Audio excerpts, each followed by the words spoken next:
And it is my pleasure to welcome Akash founder and Overclock Labs CEO, Greg Osuri, to the stage.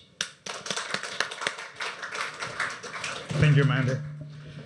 It's amazing. We have about 1,000 people registered, so seeing this incredible community. It's not always obvious online, who the person behind the keyboard is. So having an opportunity to bring people together and see in real life and really look at how loving and engaging this community is incredible. So I want to take this opportunity, host an all-day event.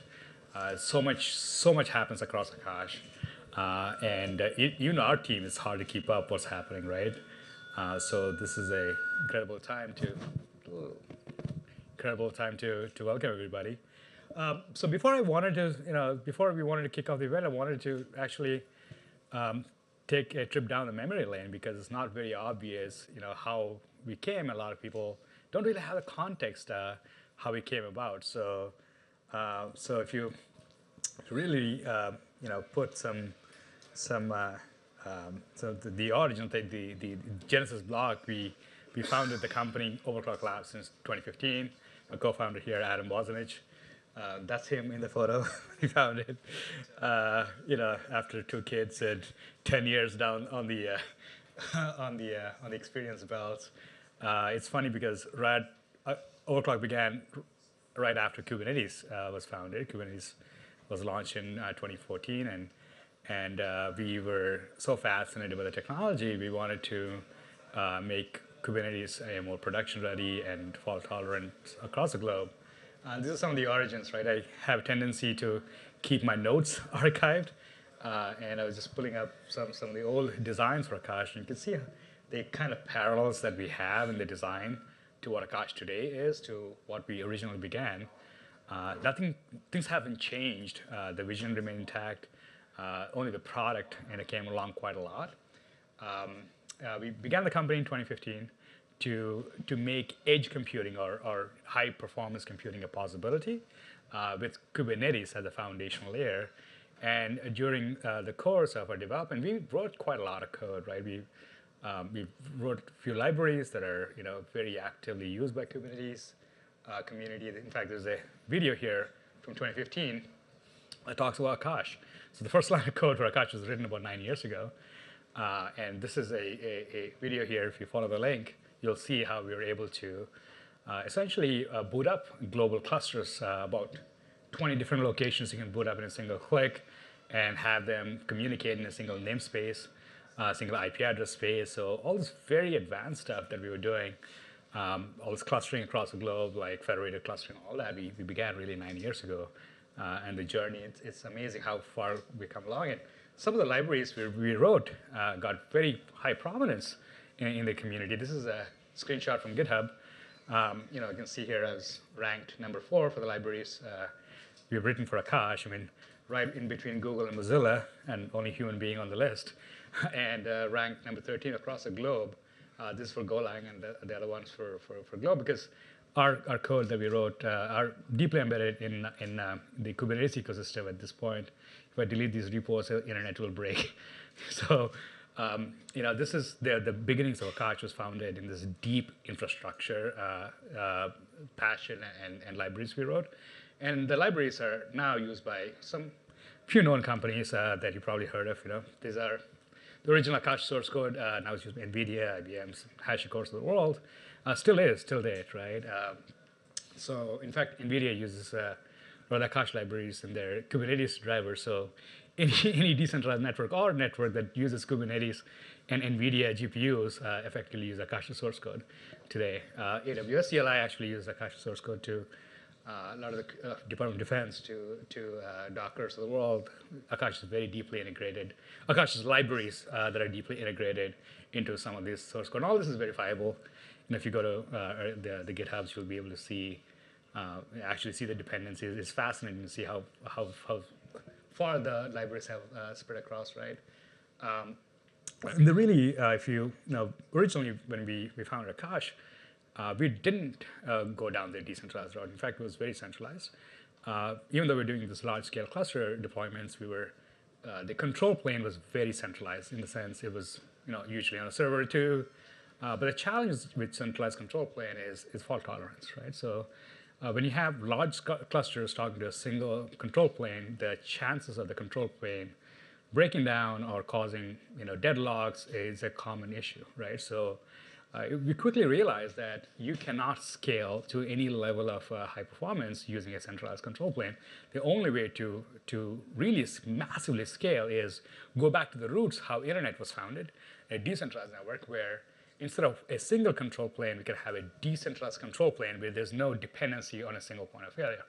So, and we discovered that was an incredible way to scale, and that's how we kind of stumbled upon blockchains, because blockchains happen to be the only data structure that would allow us to have a decentralized control mechanism or decentralized coordination mechanism, right? So we originally began as Kubernetes and very deep infrastructure software to realizing that decentralization is the way to go. This was somewhere in 2016, 2017 timeframe, and that's where our decentralized journey really began. We wrote a paper, we published, actually the first version in 2017, but the subsequent version in 2018, that introduced the notion of a supercloud, right? So the Akash supercloud platform, where we said, well, we can decouple the control plane from the resource plane, where the resources could effectively be any cloud-capable compute, and the control plane in a decentralized setting can actually create something called a supercloud. And the idea of a supercloud was getting formulated. I think Cornell was the company that, the institution that really formalized the word, but we really liked the idea and what supercloud represented, and aligned really well with our values and what we've been building as open source developers, and it was not hard for us to see how that's relevant to building Akash. And in fact, in 2018, we also, in our white paper, we talked about primary use case being machine learning, right? So we looked at GPUs, we looked at we anticipated the need for GPUs because the data was incredible. It was very, very, very transparent. The cost of GPUs and the cost of compute was only going to go up for machine learning because the data sets are just getting larger and larger. And we specified the primary use case for Akash is machine learning. It just took 7 years to realize that, but this is really, some of these papers we wrote are incredible wealth of history behind Akash. And it was just, 2018, we chose Cosmos. Actually, we began on Ethereum initially, and it was very obvious for us that Ethereum was not going to scale, and Cosmos was the only sort of like framework that would allow us to create our own sovereign blockchains. But challenge with Cosmos is there's very little community. So we, in fact, created this incredible way to recruit community through testnets, right? So you hear airdrops and incentives now very common, but back then in 2018, nobody really thought about how do you even go build a validated community, right? Because how do you recruit folks to even validate your chain? Fortunately, with Akash, we gave out 3 million AKT, which is quite a lot now. Back then, and we were able to attract a lot of developers. And the good thing about Akash is very easy for folks to understand. It's a cloud network. It's easy if you use the cloud, use Akash, right? So we are very fortunate to be able to attract technically minded folks that would come and experience the testnets, experience the product, and some of them ended up being validators. And these validators ended up actually purchasing a lot of our tokens because they wanted to validate this. So we didn't really raise money from your traditional means.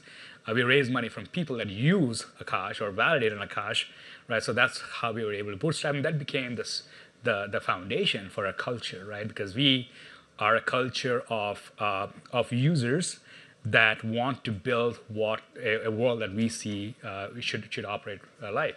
And I'm so glad that our first investors are quote unquote users of Akash network token happen to be the validators who also happen to be technically aligned that could actually use Akash network to deploy their node. So it became such an incredible, owner-owned network from the get-go. And I think that set a very strong culture as we went radically open source. We launched a mainnet in 2020. First time ever a decentralized network could launch general purpose compute. There was nothing like it. The only thing that was close to Akash was Golem, and Golem was not general purpose, it was a special purpose compute. And Akash was the first general purpose compute that you can actually demonstrate a Docker container running in a decentralized setting. They call it the Airbnb for data centers without the cleaning fee. So, the transparent pricing and the open sourceness was very attractive.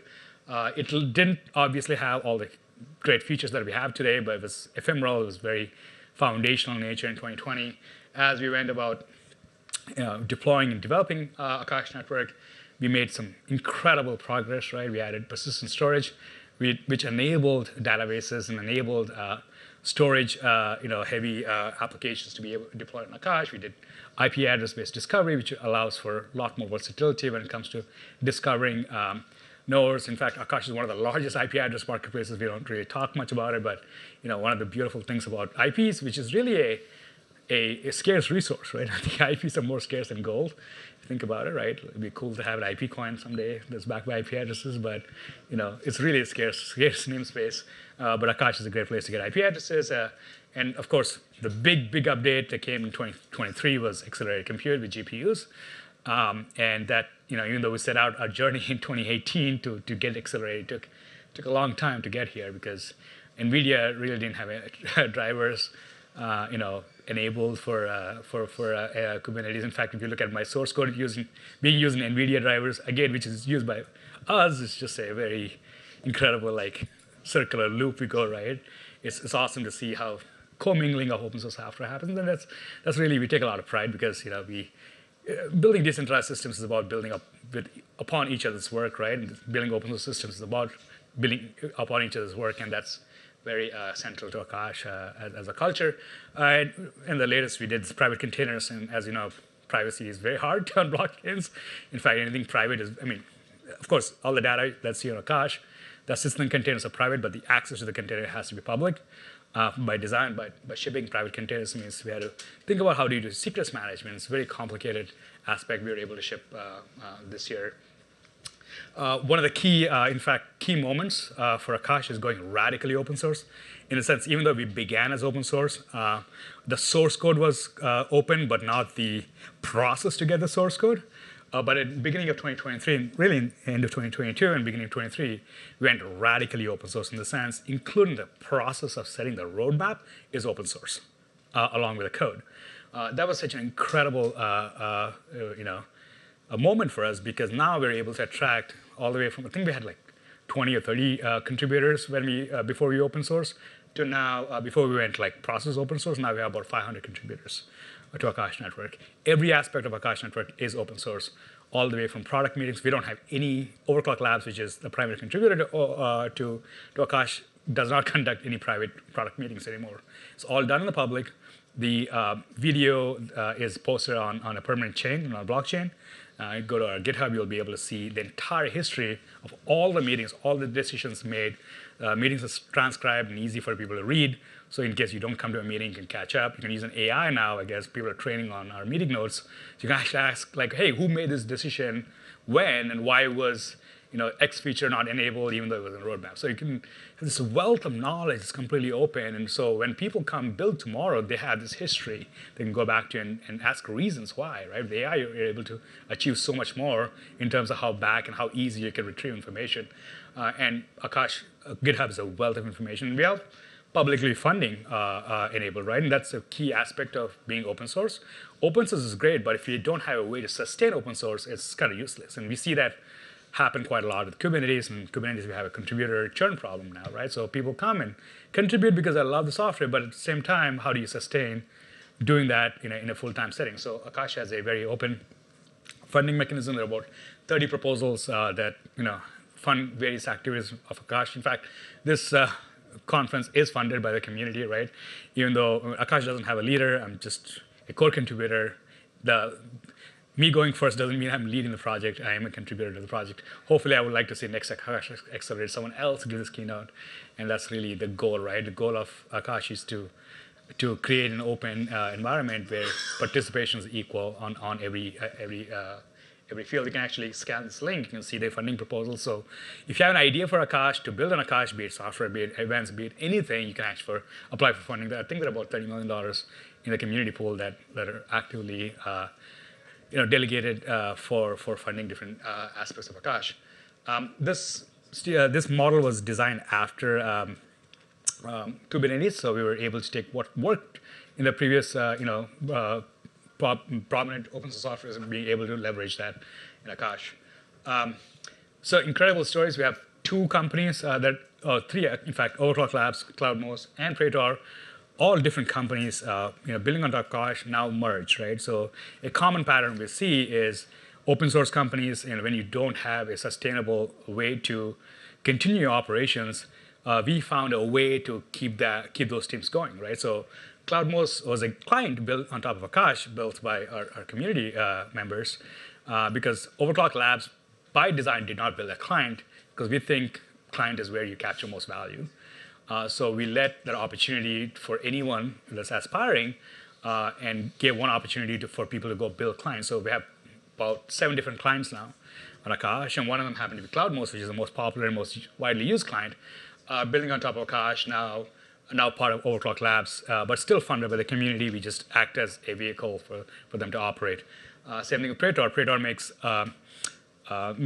provider management on Akash extremely simple. Now we're part of the Overclock Labs team, and we're creating an incredible cohesive product now with Praetor and CloudMos. With accelerated compute, this is the first time a decentralized network is able to offer high density compute on demand for general purpose purposes, right? So till now, there's no other network that could offer a GPU to run a Docker container, right? Akash is the first one. In fact, the price points are so attractive. You can get sub $2 H100s on demand, which is unheard of, right? So Akash still remains to be the only general purpose platform that can offer price points at these levels. I mean, for context, H100 on Akash costs about $1.46. Same thing would cost about $12 on Amazon. If you can get it, that is, right? It's very hard to get compute on anywhere, on-demand compute. In order to get H100s, you need to get into this long contracts. No one's going to give you a researcher that wants 2 H100s on demand. It's just the demand supply is just not there yet. I can do a whole talk on like GPU supply shortage, but yeah, Akash being able to offer H100s is meaningful, because when you see, there's this story on Semaphore, highly encourage you to read it. I call it Spiceman's Flow, because right now researchers or anyone that's starting a company that doesn't have millions of dollars to get into this long contracts with these hyperscalers, and have really no way to get GPUs, right? In fact, Semaphore did a piece.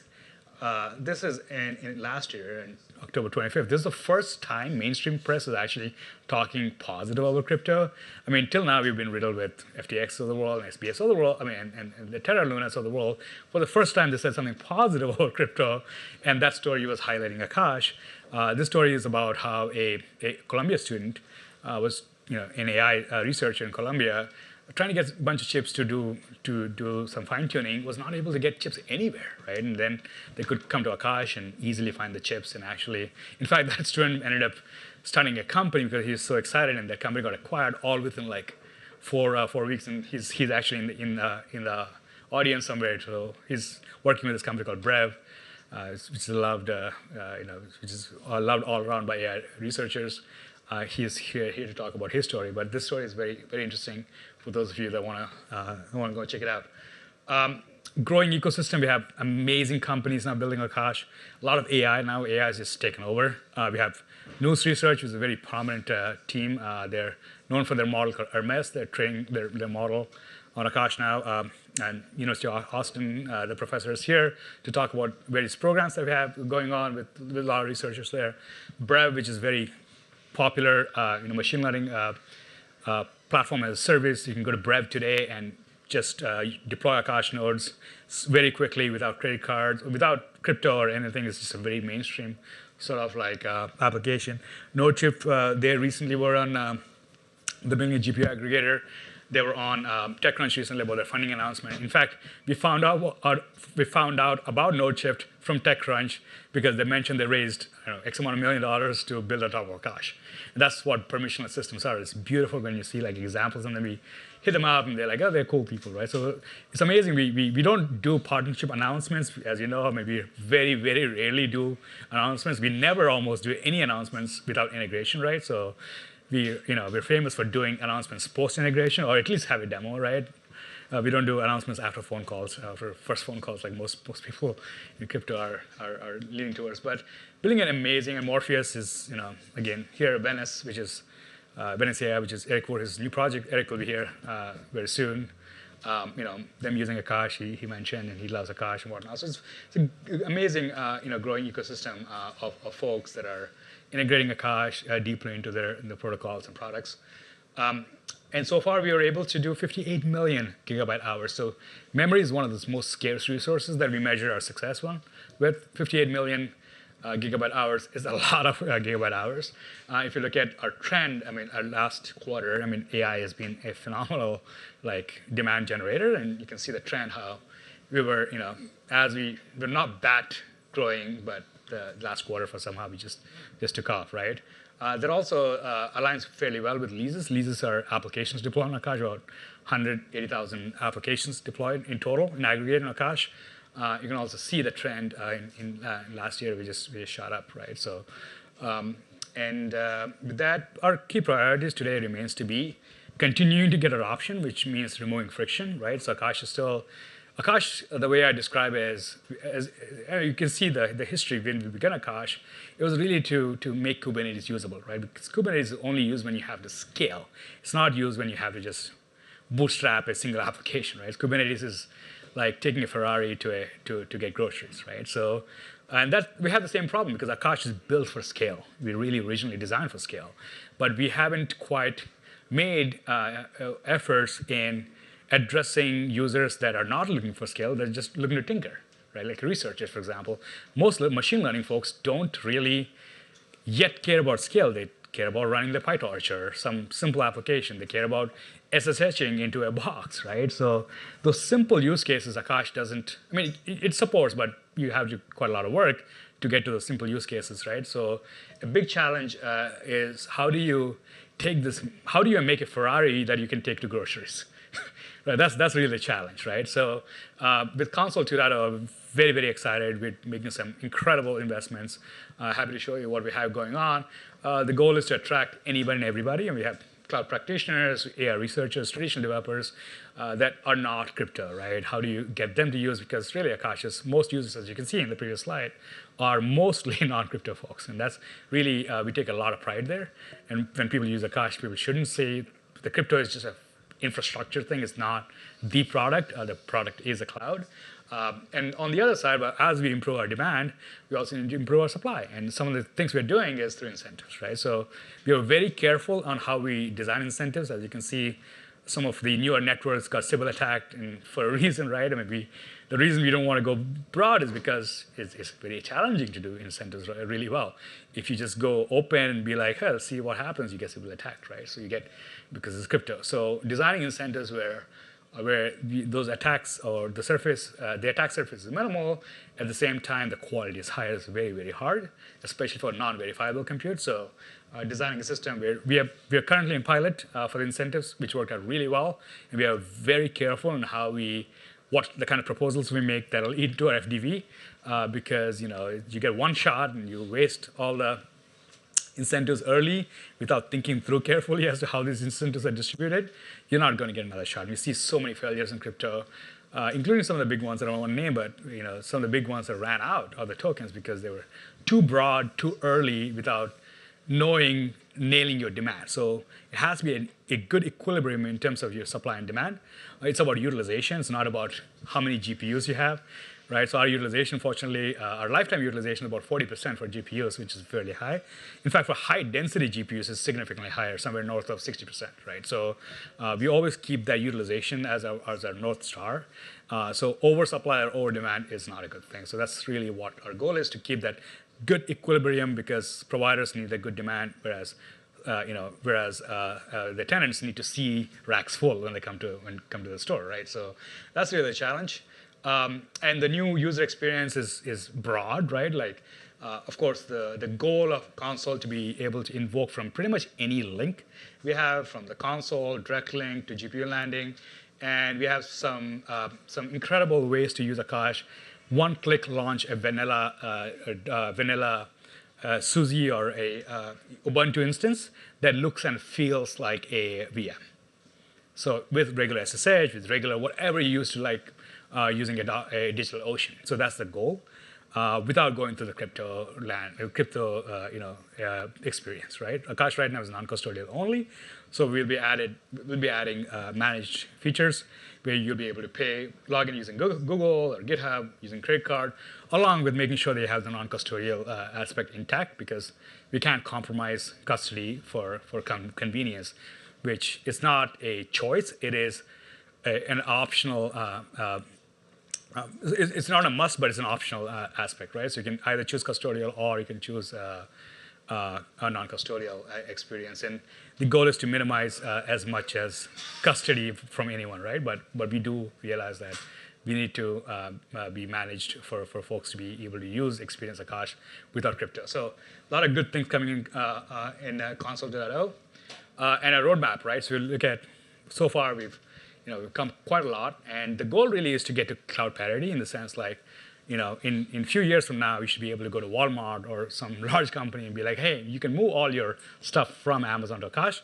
We're not there yet. We need to build a lot of capabilities, right? So we are very hyper-focused on key primitives that will move the needle pretty aggressively, but we have incredible stuff, all the way from reserved instances, all the way from managed backends. That means you'll be able to plug in a database or a cache server that's managed by someone else and not managed by you. That makes it super easy for you to use Akash, access control, reputation management, secrets management, a whole lot of things that are coming up on a roadmap. I mean, you can scan the link for actual roadmap in what we have going on, so you'll be able to see the real meat. In fact, if you look at the roadmap from before, this is a roadmap from 2019. You see the private containers here. Nothing has changed much, and we kept improving and just kept delivering. So one of the amazing things about Akash is that I take a lot of pride in how consistency we are, right? Like all the way from writing our white paper to designing our first roadmap to delivering on the roadmap. We haven't changed course, and we haven't pivoted. We haven't done anything. We're one of the few projects that actually delivered what we say we're going to deliver in our white paper, and continue to do so, right? So our roadmap is not very different, right? And we can see a lot. If you actually, this slides will be out very soon. You can compare some of this stuff. In fact, I have these books in there. Happy to show you, but it's amazing to see and review your history and be like, hey, we were. It took 4 years to get private containers, but we got it. It took 5 years to get GPUs, but we have it, right? So it's awesome. Yeah, thank you, and here to answer any questions.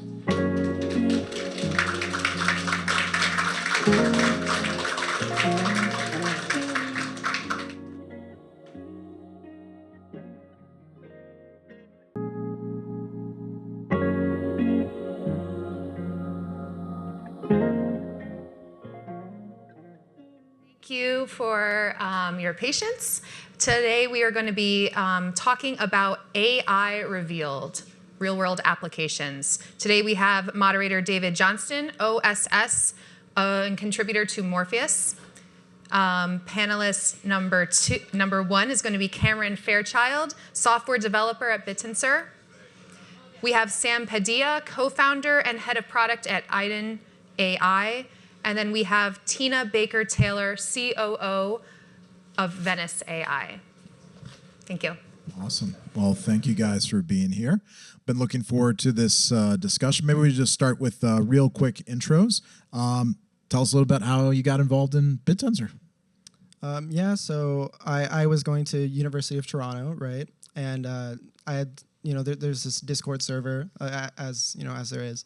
There's a Discord server with all the computer science students. And somebody says, there's this really cool project I'm working on.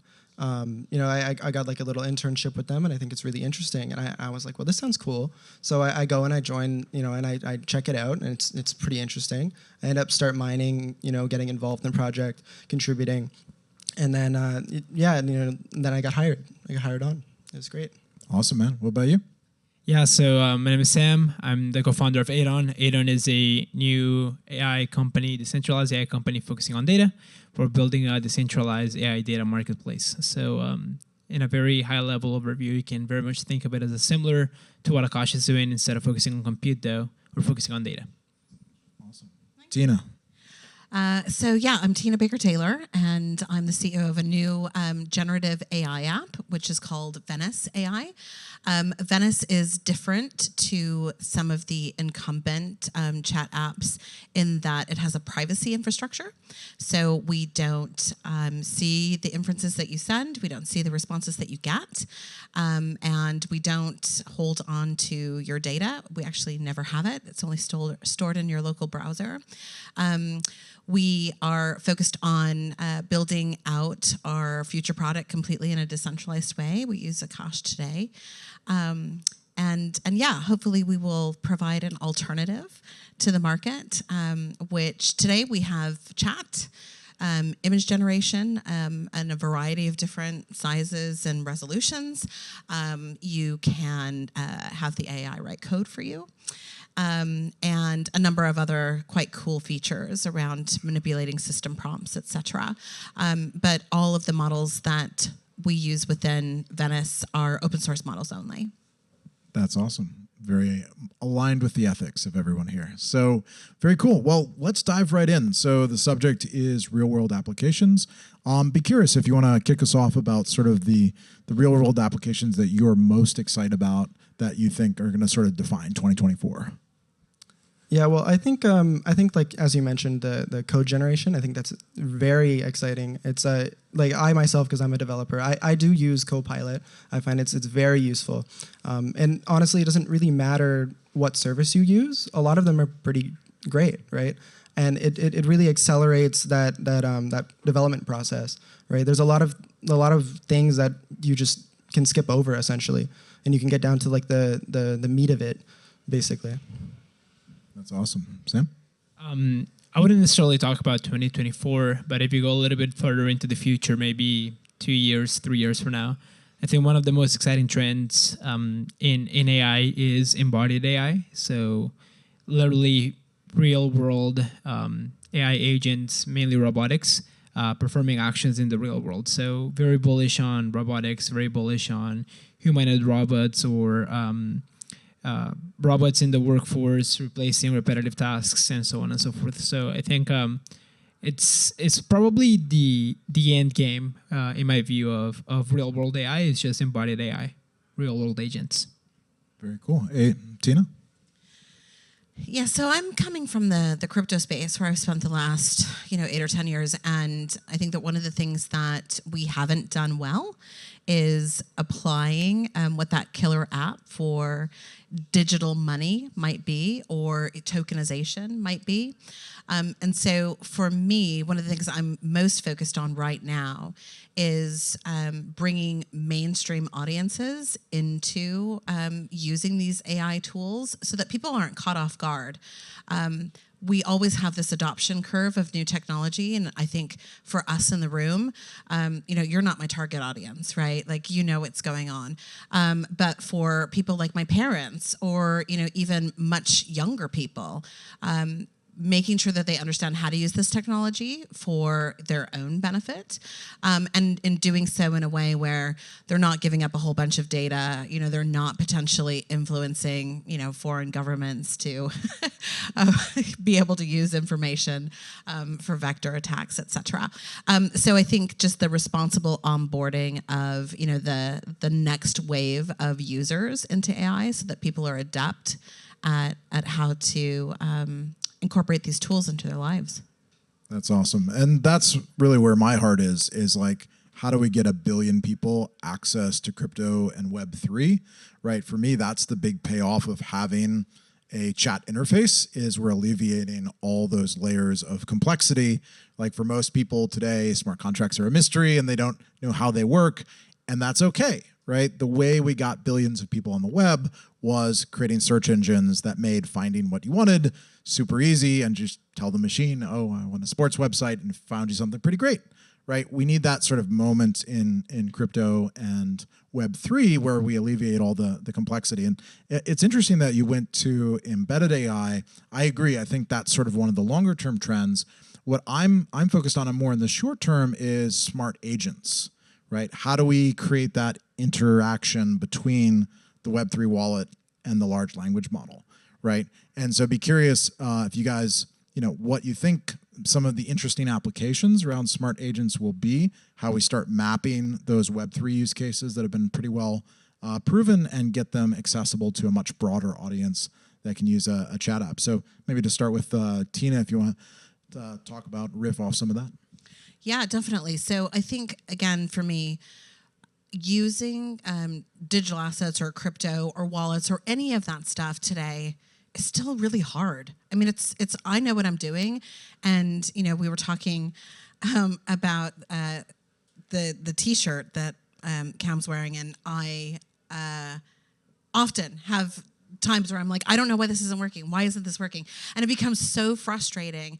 And I think for your average normie person, it's just too much. They can't figure it out. So if you were able to have this agent that, again, was like local to you, that had some firewall protection, so you weren't putting all of your information and financial details out into the world, that could take actions for you, connect this wallet, make this transaction, execute this smart contract, and all you had to do was type it into a chat interface, and you don't need to know how to do all of that other technical stuff on the back. I think that is a game changer. And people, I think, the convergence or the coming together of AI and crypto, I think that there's a lot of hype around that, but I think there's very simple things that will allow both of these technologies to really just kind of leapfrog into the future of being incredibly useful. There's an interesting way to make this extension of crypto and AI a high-level way to draw a line between AI for crypto and crypto for AI. It's not a perfect analogy, but I guess serves a purpose. And when you think of crypto for AI, I think there's a lot of interesting hidden use cases there that are, frankly, to your point, Tina, like killer apps for crypto, that crypto can unlock a lot of the challenges that currently exist in AI. I think that's much less explored than the world of AI for crypto. I think a lot of folks are doing interesting stuff in AI for crypto, and that's a lot more explored. Maybe that gets to your point of smart agents and how do you basically write a prompt and get the LLM to actually take some action on chain and what have you. And I think those are really interesting applications, and we as in the crypto communities all over a lot of those use cases, but I think a little bit more focus or work, and frankly that's mainly what we're focusing on, should be going into how can crypto and some of the primitives and principles of Web3 and decentralization can be used to actually unlock a lot of the bottlenecks happening in AI proper. Back to the whole agents thing, I don't know maybe the use case, but I'm pretty excited about the idea of having those agents have basically spending capability, right? If something like a model right now just kind of talks to you when you prompt it, right? And that's all it can really interact with the world. But having the ability to spend funds, send them to people, that basically gives you everything else, right? It's a great interface. Everybody wants to be paid for something. That's a great way to get other real humans to do things. Yeah, I think Erik Voorhees was making that point very well in a recent podcast you guys were on. If you want an agent to take an economic action, it's going to have to use crypto. Nobody's handing out bank accounts to AIs. Last time I checked, they don't have driver's license. They don't pass the KYC, and even if you could, okay, that payment will go through in 3 days and might be reversed, and this might be a scam, right? To have finality and speed and non-reversibility of crypto payments is the only logical thing that smart agents, that AIs are going to use. And so that seems, I really like that point. It's sort of it's not just what AI can do for crypto, it's also what can crypto do for AI. It will expand it into that entire global economy sphere as soon as it can start taking economic action. So. But if you think about it too, sorry, just one quick comment there. If you think about it too, crypto is more than just money, right? Crypto is decentralized consensus. And there's so many more things that you can do with decentralized consensus primitives. And I think a perfect example is Akash, or even also what we're trying to do at Adon, where you have a decentralized commodity like compute, and then you enable a system to track who owns what compute and who's getting compensated for what amount of compute, and then you're basically able to unlock a lot of the bottlenecks that currently exist in the AI world through compute, right? So I really like your point on enabling large language models to use crypto and to monetize and to bring them into the modern economy. But if you think at a deeper level too, at a first principles perspective, crypto is just decentralized consensus, and anything that requires decentralized consensus that can be applicable in AI could be very interesting here to one of those points of crypto for AI as opposed to just AI for crypto. Yeah, so I think one of the things that, again, we haven't done well in crypto is really explain what the value proposition is. And so when we think of, kind of magic internet money, right? And it isn't just money. So, the base layer of being able to tokenize, basically package up value. That value could be data, that value could be financial, that value could be your healthcare records. It could be anything, right? And be able to transmit it securely with finality from one participant to another, right? And so when you think about the way the machines talk to each other, they are exchanging data, they're exchanging packets, they're exchanging tokens. There is no other way for machines to talk to each other. And so the idea that these smart agents, for example, will be able to execute, financial instructions, if we look at some of the shenanigans that have happened in the crypto space over the last year, none of those things have gone wrong necessarily in DeFi. Take out kind of the rug pulls and some of the code, things that have been built in to be bugs, right?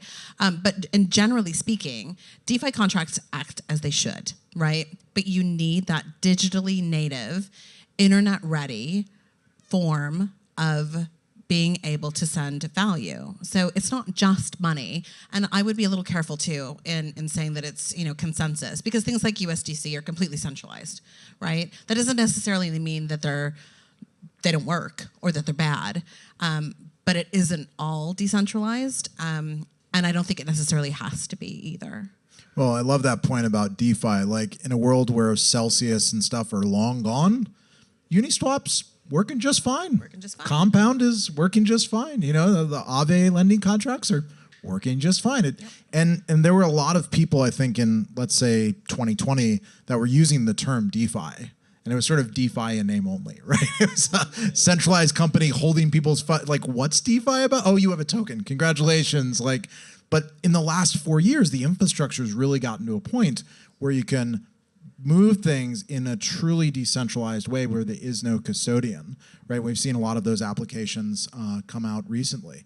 So, in the last 5 minutes, I want to, I'm going to leave a little bit of time for questions. So at the last few minutes, if you guys have particular things you want to cover, we'll put a few minutes aside for that. But I do want to get into, we talked a little bit about privacy, but I want to talk more about that in your other guys' context with BitTensor and others, because that seems like the next big thing that people are asking. Okay, now I have open source models. How do I get privacy? How do I keep that, in a way where I can do things that aren't just public use cases, but I can bring it into a private use case? So curious if you have thoughts about that.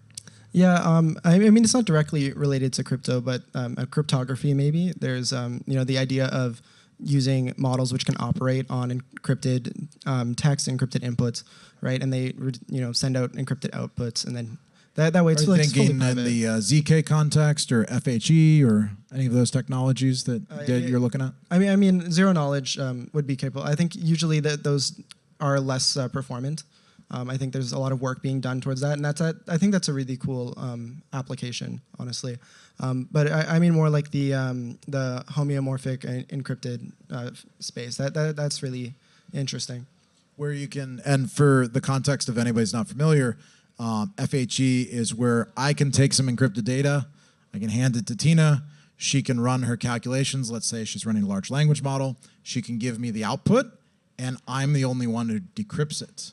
She literally ran the calculations on an encrypted blob of text. She has no idea what it is, but the math works, and you can hand it back to the other people, right? And so that's something on the verge of becoming mainstream. Hopefully this year, there's a lot of hardware companies working on acceleration that will make those models more performant. So that's something I'm very excited to see. And I think a really good thing about that is it makes it very possible and more comfortable maybe to use just decentralized compute for these things, right? If you have like a bunch of different people wanting to host models and get their share of the payment for that rather than just OpenAI, of course you might be hesitant to trust just anybody with your data. I mean, I'd hesitate trusting like OpenAI with my data, but you don't have to, maybe, right? And that's the exciting thing about these kinds of privacy applications. When you're interacting with a model, let's say it's a closed source model, and to your point of privacy, where privacy comes in and where privacy is important, there's two main parts in which there can be leakage of your data. So one is in the process of if you're interacting with a model via an API, so you make a call and then the front end sends that to the back end. During the communication process, the company may actually grab the raw data and do something with it. So that's one. The second piece that is less talked about and is a little more concerning is using that data to train.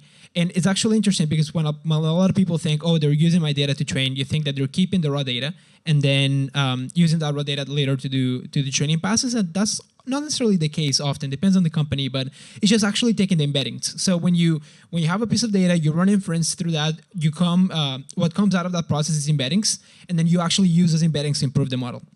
I think fundamentally, yes, privacy is really important, but at an even deeper level, to me, I think the problem is using data for multiple purposes without actually compensating the user. One of the really interesting things that I think you guys at Venice are doing is compensating a user for actually interacting with a model and building economic incentives in such a way that users are actually compensated for the data that they're leaking, and the data that they're leaking is not necessarily getting used against their awareness even.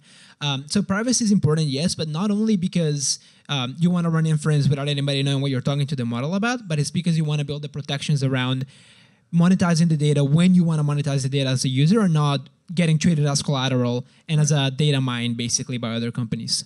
I really love that, because for a long time, people have been trading tens of thousands of dollars a year of data for hundreds of dollars a year in software products, right?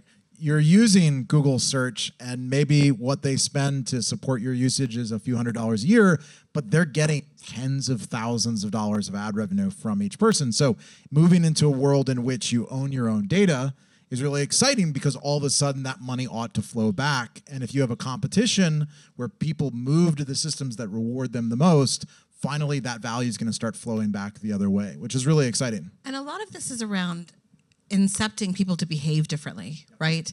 So there is a general acceptance that you're going to get something for free, whether it be Google, right, free, right? And I do think that people have come to understand that they are the product. If you're not paying for the product, you are the product. So I think we know that now. But if it's not easy, human beings are creatures of habit, and they really don't like change. And so getting them to change their behavior is very difficult. And I think that's where incentives come in, and financial incentives are certainly one. But equally, from a privacy perspective, when you look at, I mean, just in the last 10 days alone, we've had Slack send out these very, soft messages that weren't, actually sent to Slack administrators. It was like posted on Twitter to say, we're going to just start scraping your entire company Slack and train our model. And there was somebody else, Microsoft. Now they're going to put out this new cool product that's going to take screenshots of everything that you're doing every 30 seconds. And this is going to be amazing for you, because then we can curate that. Like, what? And I think that for the most part, people are like, okay, because I think that they believe that this train has left the station, and that this is just something else they're going to have to get used to. And I think it's up to the people in this room and rooms like this to be able to create products for people that give them options and alternatives. And we're not going to convert everybody. There will always be those people that want to use the easiest thing. But if there are no other options, then people can't even attempt to start to, protect their, not just their privacy, but how you think, how you feel, what you believe. These are all going to be affected and impacted by these large language models. Absolutely. Well said. We've run out of time, unfortunately, so corner people afterwards for questions. But this has been awesome. I'm a big fan of what all of you are building. Thanks for being awesome, and have a great day, everybody. Thanks, guys. Thank you, David. Thanks, guys.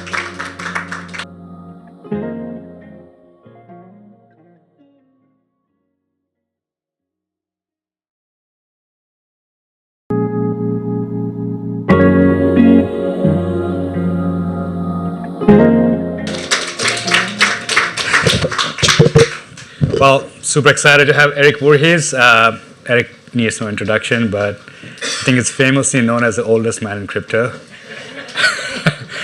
And Erik is, his OGs. He's been pretty much in every important moment from the creation of Bitcoin. He's super excited. He's now, he's a big proponent of separating money and state, and now super excited that his same values are extended to separating money and separating state and intelligence, right? So Erik's latest project being Venice AI, which is a decentralized, permissionless chat system. In some cases, significantly better than Google's chat system, and excited that he's with us today. So to start off, Erik, I want to understand the side of you that most people haven't seen. Like, how did your upbringing influence you as a man now? When your speech at the Permissionless conference last year opened up a lot of us to your incredible values and how you look at the world, and I always wondered how you came to shape those values. Yeah, hey. All right, I think this thing sounds fine, yeah. So yeah, I grew up in Colorado, in the West. Like, I think that's part of it. I love seeing anyone with a cowboy hat. I think, like, I hope they never go too out of style. I basically was raised in, like, I guess a moderately conservative family, and grew up understanding the value of markets and freedom from an early age. My parents weren't radicals by any means, but I think they've been proud of how radical their child has become. Yeah, I guess when I got into college, I hadn't really understood the degree to which money played a part in markets, and like everyone just uses dollars by default without much examination. And I was, from an early age, considered myself a capitalist and a very like pro-free trade, pro-market person, but I never questioned dollars themselves. And so post-college, I had moved to Dubai, and the global financial crisis back in 2008 was going on, and I started really looking into money and banking, and it was very much like one of those eureka moments of, well, of course, if you want a market-based economy, you can't have the most important good in that economy be centrally planned by the government. And that was just so obvious to me. But this was pre-Bitcoin, and I didn't really know what a good solution was. So there were a few years of just being kind of despondent, because I felt like I understood the problem that much of the world was suffering from, but I didn't have a good solution for it. So when I learned about Bitcoin, realized it couldn't be turned off, and that it was a plausible alternative, then everything just opened up, and here we are like 14 years later. Wow. And how did you find out about Bitcoin? It's a fascinating story. I mean, how I found out about it is actually not so fascinating. I was in New Hampshire for the Free State Project, and a friend of mine posted on Facebook about it, some article. And so I clicked it, and I read a couple articles, and my disbelief and my skepticism was dissolved pretty quickly, I would say.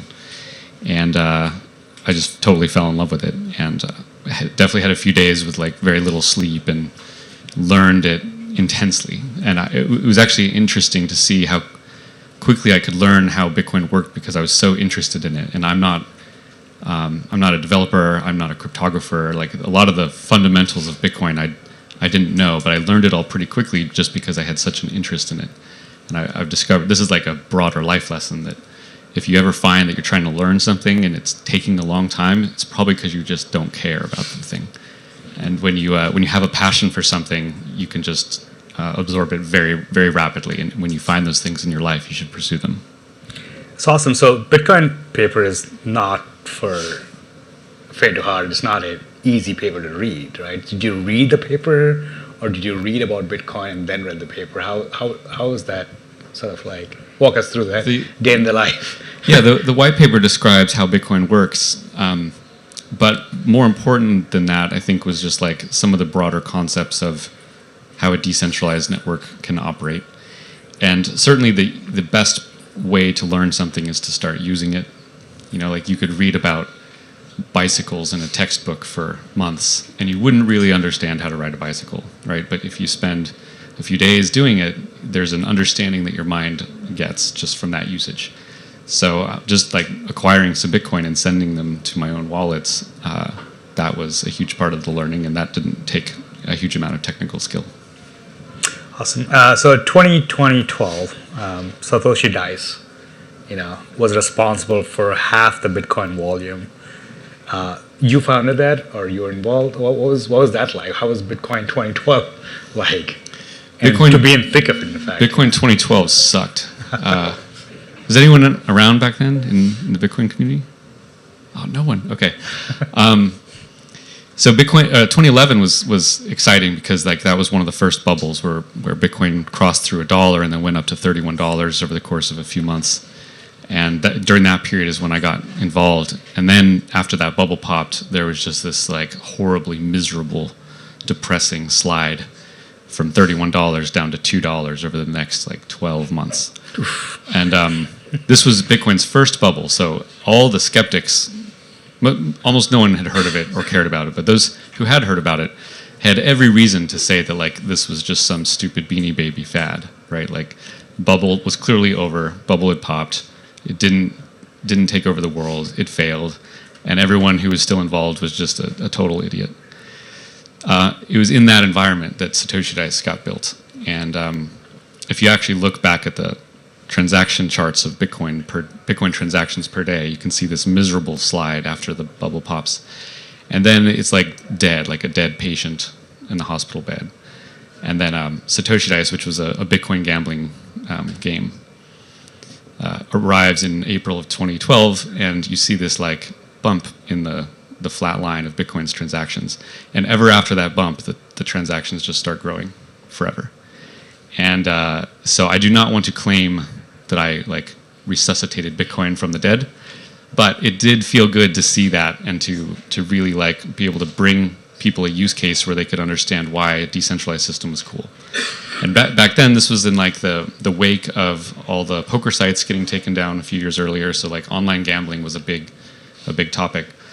And when people realized that they could go to Satoshi Dice and just send Bitcoin into this site that a stranger had made and have their winnings or their losings sent back to them immediately from anywhere in the world, it was an immediate demonstration of Bitcoin's capability. And so for that, I'm quite proud. Wow. So what was the development environment like in 2012? There obviously was it browser plugins? How did people? Was it non-custodial? Was it? So this was pre Coinbase. Yeah. People would use custodial wallets, full nodes, generally on their computer. I actually had a full node on my phone, an Android phone, and it barely could handle the whole blockchain. It was 2 or 3 gigabytes back then. But yeah, the software was bad. There were wallets like InstaWallet, InstaWallet was amazing. Basically, you'd go to instawallet.com or org, and it would create a unique URL, and that URL would become your wallet. And it was a randomly generated one, so no one could just find that URL on their own. And the Bitcoin that you would send in and out was held in the browser keys according to that URL. It was super easy, low friction, amazing. And people really used it a lot for a year. And then something happened with Google's search algorithms where it started indexing these URLs. And all the Bitcoins got stolen. And that was the end of InstaWallet. So fast forward, Shapeshift was a response to Mt. Gox, right? So yeah, is that accurate? Mt. Gox imploded in late 2013, I think. And Mt. Gox was, the Bitcoin exchange of the world. It was 95% of all Bitcoin trading volume. And when it went down, it was something like $400 million of Bitcoin was lost. And that was a huge portion of the whole market cap and industry. Again, everyone in the world was saying, Bitcoin's done. What a scam. Very depressing. And I wanted to create a way to do exchange without custody. And it was always clear to me that the custody was the risk. And it didn't matter. If you have to trust the people behind a system, you're basically just back in the TradFi world. And sometimes people are trustworthy and sometimes not. But the magic of crypto is that you can actually remove yourself from a situation where you have to trust anyone. So we built Shapeshift to not hold people's funds and to not hold their personal information. We called it like safety by design, where we would just protect people by the way that the app was built. So yeah, that was 2014, and had some great years after that as Ethereum launched and all this huge preponderance of different digital assets emerged. And yeah, that was 8 years of my life until we decentralized it in 2021. Amazing. I mean, it's fair to say like Shapeshift was a foundation for Uniswap, right? I don't think people understood what a self-custodial experience would look like without Shapeshift. So remarkable. So fast forward. So what are your thoughts right now? Now you're exclusively focused on AI, right? So you know, your writings about separation of state and money had a lot of influence on a lot of the industry. And why AI? Why do you think now is the time we should decentralize AI? Yeah, well, so again, I'm not an AI person. I don't have a background in like machine learning or any of the important skills that one might need for AI.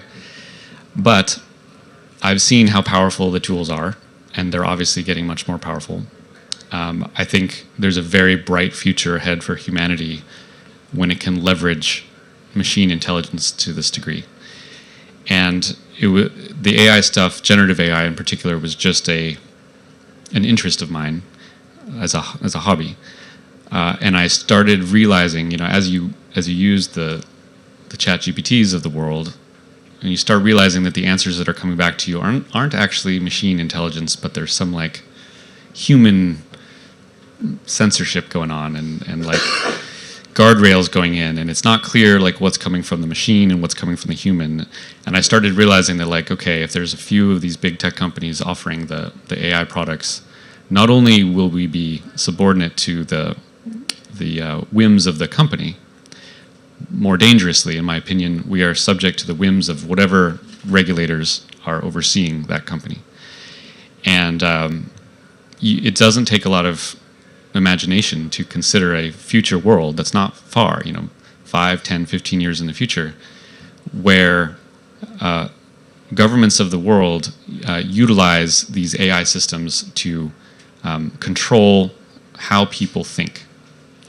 And to me, that was absolutely unacceptable. And of course, I don't know anything about AI, but I do know about decentralized systems. And so if you're going to create like AI systems that aren't subject to some kind of central monolithic authority, it has to be done on a foundation of decentralization. It has to be done with a foundation of cryptocurrency, blockchains, and permissionless systems, which is something I know about. And so I got involved in building the Morpheus network, and through that realized there was actually like an important consumer app that needed to be built, ChatGPT without censorship. So that's what Venice is, and been working on that, yeah, for six months or so. Amazing. I've used Venice. I mean, I use Venice actually quite a lot now. Just the aspect of my chats not being monitored and the aspect that I get back results that are not biased is a very important aspect to me. And I'm using it more and more. And I love the app. And what is the future? How are you thinking about, you know, two aspects?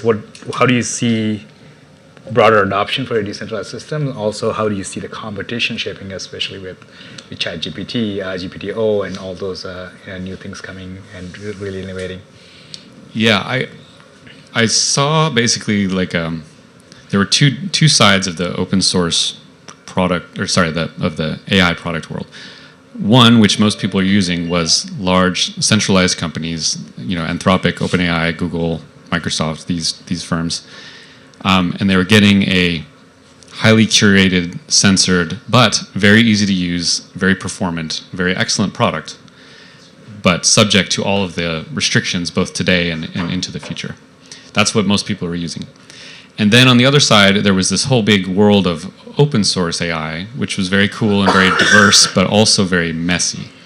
And you didn't have to be like intensely technical to use that stuff, but you had to be a little technical. And a little technical is too much for, you know, 8 billion of the people on Earth.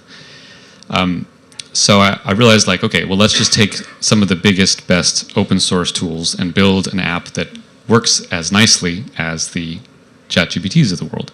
It's actually not that hard to do that. there's some amazing open source technology out there, and I think we all have to give Meta a lot of credit for releasing the leading frontier open source LLM. Hopefully they will continue doing that. And so yeah, Venice's position is basically like an app that feels like a centralized SaaS product in its smoothness, efficiency, like customer service, friendliness, but which is completely permissionless, uncensored, and decentralized in the important components in the back end.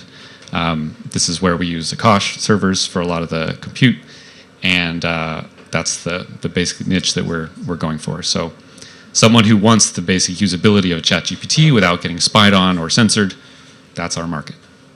Amazing. And it means very obviously see OpenAI sucking the air out of the room every time they launch features, and you're seeing this centralized AI getting powerful, right, by the month, as in fact. And how do you see open source competing? What do you see so far working with these open source models in terms of how good they get? And is there an inflection point where open source gets better than closed source? Are we there yet? Or if not, when do you see us getting there? Yeah, so what got me initially interested in this stuff was David with the Morpheus project, and he was describing to me how like a couple years ago the open source models were nowhere near as good as the centralized ones, but that they were catching up quickly, and he's like, within 6 months they'll be somewhat on par, and it's plausible that they will actually surpass the centralized models. And that has come to pass. Llama 3 is in the league of the centralized models in terms of most people's use cases. So, building on that, we were just able to like create much of the same experience using that open source technology. And what people need to be aware of, we're in this kind of like, I don't know, maybe a honeymoon period, where we have this preponderance of good open source AI models, but we have a huge risk, which is that Meta and or one or two other companies that are producing these leading open source models stop. If they stop, that's a big problem. And the hope is that the decentralized AI community is able to figure out how to do relatively efficient training of models in a decentralized way. So to train a model in a decentralized way today is completely impractical and inefficient. It can technically be done, but never at a scale that can compete with a centralized data center. If that is solvable, then we're good. If that's solvable, then we're good. And so I think that's like the most important problem that people in this space can be trying to solve: how to do relatively efficient, decentralized model training. And if that can happen before the Metas of the world stop releasing their frontier models open source, then we have a very good future ahead of us. If that doesn't happen before those companies stop releasing the open source models, then we have a possibly very dystopian future in front of us. Amazing. I think we're seeing a lot of progress in the decentralized training space. I'm very, very positive, especially a lot of the research papers that are coming out, like Dialog Co and whatnot, that propose training on heterogeneous, heavily distributed compute. So it seems to be promising. With that, I'll open up the audience for questions. If you have a question, please just exit the row and go to the back microphone.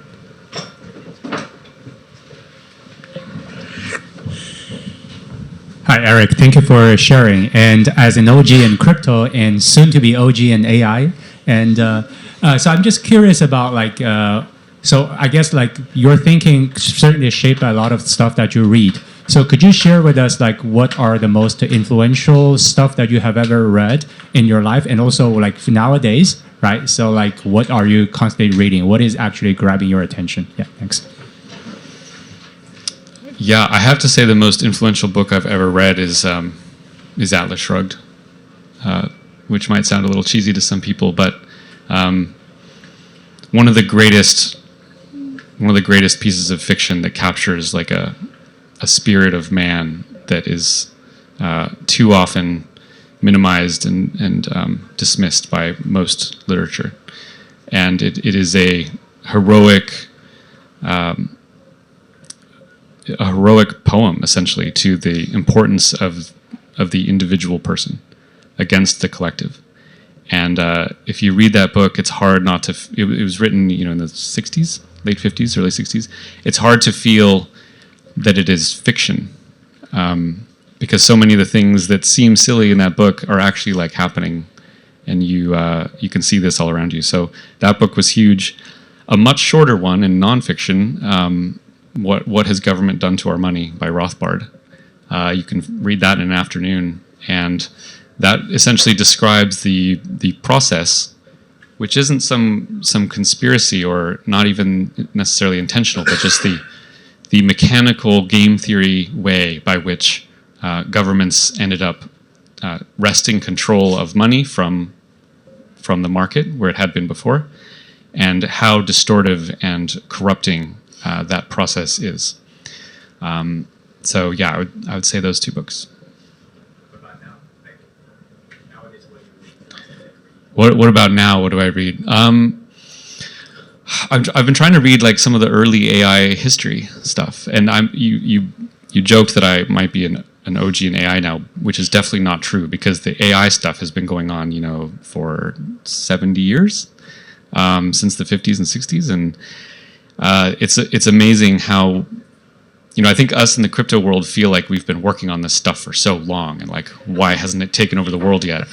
But the AI people, I will say, have been working on it for far longer, and just in the last 5 years have really started having their time in the spotlight.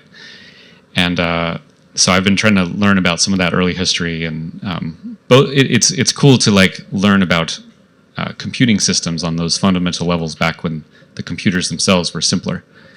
So that's been a lot of my reading lately. Yeah, I have a degree in AI from 20 years ago. It's just completely different now. None of that stuff is useful. Any other questions? Got a question. Time for one more question, I think we can wrap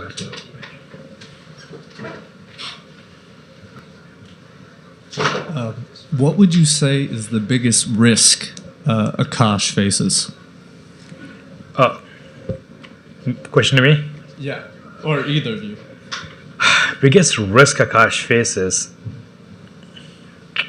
Oof. There are lots of risks, but I think the biggest one would be Akash is too early right now to be shut down by regulation.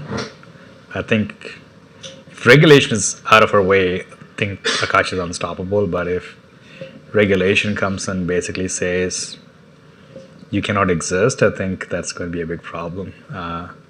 So that would be the biggest risk, because all of us are builders. I feel like if you're a builder, you can build as long as you're allowed to build. We'll build our way out of any problems. We have that confidence, but if you're not allowed to build, that'll be a problem. Yeah. All right, with that, we can wrap up. Round of applause for Erik.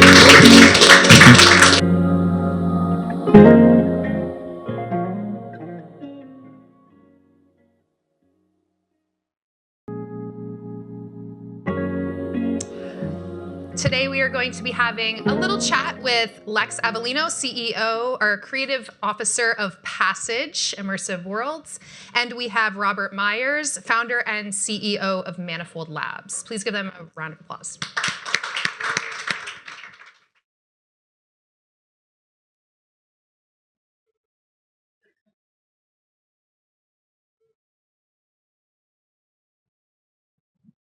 Howdy, everyone.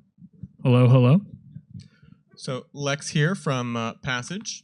Thank you. And today we're going to talk about the decentralized AI and how this gains mass adoption. A lot of people probably aren't familiar. And when I say a lot of people, the masses, right? We're special here. You're special here. Would you just introduce yourself first, and we can talk about, where this goes? Yeah, hi, my name is Robert Myers. I'm the founder and CEO of Manifold Labs. We develop Subnet 4 and a suite of products on top of BitSensor. Our flagship product right now is Sybil.com, which is a search engine that incorporates retrieval augmented generation to be able to do queries. And this is all powered via decentralized AI on top of BitTensor. And so now you know why we have not reached mass adoption yet. Yeah. For the people who understood that, you are part of the few, and there are many people. So, my background is in between creative and technology, and may have like a broad understanding of this type of technology, decentralized AI. I would say first off, why do you think this is important for the masses? Yeah, so maybe, what is the premise and what is the power of AI in the first place, right? Peter Thiel very recently said that, AI is empowering people who maybe don't have all of these different skills, right? But the AI can take over on that. So maybe you're really great at presenting, but you're not a great programmer, right? And so you can write those requirements and have it program the actual like Python script for you, right? And you can fine tune and train these models to do really whatever you want. Think of them as almost like a Rosetta Stone, where you can like input something like and then have it translate out to what you're looking for. And we're so early in the actual curve on this technology. Like particularly right now, we're focused on like autoregressive decoders only. So GPT, if you've ever heard of GPT, this is a decoder only. There's no actual encoder, right? It's just tokenized, and then we pass it in, do a forward pass, and then it spits out the next token, right? On your phone, when it comes up on top, like those next words, it's essentially just it's the same thing, just on steroids. And so this technology has just really proven itself to be incredibly powerful. And we haven't really found this sort of upper band of how far it can go. We just keep training. Like there are a lot of professionals right now in the industry who are training these, $1 billion, $2-3 billion models. And we still really haven't hit the upper bound of what we can scale to. And so it really begs the question, okay, if we're spending $2 to $3 billion on a training run, right, or at least on the compute to do that training run, there's only a very few amount of people in an ivory tower who can actually access the compute required to be able to train a model like that, right? We have our 6 billion, 7 billion hyperparameter that you can do with maybe like an 8 pod, like a 8x H100 pod. But right. The number of people who have access to the technology right now is very small. So like you were saying, if these words kind of overwhelm you, it's not really your fault. It's just the immense amount of cost involved in it. Yeah, absolutely. So the infrastructure is prohibitive, even beyond just kind of like the learning base. So we have kind of like a low bar or high bar in a sense in terms of improving the adoption of this technology, because improving on multi-billion-dollar cost is not. I say it's not hard, right? I mean, there's a lot of room to go down, right? Yes. So what do you think are some of the areas where we bring this technology to more people, right? Obviously, that's not just going to be anybody. We've seen the proliferation of like Midjourney, ChatGPT, like you mentioned. There's a lot of popularized applications for AI. But maybe first question would be, why is it important that this is decentralized? And then how do we get that to people?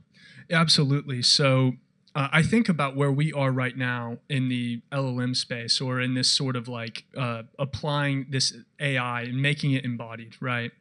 We're really early in the adoption curve. I would say that we're like 2016, 2017 in terms of like, if you were going to compare this to the self-driving, like in my opinion, self-driving has been solved very recently in the new 12.4 Tesla update.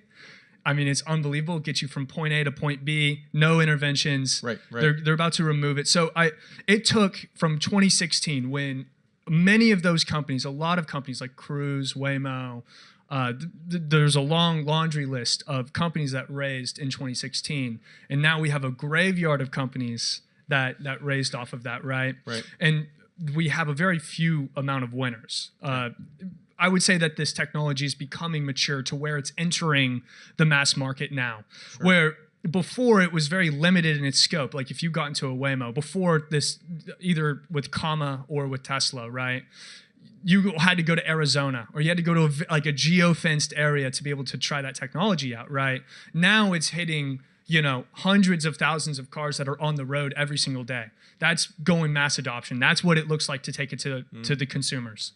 I think right now there's a narrow band of what we can apply like large language models to. It increases productivity like no one's business, right? Sure. But for those very specific people. But taking it to the whole market, right, I think is another beast entirely. And how do we get there? How do we get to where we like are today with self-driving with this sort of technology? It's by opening up and really driving down costs, right?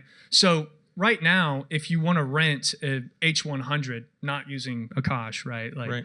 Akash it's $2 an hour. Good luck, fam. Yeah, if you want, I think the market rate for something that's like bare metal H100 is $4 an hour per card, and you need hundreds, if not thousands, of these cards to be able to train a single one of these models, right? So we need to be able to drive down these costs such that we are able to make more performance, more affordable models that we can then put into something like, we do all the training on in the cloud on something like Akash, right. And then we're able to drive down those price for the actual embodied AI that's running on your phone or is running on a server in your home or is maybe cut up and run by a bunch of different people. This is what we do on Subnet 4. Right. But this is where what we really need to do is drive down the cost, because it's right now it's so prohibitively expensive. Yeah. Only a few people, or either people that are well connected at the research institutes, or someone who is technical enough to be able to use something like Akash, really being able to open that up and allow the entire band of consumers to touch this technology, use it every day in their lives to where they can 10x the productivity for their particular use case. Yep. So, yeah. Yeah, absolutely. No, and I agree. The way that I've explained Akash to a lot of people is that we haven't seen yet the free market valuation of compute, right? Like, there's so many ways in which that is a controlled sector, and has been up until recently, where we don't really know what the free market costs of this compute should be. I think there's going to be a period of discovery. And so, yeah, 100%, right? Cost is probably one of the biggest factors, limiting factors, in terms of independent teams and other people being able to access this level of technology, certain learning models and things like that. And we've seen that similarly in Passage. For those of you who don't know, Passage is involved in a lot of video streaming or GPU streaming applications for Unreal Engine technology, our interactive experience. And this is a type of experience that wouldn't be accessible to people except for because ultimately the cost of the compute itself is so prohibitive for being able to do virtual experiences, for being able to jump into something that is higher quality. But the more that we can find this kind of real market value of the compute, the more we open up these opportunities to everyday people, whether that's language learning models, whether that's graphics rendering. There's a lot of different areas where this applies to everyday people. What do you think are some of the verticals or areas where we see this hit more mainstream audiences, whether that's just smaller teams or even consumers, in terms of decentralized AI? You mentioned obviously autonomous navigation, right? That's a big one. But in terms of smaller teams building independent applications, what do you think some of the most important verticals? So absolutely. I think that with something like ChatGPT that came out in December of 2022, it really showed consumers for the first time what this technology is capable of. And those sorts of same verticals, right? Yeah. Where it, for example, like I use ChatGPT for programming all the time, right? It 10x's my day because I can write so much more code, and all I'm doing is just checking. In the same way that if I'm in self-driving on Tesla or self-driving on Comma, it's all I'm doing. I'm only using 10% of my typical usage or paying attention, right? Like I can pay attention 90% less. And all I'm doing is really checking. And I think ChatGPT did that same thing.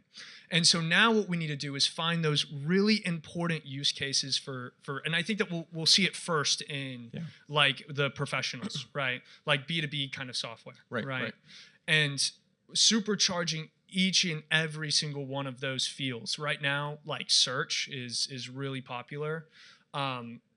what I mean by search is like Monte Carlo tree search or state space search or these sorts of planning, developing a plan, right? I was speaking with someone yesterday who runs a travel agency, right? And they were asking, I'd love to be able to not necessarily replace my employees, but supercharge them to where they could take on, maybe 5 more clients, 10 more clients, right?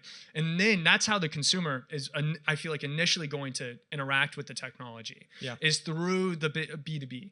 Yep. And then in about 5-6 years, right, we're going to have it to where it's so cheap, it's so refined, it's so compressed, it's very reliable. You can depend on it to where now you're seeing it deployed in like robotics. This is something I'm very passionate about right now. Is applying it in the real world to where a car you can think of it as an embodied AI. You can think of your phone as an embodied AI. You can think of those future products that you're going to buy and put in your home as being a part of embodied AI. And the really big important push that we need to do is driving those costs down so that as it trickles through, right now it's in the huge enterprise, it'll trickle down to the smaller enterprise, and then boom, like in 5 or 6 years, it'll be like a CNN where you can do image classification in a very quickly, and you could do it on your phone. Yep. For example, this was a few months ago, but DeepMind released this really cool model that was so small. I think it was like 40 or 60 million hyperparameters, and it is better at predicting the weather than some of our most sophisticated deterministic algorithms that we have for predicting the weather. And so it really demonstrates how powerful the latent space is. And I think that we're just getting started. We're just at the very beginning of what we can do and how we can apply it to all of these different industries and then eventually to the home. Yep. No, absolutely. And I do think ChatGPT, Midjourney, as consumer applications, this is a really good starting point for understanding consumer use cases, right? Those got to a point where this is a sustainable model for consumer AI. But then you have video generation, right? Which is, really a order of magnitude more processing power compared to still images, right? And then, again, you're generating anything longer than 4 seconds, right? This starts to add up in terms of cost. And so we're going to start to see those types of consumer solutions need to be monetized in a more practical way, right? And I do think that there is going to be a surge in awareness for this type of compute, right? Not only for consumers, but for the enterprise, like you said, but then for providers, right? For people who have these GPUs, it's going to be harder for people to sell GPUs or for larger competitors to acquire GPUs if there is more demand and opportunity on applications that are decentralized. But then beyond video, even 3D, right? So we have one of the people that I've seen working in this space, incredible integration with Passage is Sortium AI is doing 3D model generation. And again, you're talking about video is frames multiplied by time, but then 3D, now you're adding another dimension to that. So the amount of data that we have to process, but this is closer to the consumer side in my mind, right? You're talking about these large language models that are going to be more enterprise for a while, and these things might work their way towards the middle. But we already have applications that are consumer facing where you're processing 3 dimensions worth of data, and that stuff integrates into, Passage is a streamed experience, and those GPUs for streaming normally would be prohibitively expensive, right? But now it's really just accessible for anybody with bandwidth because you can put this on a decentralized application like Akash. So I do think, like you're saying, we're going to have that kind of convergence of the consumer applications and the enterprise applications. What do you think are some of the barriers right now for that, apart from cost? Yeah, so I think that some of the barriers is that technical aspect of it, right? Mm-hmm. Setting up a virtual machine, yes, and then SSHing into that and these sorts of things, right? I think that this is a big barrier for most people. And how can we be able to build something like an agent that is being run on something like Akash, right? That you just type into it, hey, I'm looking to make this, that, or the other, and then boom, it just opens up what that person was able to do in, let's just say, 2 hours, right? Yep. If we can continue increasing the productive units in not just maybe the macro economy, but also on the micro scale with the individual, right? Where you can give people time back, right? If time is equal to money, that in a way, you're making them money, right? And so that's actually how I think that we drive those costs down, is by opening it up and developing these protocols that, are hyper efficient and break even, to be able to, really drive down the cost to where we can allow the next generation and the new people that are entering the scene to be able to make those breakthroughs. Because the people that were making the breakthroughs in 2017, 2018, right, you go and you talk to them, right, it's like, oh, what are you working on now? And it's still like some very obscure reinforcement learning, like, oh, we're trying to do this really interesting like action space with mu0, and that's cool. It's very camp, and I love that, right? But also like those new people that enter the space, as we drive those costs down, they bring their ideas as well. And that's what continues to increase our productivity in the space. And so something like Akash and something like BitTensor is like really driving those prices down to zero, to where the only way I think in the future is where the individuals are actually empowered. Like the enterprise itself kind of can't move as fast as the individuals all kind of performing in a market, Yep. And so this is, I think over the next 5 to 6 years, we're really going to start to see this play out. Like by 2030, I think that like we will be in the same place then as we are right now with something like self-driving. Yeah, absolutely. And I like the point you made about education, because right now to launch an application on Akash, right, if there isn't already a framework built around these containerized applications, then people have to figure it out, right? There was a time when you weren't going to go and launch a WordPress website in Akash. That's not the case now, right? We have a lot more tools for doing this, but just that educational process of opening this up to more people, creating more demand, which then incentivizes the opportunity for more hardware, right? Right. Because that's going to be one of the limiting factors for a while. It's just the fact that there's only so much hardware in the decentralized network right now. Right. And that is like over the next 5 to 6 years, I think that is itself is going to really expand. Like for example, like on BitTensor, right? Like we have 256 slots in total on subnet 4, right? But I can envision a future in 5 to 6 years from now where we don't even have UIDs, and because we've made the protocol so efficient on subnet 4 that the actual allocation, like if someone does a search query, right, we can send it just straight through, and then there's maybe 10,000 GPUs sitting right there, ready to pick that up, right? And it's not like one person running 10,000 GPUs. It's 10,000 people each running one GPU, maybe at their house, right? And so like something like residential internet, right? Like response time, like you could totally be able to do this at home, right? If you wanted to, if you figure out port forwarding, right? Right. So, really, something like Akash, something like BitTensor, these decentralized protocols, as the front ends and the tooling around it really get mature, imagine trying to use Ethereum in 2015. I mean, it's possible, but you're probably not having a great time. Yeah. And now, to be able to go and use something like Uniswap, I mean, it's beautiful interface. It's pretty much it's like a few clicks to where now, you can have 500,000 to 1 million daily active users on Ethereum today. And I think that number is going to just continue to grow on things like Cosmos and a lot of these other chains as well. The interconnectivity and the interoperability, I think, is the problem in 5 years, if that makes sense. Like right now, it's getting the supply, right? Because there's demand, but we need to build up that supply. And then once we have the supply and the price has been driven down to a very on the edge of that efficient frontier, this is when we start to see the explosion of applications, the explosion of adoption across all of the different sectors. So it's like energy, if you were going to have an index fund, right? Like right now, technology is what's propping up the S&P, but as the technology trickles down from technology over into those other industries, I think that something like Akash and BitTensor are really going to play a really huge, important role. No, I love that. I like that you talked about the UX, not just of the end user for the compute, right? People building on Akash, but you also have to think about the UX for providers, right? Making it easier for people to bring hardware into the ecosystem, and a lot of that is an educational opportunity.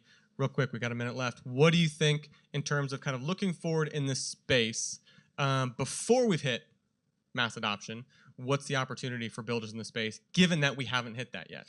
I mean, that is the opportunity, right? I mean, I had someone say this to me the other day. You're either on the wave or you're paddling, right? And so if the market is mispriced, right, where you know that the demand's going to be there, or the demand is, you do talk to these people and it's like, oh, I'd love to be able to get, cheaper compute on the price, right? Like, the demand is there. Build it and they will come. I mean, it's such a true statement. And so, just start building. Don't build for the fame or the glory. Just build it because you think it's cool and the people will come. Yeah, I love it. Cool. Awesome. Thank you guys so much. Thank you. Thank you, Lex, and thank you, Robert. We're going to be taking just a 5-minute break, and we will resume at 2:30 for a keynote from David Johnston from Morpheus.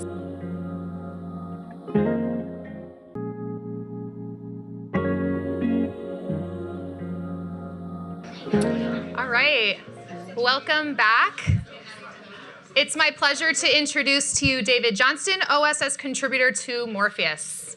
Thank you. Hey guys, good to see everybody today. So quick poll of the crowd, who's already heard of Morpheus here? So about half the people in the room. So just real quick background, Morpheus is a decentralized AI network focused on letting people deploy smart agents, right? So basically connecting Web3 and crypto to AI, right? I believe AI is effectively the easiest way for people to use smart contracts and to execute things on chain with a real human language interface. Just tell the machine what you want to do, and all of a sudden it can understand your intent and help you take that action. So Morpheus started last year as a white paper proposed by some anonymous developers last September, and they were like, hey, this idea of smart agents is cool, but there really needs to be a network to incentivize this. So the incredible evolution has been to see people sort of rally to this cry of true open source AI, and the idea that you want a personal AI. For the same reason you want a personal phone, you want a personal computer, you want an AI that works for you, not for the company, not for some government, but that you own the data, it's connected to your wallet, it's doing actions on your behalf, right? Like that's the big transition we're gonna go through, is just like we moved from computers that were connected with a terminal, some mainframe, just like they used to route phone calls, now they've effectively got a way where you have a personal phone and you want all your photos, you want all your stuff on your device. And so, Morpheus has been interesting because there's no company, there's no foundation, there was no token sale, there was no pre-mine. It entirely emerged in an organic way where the protocol proposed to reward not just capital or compute, but coders. 48% of all the rewards in the Morpheus network go to the coders either building the platform or the builders creating smart agents that are going to be on the platform, right? And I really haven't seen a project since Ethereum that took so seriously the idea of rewarding code contributors, right? Typically you hear of proof of stake, it's a way to reward capital, proof of work, it's a way to reward compute, but people often forget the developers, or those rewards get centralized into a foundation, and it's 5 or 6 of the same guys get all of those tokens of the reward. Instead, with Morpheus, 256 code contributors popped up out of the ether and said, I want to build that. I want to contribute to that. I want to make that real. And they've earned 24% of all the Morpheus token emissions.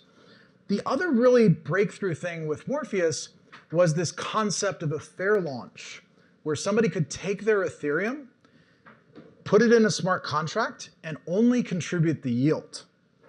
So you can withdraw your Ethereum whenever you want, but you're providing the yield from the staking to the project protocol and liquidity.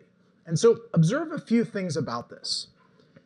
If you have no token sale, right? Typically, this is what people would do. They would do a token sale. It would go into a treasury held by a foundation. The treasury gets spent to zero, and if the project hasn't taken off by then, the project has effectively failed.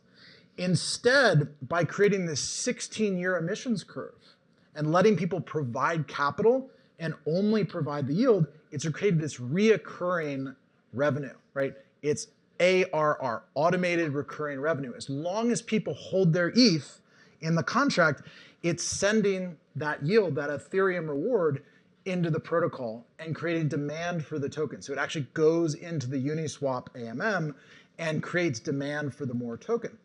So $500 million in staked ETH has showed up out of nowhere into the protocol and is now providing $1 million a month of demand into the token.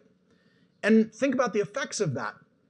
You're effectively creating demand for people earning it from compute or people earning it from code. There's a constant buyer because every week that yield gets turned into more demand for the token. So you've effectively eliminating the need for a centralized treasury. There's nobody handing out grants at Morpheus. If your code got merged into the software and you've got some of those coding weights, you get rewarded automatically by the protocol.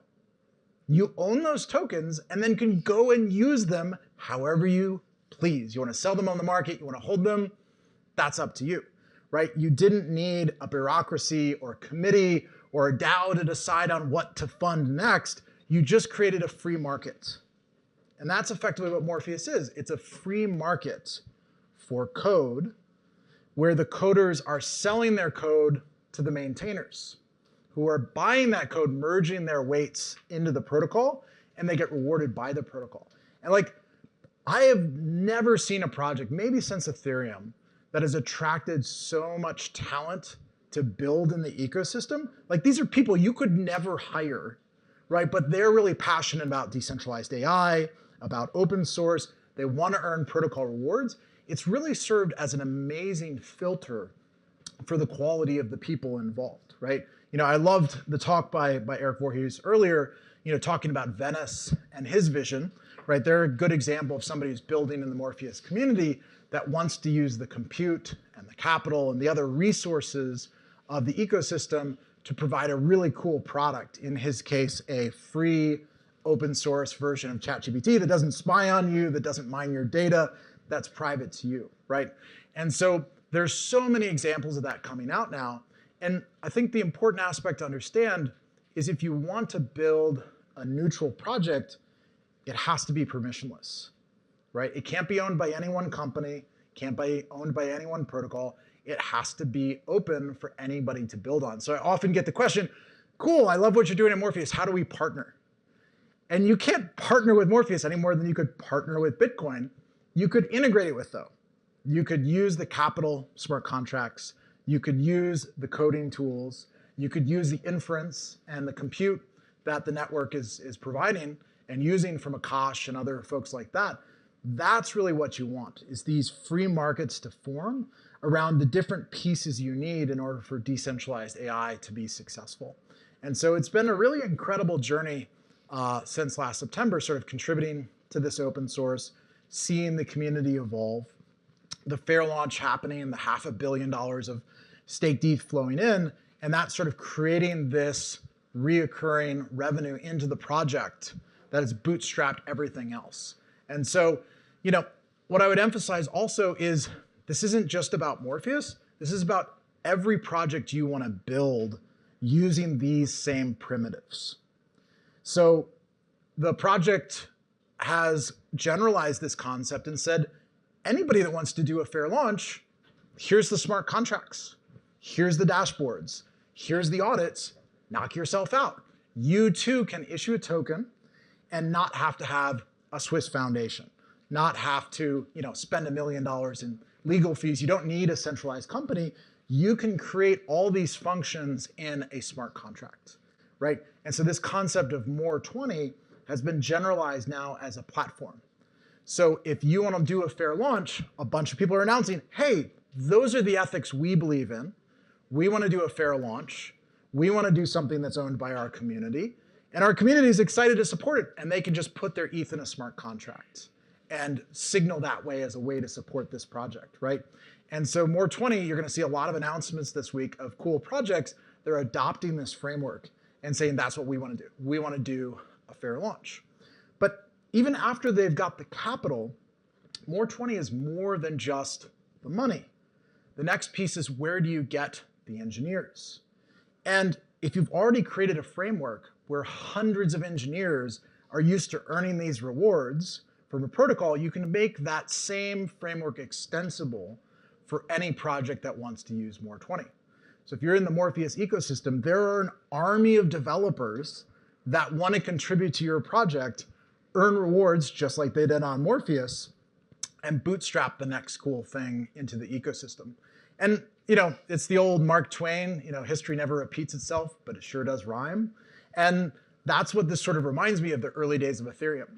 Like I was there during the white paper days, and when it went live, what did we want to do? We wanted to build cool stuff on Ethereum, right?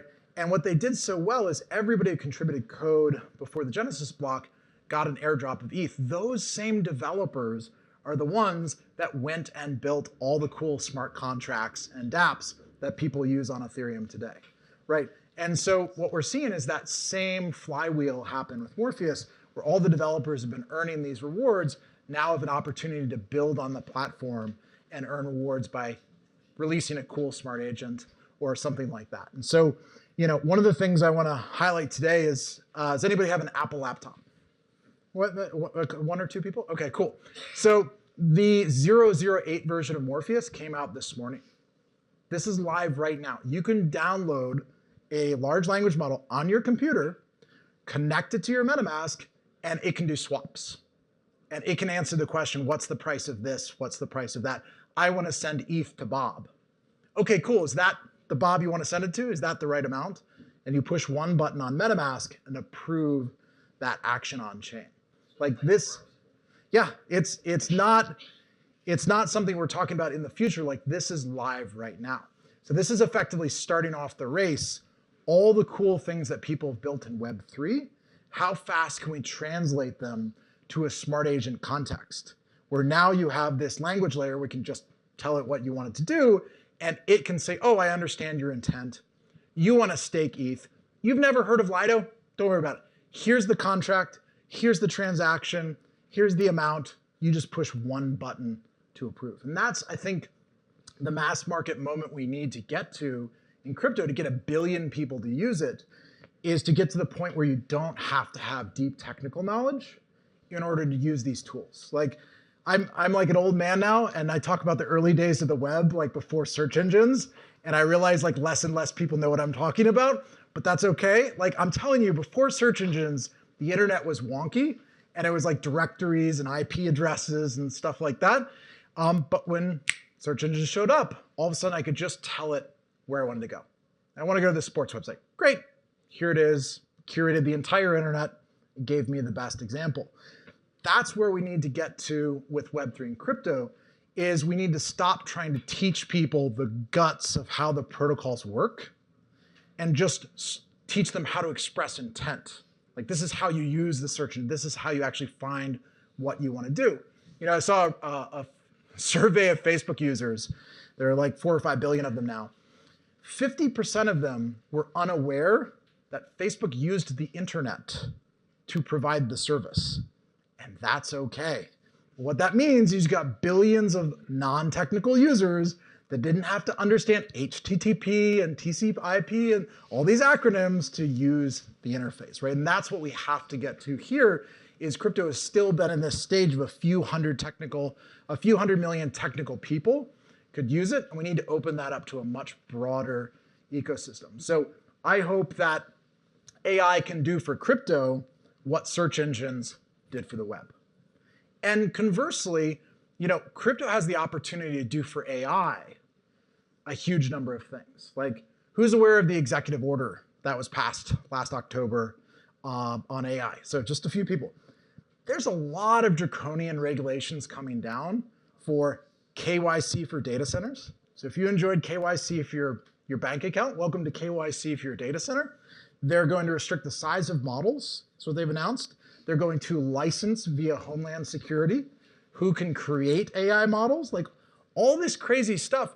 And so if you're in the US the current outcome is you're only going to be able to use approved models by Microsoft or Google or OpenAI, right? They're effectively crushing all the small AI companies with these regulations because Google was kind of afraid they were going to lose their search market, right? That's what's really going on is regulatory capture. And so we need an alternative that's open source people can use from anywhere, just like Bitcoin didn't care where the hash power was coming from, right? Most of the history of Bitcoin, it was overseas.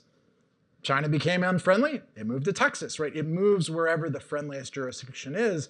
And we need that same thing for compute in AI, is being able to run the models from anywhere, being able to train the models from anywhere and release them. Because if you look at the regulations, it's mostly focused on the companies that are running and training these models, but the users can sort of use whatever they want, right? So we have to separate the application layer from the protocol, right? That was the real genius of Satoshi, is he separated the ability to send and receive Bitcoin from the exchanges and the interfaces and the companies who might have created front ends for it, right? And so somebody in any country could create an interface, but the protocol worked wherever, right? It was agnostic. And so we need that same thing for AI today. And Erik talked a little bit about that in his talk, is all the censorship that's going on, sort of all the spyware related to AI models. You know, if you want to solve for that, you really need an alternative. But I want to sort of end on a positive note, is we're winning. Like, the speed at which the open source community has, you know, sort of said, no, we don't want regulatory capture, we want open source alternatives, has been astounding. If you guys have heard of Llama 3, recently released, is now at the same level as like a ChatGPT-4.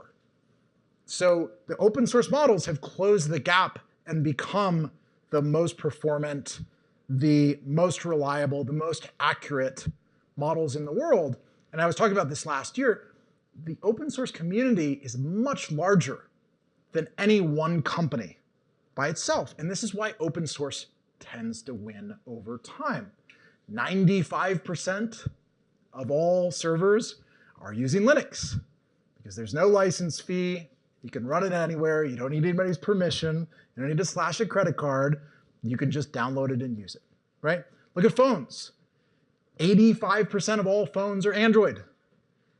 Like, of course they are.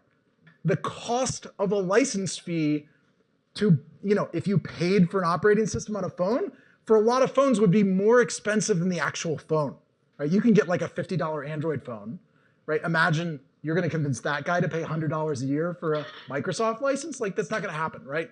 And so open source tends to win over time because it creates less friction. It's totally permissionless. And I think that's what's inevitable for AI. I expect 80 to 90% of all people using AI in the future are going to be using something like Morpheus or Venice, or using these open source alternatives because the cost of a proprietary model is so much higher in comparison. But also, it's why AOL lost and the internet won, right? Is you could have millions of different websites and they didn't have to ask anybody's permission. Like, you guys know there were countries that tried to license if you could put up a website.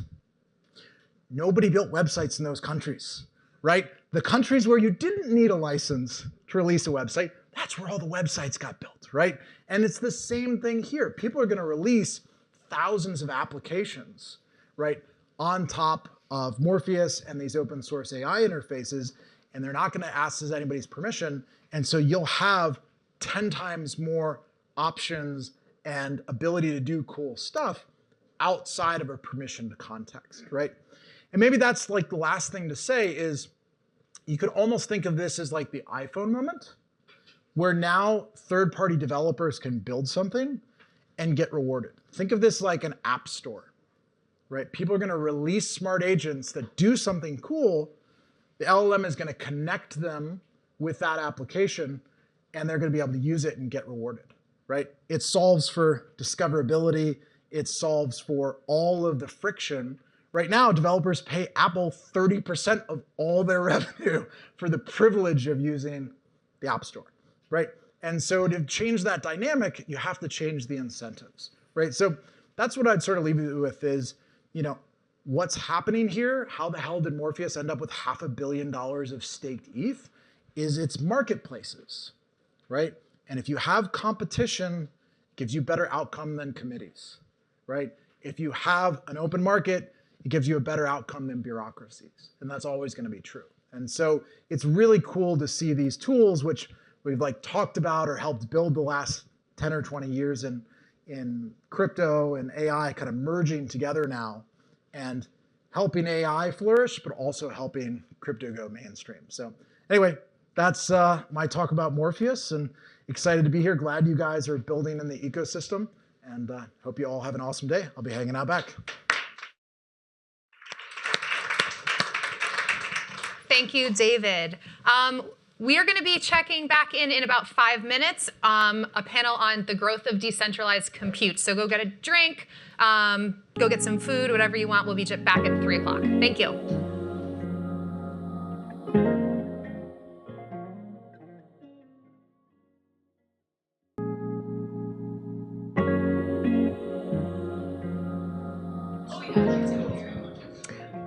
Welcome back, everyone.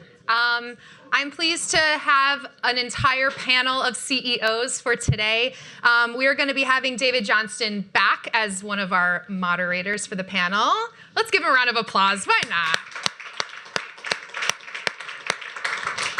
We have Daniel Keller, CEO of Flux. Dean Nelson, CEO of Cato Digital. And we have Stefaan Vervaet, CEO of Akave. All right. Excuse me. Thank you for the intro. So, yeah, this is one of my favorite topics. We talk about decentralized compute. And, you know, I was just talking about Morpheus on the demand side, but these are the guys doing the hard work on the supply side, creating compute and models that we all need. So why don't we do quick intros and tell us a little about your project? Absolutely. Thanks for having me. A big shout out to Greg for spanning the aisle and bringing one of the Flux guys over. My name is Dan Keller. I'm the co-founder of Flux, Decentralized Compute Network. We run front ends, back ends, game servers, AI, rendering, you name it, we run it. So I think we're in a very unique time right now. It's going to take a village to bring true DePIN to life. So we're really excited to work with other projects like Akash. Excellent. Dean Nelson, I'm the CEO of Cato Digital. We are a low-cost, low-carbon bare metal platform globally, and what we focus in on is basically putting the right amount of capacity in the right place everywhere. So application storage and GPU servers, and we standardize everything. So you can have any color you want as long as it's black. And the point we do that is that we take second life assets out of hyperscalers, refresh them, and roll them right back into stranded wasted capacity in data centers globally, so that we can now serve that capacity to everyone. That allows us to now have avoidance of carbon specifically, because there's zero embodied carbon. The first life was actually paid for by the previous owner. And then we can now really offset the actual carbon for compute, but that also lowers the cost and enables capacity everywhere. Because, by the way, there's 37 gigawatts of stranded and wasted capacity around the world right now. And we're out of power globally, but there's tens of gigawatts that are available. We should grab it. All right, so I'm Stefaan Vervaet, CEO of Akave. Akave is a new L2 data layer that connects Web 2 with Web 3. Basically decentralized S3 on-ramp, because what we're seeing in general in decentralized storage, it's really hard to use. And for DePIN projects to take advantage of decentralized compute, they need easy interfaces to connect to decentralized storage, and that's what we provide. Well, why don't we start there? Why don't we talk about the challenges you guys are seeing and how that's opening up and sort of informing what you're building? Like, what's the core thing you're trying to solve, I guess, said a different way? Well, I think we're all here for the exact same reason. We understand compute resources are the new oil, the new gold, and we are the miners, so to speak, no pun intended, of that digital gold rush. So I think the biggest thing for us is to start to really educate people about the fact that you can traverse Web 2 and Web 3 very seamlessly. So we don't do a very good job in the blockchain world of making things very simplistic to use. So I think that what we're trying to do is bridge that gap between the have and have-nots. So people that want to have those compute resources, I mean, we have some great marketplaces out there, but there's not a lot of action going on in those marketplaces. And why is that? People are still intimidated about going and using those compute resources, learning what Web3 is, learning what DePIN is. And I think that that's our biggest goal, is we need to be educators. We need to explain that the difference between Web 2 and Web 3, what you're coding in, it's irrelevant. I mean, you're going to be able to do it whether you build it in Python or JavaScript or Java. You're going to be able to deploy it, and that's our biggest thing, is connecting the people that have those compute resources with the people that need those compute resources. Very cool. Yeah, I feel like you. I've done this for 35 years now, and I've watched a lot of these cycles happen. And so in the first 30 years of my life, I was on the buying side. So I worked at Sun Microsystems, eBay, PayPal, and Uber, and ran infrastructure. And so we drove about $10 billion worth of infrastructure projects across 4 continents. Okay. And the lessons learned within that is all about hyperscale and standardization and that type of thing. And if you look at today, never in my 35-year history have I ever seen the demand in the way it is. I've never seen the supply so short across every front, whether it's GPUs that are going back out to the data centers and the power capacity. We are at absolutely lowest vacancy rates in data centers ever, 3 to 6%. And the biggest companies in the world have bought out everything, including before the shovels even hit the ground. Yep. If you have power, we're going to get it. So that means that we've got a massive constraint, yet a massive demand at the same time. And so, just like you were saying, I think that we have to deliver capacity, and we have to now challenge the way we've done this before. Do we need a Ferrari to drive to work? No. We need a lot of workhorses to go back and actually implement this stuff. So, in other words, you think about 80% of the workloads out there, whether it's Web3 or whether it's generative AI or vertical small language model training, to all the other things that are going to be localized around people and machines, not the centralized stuff when it comes down to huge, massive gigawatt large language model training. That is a huge market, and it's only going to get bigger. And so I think for all of us, this is the gold rush, as you said. But there's a huge demand, and it's not slowing down. Like I said, in 35 years, I've never seen it. I've heard hype cycles forever, but now all of a sudden, whoop, it went up like this, and it's not stopping. And it's not a spike that's going to go down. It's a new baseline, and it's continuing to go back up. So we have to rethink our supply chains. We have to rethink our applications when it comes down to capacity and how they're done. And I love this distributed, decentralized piece of this. The whole concept of, I have all these platforms that centralize all that part. Now, as I start to break it apart, everybody's adopting that capability. They're going to now weave this into what they do every day, but it's going to be the people that are actually driving that change. So I'm very excited about what is possible, but there's never been more opportunity in our space that I've ever seen. Awesome. Yeah, I think so. I agree. I totally agree with you guys. This is the use case that we've been waiting for, for DePIN. Amen. Killer app. DePIN's been put on the map because of AI. And to piggyback on that, last year there was a shortage in GPUs, and still is, right? Like the lead time is probably more than a year. The same thing will happen with storage, and you'll see prices will go up. I used to work for one of the largest storage manufacturers in the world, and you have to make decisions almost a year to 3 years ahead of time to buy all your components. So you're constantly like betting what's going to happen in the next 3 years. And they typically do a 5-year review, like meaning forecast. And the point is, none of these manufacturers anticipated this kind of growth, and they're still catching up. And I bet like with storage, you're going to see the same thing. There's going to be a lead time of a year. Again, why is that important? Because now most of the budgets are going to compute. That's the first step. You're doing your proof of concept. You're increasing your budgets. You're moving from proof of concept to production. And then you start optimizing your cost. And then you're going to look at, how can I reduce my cost in this case? How can I move away from centralized storage repositories to bring that data, like you said, closer to where the actual compute is? Because the traffic, the bandwidth, the cost of moving is going to be so much, and it's already hitting to a certain extent some of these users, because Hugging Face went down 3-4 weeks ago, and it kind of affected not only the Web 2 world but also the Web 3 world. And so it's interesting to see that will pull in the storage aspect as well. Very cool. So that's sort of the challenges, but also the opportunity.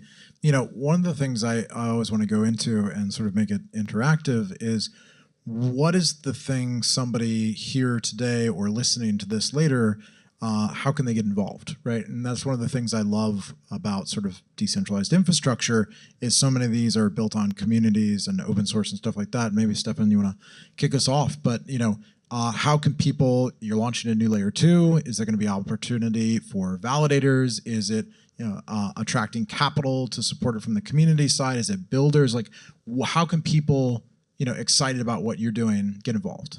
Oh, man, so many ways. One, builders, right? Like if you have a DePIN use case, it doesn't even have to be DePIN. It could just be a Web 2 use case as well, and you're looking at reducing your infrastructure cost. You can reach out and follow up on Akave AI to see like what kind of solutions we have in place. We're looking for users that are willing to take a leap of faith, like builders that are willing to take on a new technology and help build the products as well. Because, as has been proven in the past so many times over, is that even, when you take on a new emerging product, yes, it can be painful in the beginning, but at the same time, you're also leaping forward. You're bypassing all your other competitors that are not doing that, because we know that this train is going. And as I tell my fellow colleagues from the Web 2 world, I tell them, Web 3 is like a train. It's coming at you if you decide whether you jump on it or not, or it will hit you. So anyway, it's builders, it's existing users that are looking at improving the experience. So there's a lot you can do today. That's awesome. I'm going to put a challenge out there because I think there's a bias that we have, and I've seen this throughout my career, is that I have to have the latest and greatest. And the reason I say that is it's like driving a Ferrari to work. You'd love to have a Ferrari to drive to work, but in the end of it, do you really need one? What's the right tool for the job? And so, for example, NVIDIA partnered with us because they want us to help them get their older GPUs out of their customer site because their customers are out of power. So they want to take out some of their V100s and A100s, roll them out so they can put in the H100s and BD200s into those locations for the same power because of the constraint. But that's an opportunity because when you look at the V100s, we now have the same DGX servers from NVIDIA, which were the gold star, right, trained ChatGPT 3.5, available for vertical SLMs and like simultaneous ChatGPT sessions. There's so many things that can be used for that. So I think it comes down to, are you using the right tool for the job? And so if you look at platforms like Akash, you go in and you see all these different choices of different GPUs and things that you can do different workloads on. If you already defaulted to, I have to have an H100, question yourself. In the end of it, what is the right application of that? Just like we saw within cloud, everybody went into cloud and they had this massive spend, and then they had to go back and optimize because you need to do more with less. And what did they do? They started matching workloads to different platform opportunities and different capacity so that they could now get more output for every dollar they put in. So I think that the key here is rethink what you're going to use it for and what tool you're going to use to do that, because that's going to be a competitive advantage across the board. It doesn't matter if it's Web3 or it's going to be generative AI or any other thing that's a machine learning type workload or even storage. It's the same principle. Yeah, I like that. And I'll just expand on that a little bit because I think we have an opportunity for people to really start to understand. I mean, let's say all the haves currently have the H100s out there. They're building, they're developing, they're pushing AI forward. Us mid-tier folks and maybe entry level. I look at universities. We partnered with the University of Applied Science in Geneva, Switzerland. And why did we do that? Because they have massive data centers that are just sitting there idle. Same scenario. They have to plan for it every year, capital budget, lots of outlay, lots of downtime. Now along comes something that is completely decentralized. So I think the opportunity lies in whether or not you want to exercise your right to own part of that network. So whether you're mining or running GPUs or running nodes or just participating in a project overall, an educational piece. Get into a community where you trust those. Flux is a good one. Akash is a good one. There's a bunch of other ones out there that are building. Start to educate yourself because make no mistake, the people that run this infrastructure will be business owners in the end. We look at our node operators, 13,000 plus of them, decentralized systems administrators. We look at those as business owners. They understand that not everything needs a hammer. Sometimes you need a screwdriver. So, as you stated about, do you need an H100 for what you're doing? Probably not. It's maybe some, 4070 Ti's, bridged and sharded across, 4 or 5 different locations. That would be fine, and it would work. So I think we need to come at this a little bit different. We need to look at this as an opportunity. It's just like when Satoshi penned that white paper. He looked at how do we break that financial stranglehold, and we're looking at the exact same thing in compute stranglehold. Whether you're part of the big evils, the Googles, the Microsoft Azures, the AWSs of the world, there is an opportunity for all of us to step in and be the next leaders of technology. And I think we can do it together. And that multi-chain where you're working with multiple platforms, absolutely going to be a huge, huge success in the end, I think. Well, that's really cool. I love that concept of, become an owner and participate in this, right? Because I wrote an article a few years ago about the robot economy, right? Everybody's like, what are the jobs or the opportunities going to be once everything's AI and robots? It's like, you want to own part of the robot economy. Yes. Guess what? That's all tokenized in the form of these public networks. If you own, an Ethereum token, you've effectively got ownership in all the smart contracts, right? You're by extension getting exposure to that. And so, I think that's an interesting direction that it's likely to go, is people are going to realize participation in Web3 is the best way for them to participate in AI or robotics or any of these things. So maybe to riff off that a little bit, curious sort of the most interesting trends you're seeing around tokenizing access, right? I know Filecoin did a huge amount of work with launching the FVM, and then you got all these cool tokenized projects launching on Filecoin. Now you've got the layer 2s coming. And so curious how you think about that aspect. We've obviously got a crypto heavy crowd. What does that look like, sort of this next wave of tokenization for people to participate in that way? Yeah, it's a big question. Well, I mean, obviously we're seeing a lot of L2. So just so you know, I've worked at Protocol Labs for 3 years. As of last week, we started our own company. And so we're seeing a ton more L2s being built right now. And so what I really, what is different than last year, I think, is we're seeing a lot more vertically integrated solutions. So you have horizontal solutions, have vertical solutions. But if you look at like the Hive mappers of the world, where they sell real devices, like cameras that will, sort of crowdsourced mapping of the world, essentially, right? So we're seeing these marketplaces appear that are very vertically integrated. And I love that idea because end users can actually contribute to this economy in a very efficient and they're directly making money from it. Two is like, so I see a lot more practical use cases when they're vertically integrated. Horizontally, I also see a lot more L2s, just like the one we're building, that are layers that are being built on top of existing L1s that will contribute to functionality that's missing on the L1. And I think in general there, it's what you were mentioning earlier is like it opens up a whole new economy of service providers. And so these service providers, definitely when we're talking about infrastructure, right, can now elevate themselves. So for example, if you look at what a typical managed service provider makes on reselling Amazon or Google or Microsoft, they get maybe 8% margin, right? So that's really small. They've been eroded over the last couple of years. Now they can sort of like take control back, provide compute, data services, and other built-in services that they can now build on these stacks. And we're seeing more interest in that, where last year, 2 years ago, we didn't really have that sort of organic demand coming in because there's more acceptance in general for tokenizing real assets that are coming on chain.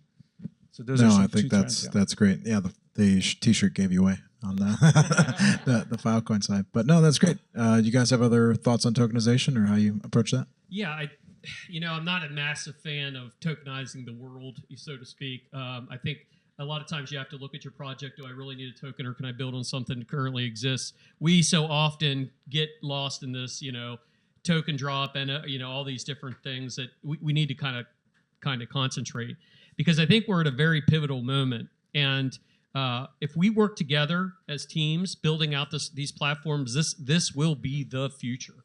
And I think the big thing for us is understanding how these different projects can work together, getting rid of the tribalism that exists in blockchain, because it's, holistically, it's across the board. So, I think this is the time for us to start working on things. And the other thing too is look at your project, really dig down deep. Do I need to build something, or does it already exist, and can I make it better?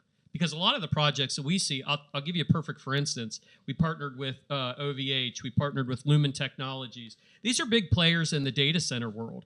And why are they interested in us? Because they want to have their hand in that Web3 DePIN from the outset. So you're already starting to see this shift in the standard tech sectors where they understand there's a value add coming, and we're going to be the ones that are leading it. Very cool. And I'll just give it a little different spin on this. I think there's an opportunity that's missed right now for tokenization, and that is in the sustainability component. So in our world, right now there's going to be 43 million servers retired in the next 5 years. 43 million.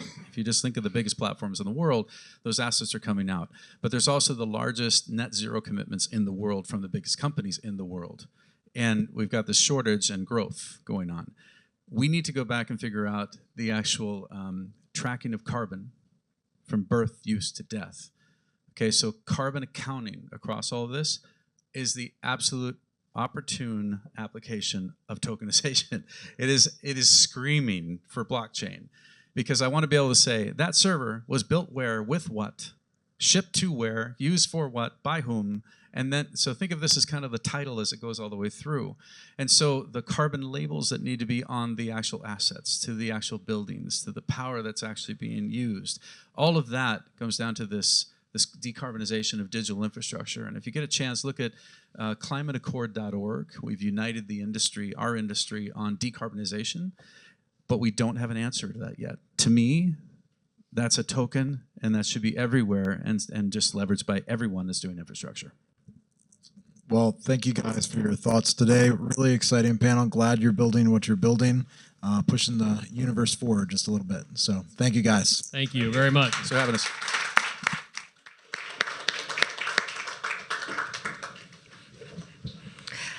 All right, everyone. We are going to be taking around a 40-minute break. Get some food, get some drinks, and we can come back here for the Akash Builder demos starting at 4 o'clock. Thank you.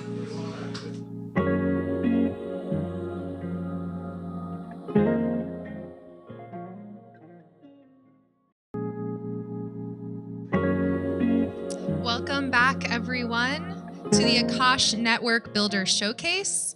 We are going to be starting off our showcase with Passage. Arel, Avellino, CEO of Passage, is going to be presenting. Please join me in welcoming him. All right, let's go. I'm gonna set this right here, and then at some point I'm gonna kick it, and this is my splash zone right here. So, awesome. All right, so my name is Arel Avellino. That's right? Yes. Just kidding. So my name is Arel Avellino. I'm CEO of Passage, and before I get into what Passage is, boom. Before I get into what Passage is, how many of you guys use Zoom? Just like raise your hand. I'm really glad that it was all of you guys, because you probably all know what I'm about to talk about. How many of you guys love Zoom? You love using it? All right, it's nobody's favorite tool. All right, there's kind of a reason for that. No one really gets excited about doing a video call. And so part of the reason why Passage is doing what we're doing is because there was a period of time where we all had to do this. We all had to use this experience right here. You got the cat, you got the whole thing, right? People don't have their video feeds on. It basically just feels like awkward Hollywood squares. So this is where we're doing everything though. We're not just doing normal video calls on this. We're doing meetings, community events. We're doing all kinds of stuff, all just in this awkward space. But so this isn't even so this is the experience, but there's even a gate to get into this experience. If you don't have it downloaded, you can't use it. So it takes about 19 clicks to get into a Zoom experience.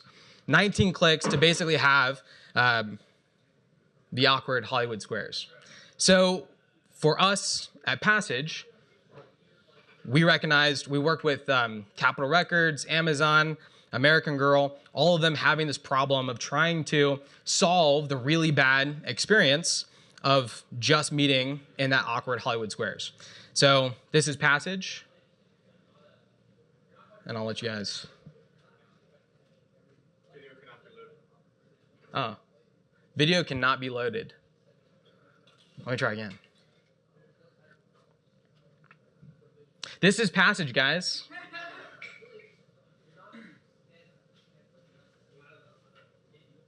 The drama.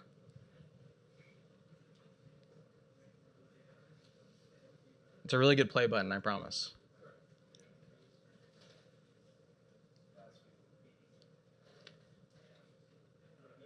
The old not connected to the internet.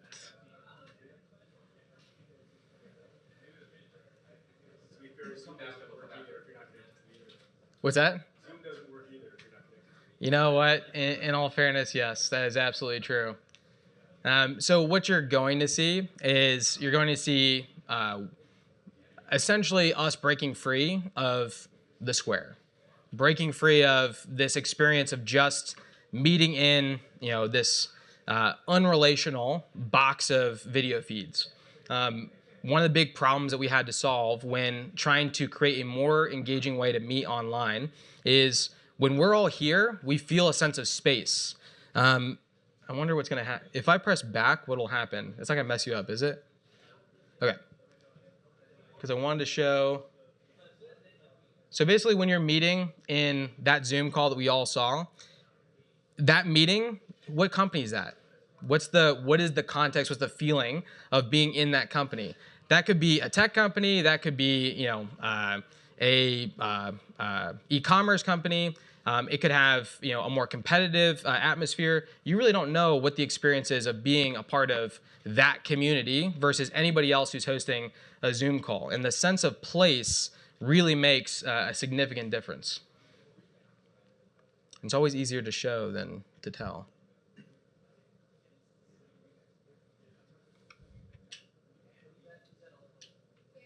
So this is not the one that we wanted to show. We want to do the one right before it. Do you think it might be a problem with just that video?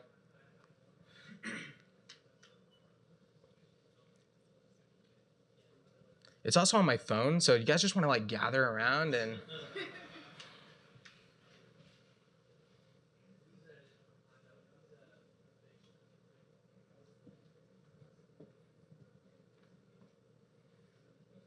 Well, so while we're waiting for this to load up, I'm going to tell you guys a little bit about, kind of what it is that we're sort of up against in the world of meeting together. So probably all of you guys have experienced this.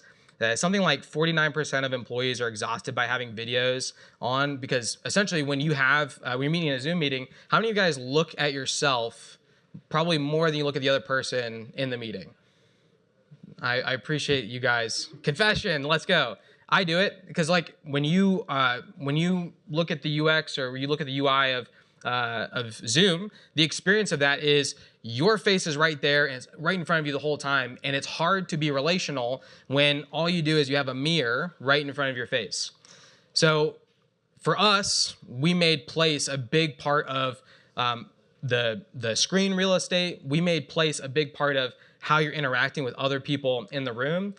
What you guys are about to see is essentially the combination of having the Zoom experience of being able to see the other person, but then also the experience of a game where if I'm up close to you, you hear me up close. If there's something going on in our space, we both get to experience that. A big part of having a virtual community, whether it is your outward community or your internal company, is being able to have some sense of shared culture and experience. But the tools that we have online don't really give us that. Short of just playing a video game together, which we've actually done that. One of the things that we do in our company, there's a culture of just setting aside a little bit of time each week to just play a game together, because we're a completely remote virtual company. Short of doing that, there's really not a lot of ways to have that same kind of shared experience.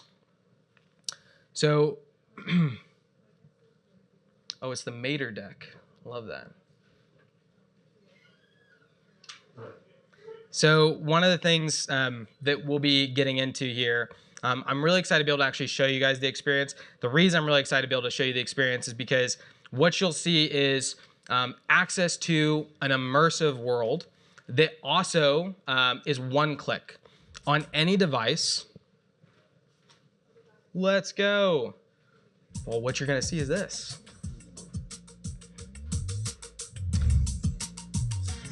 So as we start to like form a conversation, everybody moves naturally. It's happening like live in front of us. Without saying anything, you know who I'm talking to, right?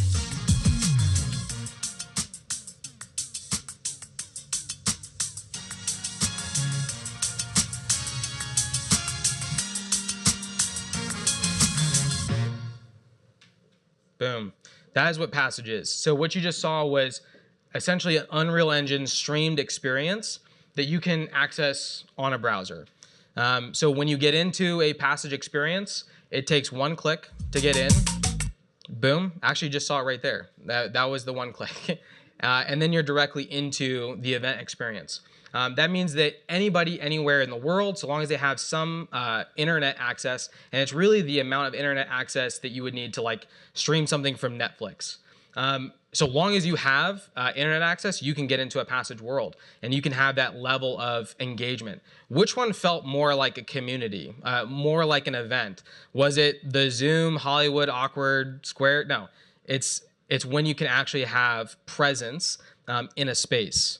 So one of the things I want to show you guys real quick is how easy it is to just get one of these worlds set up. So I think if I just, yep. So basically, we have a bunch of pre-made worlds. We also have the ability to just customize a world. We'll soon have world building tools enabled. You just create the event, schedule it, put a name on it, whatever the start time is and the duration. And then you're inviting your guests, the number of attendees that are going to be available. And then everybody can just get in through a link. So as easy as it is to just share a Zoom link, you can share a Passage world link. So what types of worlds are being created right now? I really like how diverse each of these spaces look. When you actually look at each one of these spaces, you can tell that there's a significant personality. The top right there is DeFi Dojo, and the DeFi Dojo guys are here. They have a very unique personality. You got the Chihuahua world in there. They've opted out of having the like video feeds and audio feeds in the experience. It's just the characters, and that's just part of their community. So again, each of these are one click. You get into them just directly through any browser on any device. And again, the worlds are up to your imagination. You just want to meet into a space and do screen share. That's the center one right there. Somebody just sharing a price chart, having a conversation with their community. So the types of communities that are building worlds in Passage, we've got schools that are looking at Passage, colleges that are looking at Passage. We have live events. They're trying to take that same live event experience and bring it into a more immersive environment. We also have lots of communities, especially in the decentralized place, where those communities are going to always be remote communities. Like they're probably not going to have a shared space at any point in time unless they're at an event like this. So to have the ability to meet together as a community and have a sense of presence is highly impactful. So right now we're just in V0, but we already have a bunch of different use cases of worlds that are in the pipeline. And so we're really excited about all of that. So we're at Akash Accelerate. So why does this matter to anybody who is maybe more interested in the future of decentralized compute and all that? Well, to be able to create this type of an experience, we need a lot of GPUs. In order to, in fact, actually, so it was funny, I was actually just talking to somebody off stage about this. What got us into crypto was not Bitcoin or anything like that. It was Akash. We first discovered, the power of what can be done in a decentralized environment by watching what Akash was doing. But then at the same time, we had a significant need. We needed GPUs, and there's one big player. There's a couple, but there's like basically one big player in the marketplace. So discovering Akash, it helped us in several different ways. The first major way is that it helped us reduce costs. So right now we're in the process of creating an integration. Let's see here. So right now we're doing a full integration with Akash so that when you go to select where your world is being streamed, instead of having it streamed in a centralized space, you can actually choose that it's streamed on Akash GPU. And what's exciting about this to us is that this is kind of a no-brainer for people who are creating these experiences because the cost is significantly reduced. But then at the same time, we love the idea of being able to provide unstoppable community spaces on the unstoppable cloud. To me, that just sounds exciting. But then also, if somebody had the ability to just shut off your ability to meet together in a community, I mean, to me, that's not what we're building this future for. That's not what we're trying to build the future of communities, the future of gathering together. By the way, at no point do we ever believe this replaces meeting together, but man, this is way better than that standard in the box experience that you get from, for whatever reason, everyone chose boxes. Everyone chose boxes for us to meet in. I definitely prefer circles and meeting in a 3D space that is part of the experience, not just an afterthought to the experience. So what you're seeing right now is actually the first ever Akash world, the first ever world being streamed on Akash GPU. The integration isn't complete. It'll actually be complete at the end of, basically by September. We're hoping it'll be complete. And then people will be able to get the full experience of Passage using Akash. So for those of you guys who are part of, if you would say you were part of the Akash community, I want you guys for a second to just imagine, what it would be like instead of us, I didn't know it was gonna be that loud. But instead of us meeting in Zoom, imagine us meeting here in an Akash-themed world. Instead of us, maybe throughout the year just getting on Twitter Spaces. Instead, we're meeting here, and we're meeting knowing that we're on Akash GPU, knowing that Akash GPU providers are giving us the ability to gather. I mean, that to me is hugely impactful. So one of the reasons why you guys should be really excited about this, especially if you guys are a Akash provider, is that we're about to use a lot of GPUs. One of our biggest concerns building Passage in the way that it is built is that there are vice grips on how many GPUs are actually out there and available. And so Akash and what they're doing essentially is enabling us to scale and know that we'll have enough GPUs to meet the rising demand for what we're building right now. So guys, very, very excited about where this is going. Very, very excited about the future of decentralized compute, open compute marketplaces. Thank you for listening. Also, if you guys want to connect with us, we're going to be around throughout the event. Lex is leaving early, but me and Brianna will be around throughout all of Consensus. You can also just take a picture of this, and that's our contact form. You'll be able to connect with us. We can also talk to you about if you wanted to set up a Passage world. Right now, we have a list of people, and particularly we want to prioritize people who have communities that they want to bring in. So, yep, very, very excited. Appreciate you guys.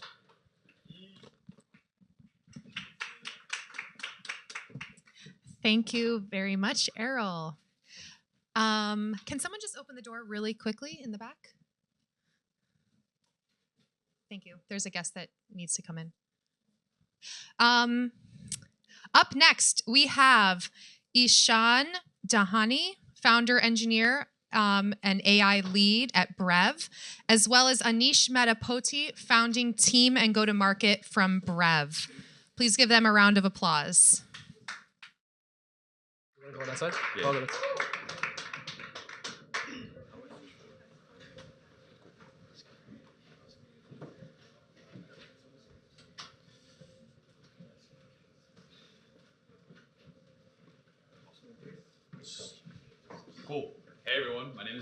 Podi. Everyone, my name's Ishan Dhanani. And we're with Brev.dev. And we're here to share a little bit of our story about how we started working with the Akash network and how we're currently utilizing Akash for production-grade ML workloads.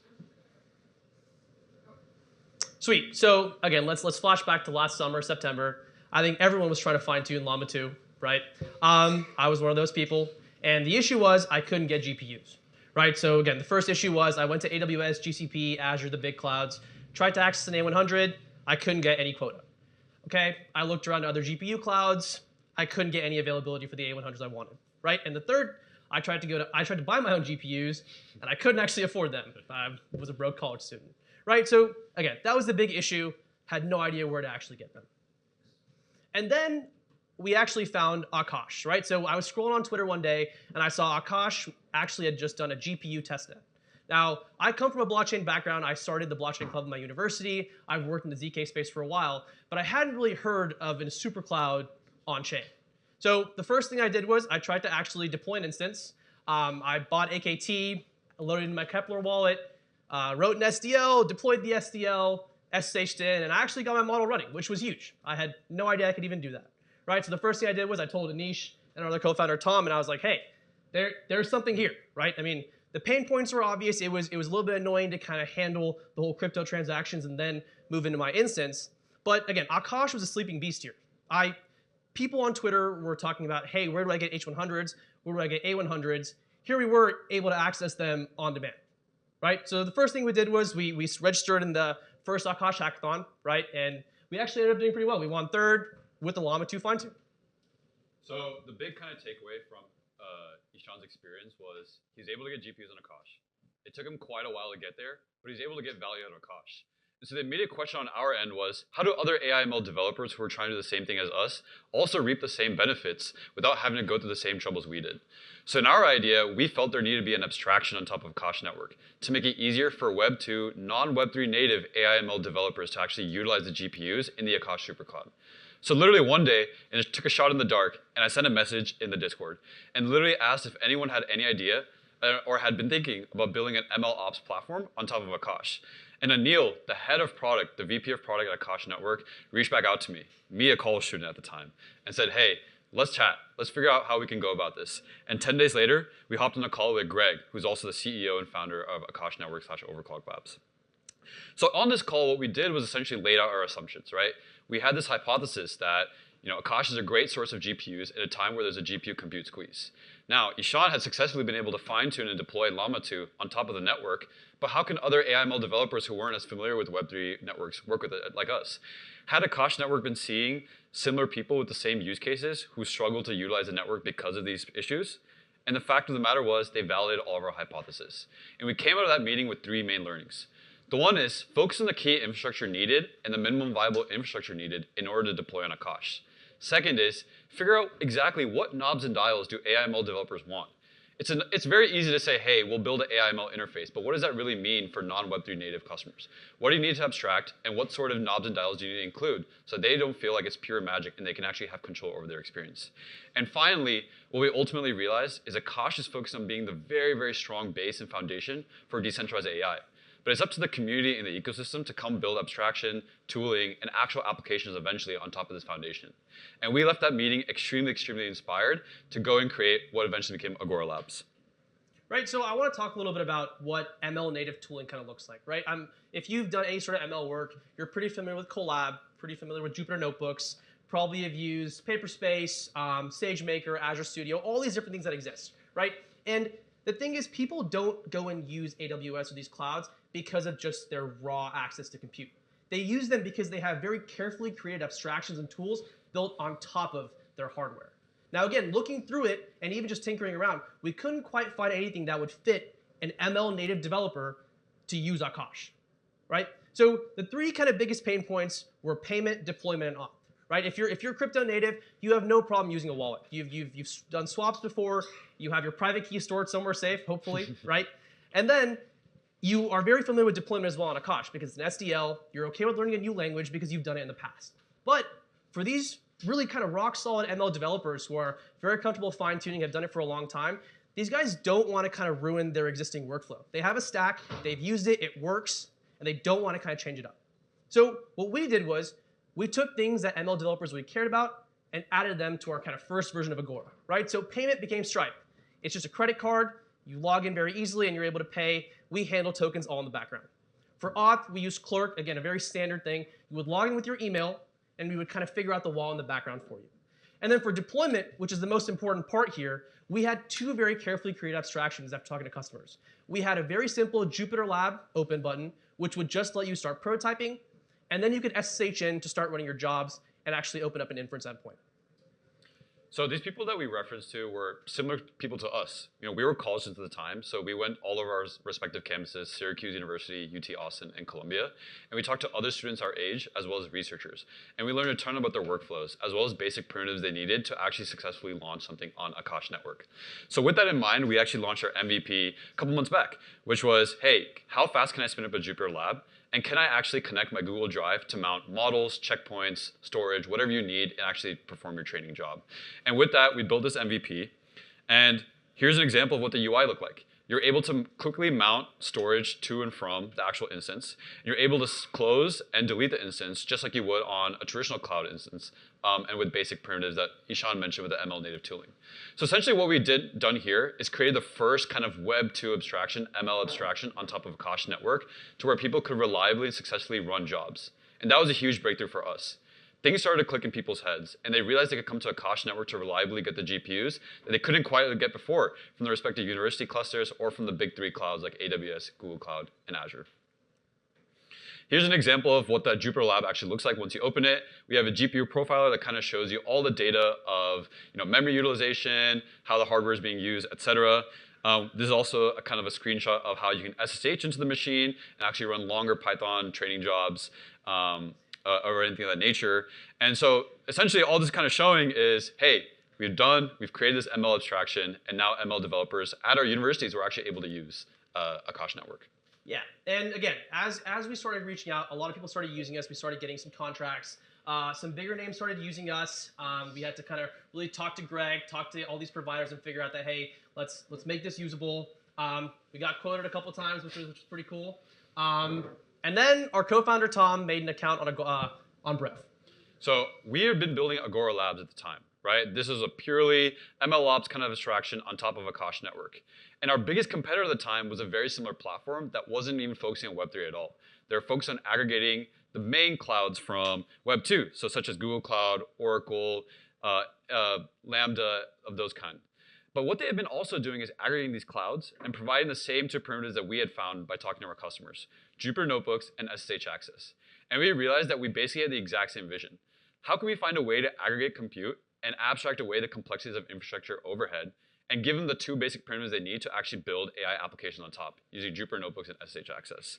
And so after Tom, our third co-founder, made an account on Brev.dev, which is our biggest competitor at the time, their CEO emailed us one day and said, hey, can we hop on a call? You guys seem to be doing something really cool, and I want to know what you guys are up to. And us as college students who were first-time founders were like, why is our biggest competitor trying to talk to us? And so we jumped on the call and immediately found out that they had the exact same vision as us, which is, hey, how can we handle this infrastructure overhead without ML developers having to worry about it so that they can just go in and focus on the AI applications? So after hopping on call and they shared our story with us, we shared it with them, Natter straight up point blank asked us, can we acqui-hire you guys? And can you come to SF, and how fast can we get this moving? 3 days later, we literally hopped on a flight, went to SF, compared roadmaps, and literally became acquired from Agora Labs to now part of Brev.dev. So now we want to focus on, okay, that was pretty smooth, right? We were able to get acquired, but like the implementation is very, very different because these guys have been working a lot with the Web 2 kind of clouds, whereas we were primarily focusing on Akash network. And so Ishan's going to talk about some of the implementation details and how we had to make that happen. Yeah, and I really want to focus on these because I'm sure a lot of people here and people that are listening and are trying to build on Akash and want to know how they can integrate Akash into production applications. So the three kind of biggest steps that we have here are a provider list, an inventory API, and the actual GPUs. So right now, when we were working on Agora, we would just kind of blindly pull the network and find GPUs that worked. Now what we do is we have a set provider list that is constantly changing as we do our tests. So we've got providers for A100s, providers for H100s, A6000, L40s, all of them. And what we first do is we're able to at all times get an exact count of how many GPUs are on Akash and how many are usable by us. The next thing that we do is we actually have an inventory API. This inventory API actually lets us see, okay, if for example, this provider has 5 GPUs and has this much storage. How much can we actually access at this time? This then actually gets fed into the SDL, and we're able to request without ever going over or ever going under. And then the third thing is wallet management. Now, this one's pretty key when you're trying to create a Web 2 abstraction over Web 3, right? So the way we did this was actually have 2 wallets instead of 1. So when you think about getting instance pricing on Akash, right, it's not just simply pulling the chain. You actually have to create multiple bids for each GPU type, and then you get a list of, okay, these are the prices for these GPUs. So we actually have one wallet that's constantly pinging pulling the chain over and over again, getting accurate prices. And we've kind of built out an internal queuing system because transactions can't be parallelized, which allows us kind of at all times to have a very fresh cache for prices. The second one is wallets, right? So the second wallet lets us actually top up instances and also manage a user's instances, because these aren't actually quite transactions that need to go through. The third thing is a multi-node RPC implementation. Now, again, back in the Agora days, we were just using a single RPC node, and whenever Akash would go down, we wouldn't actually know what to do. So yeah, and what we did here is we actually created this sort of load balancing RPC technique. So what we now do is whenever we want to create transactions to the chain, we actually pull all 3 or 4 RPCs at once. And whichever one comes back fastest as healthy, we send our transactions through that. Now, this always lets us stay up, because if an RPC goes down, you don't want to also go down, especially when you're handling kind of larger workloads. So this is something I really recommend if you're going to be using Akash in production. Kind of build something similar to this so you can always have a healthy state of the network. And then persistent storage. This one is still currently a work in progress at Brev, but we've got guys back home working on it right now.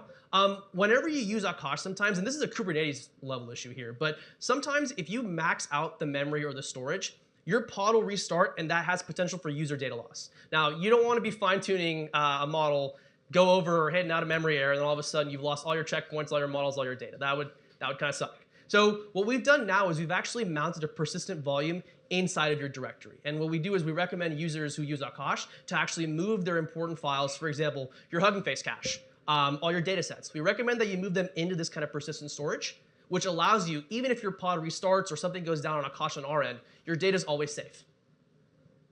And here's a little demo that we've got on how easy it is to really use Akash on Brev. We've got it. Nice. So this is the Brev console page right here. These are my instances. It's as easy as this. You simply just create new. You choose your GPU type. So here we're choosing an Akash H100. Give it a name. I think I choose Akash ML. And then simply click deploy. Now, in the background, this is doing all the steps that I mentioned in the slides before. Right now, we're pinging the provider that we just selected here, who had the best combination of price, uptime, etc., and we're now running the deployment.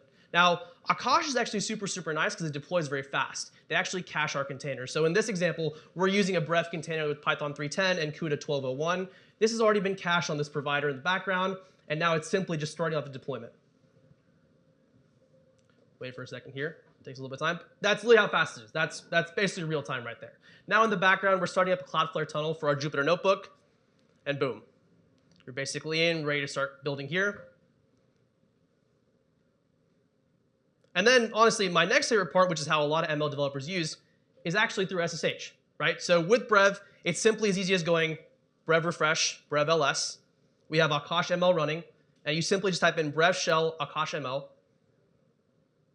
It's waiting for the connection to be established. It's going to load in, and boom. You're basically in an Akash instance.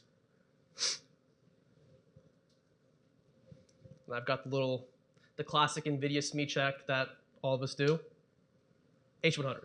So I mean, no crypto, no tokens, nothing at all. You paid with Stripe to access Brev. You clicked a couple buttons, and you were in an Akash instance, right? This is why companies that do real ML now are going to be using Akash, because these guys don't want to add in tokens. They don't want to add in a bunch of these extra flows. They want to do things exactly how they do on their current platform, right? And that's where Brev really kind of comes in. And the hard work of implementing the multi-node RPC implementation, persistent volumes, etc., was done so we could abstract all this complexity away and run through the same workflow like they would on any other Web 2 cloud, like AWS and Google Cloud. So yeah, we already talked about the benefits right there. But again, Akash has insane GPUs available. I mean, I don't know where else you can get an H100 for less than $1. I don't know where else you can get straight up DGX clusters, A100s, for almost less than $5, right? And then again, cache containers loading in less than a minute. That's something that even big cloud providers don't provide. So for context, if I wanted to deploy on Google Cloud, it might even take up to 5 minutes. Whereas with Akash, I always find that my Jupyter notebooks load in less than a minute, which always improves the UX experience and something that we found as a healthy surprise when using Akash. So I wanted to walk through a case study for how Brev is actually being used in the enterprise space today, right? And so I wanted to highlight our first enterprise customer, NVIDIA, and how they actually utilize Brev.dev to create launchables. So what are launchables?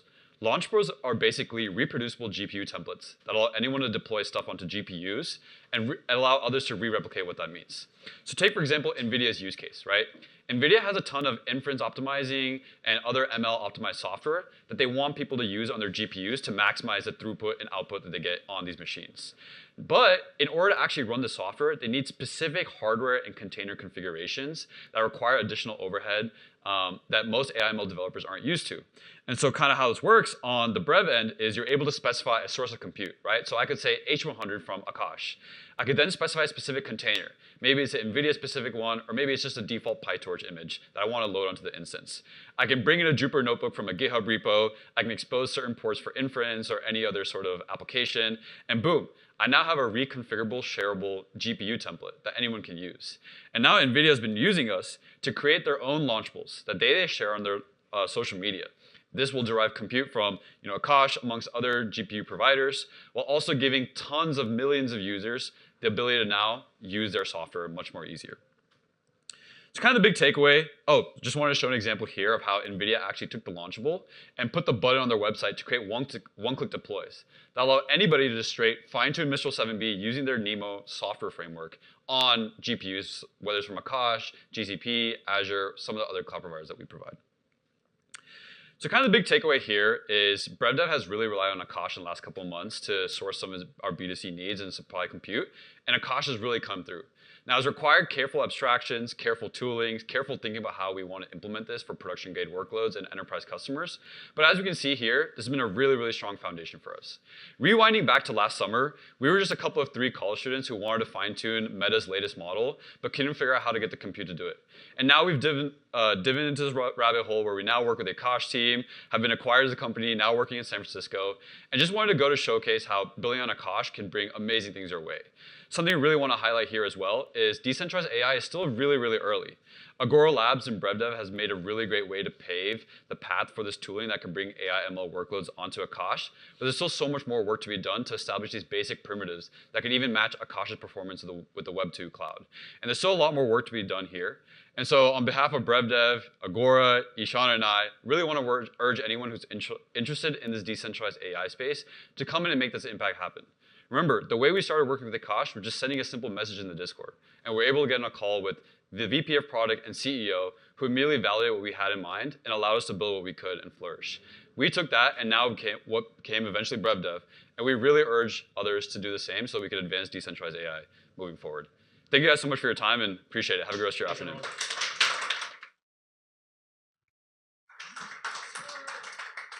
Thank you, Brev team. We have one more builder that's going to be coming. We can open the doors for anyone that needs to leave right now. Please join me in welcoming Jiahao from Flux. Round of applause. Can you guys give a round of applause?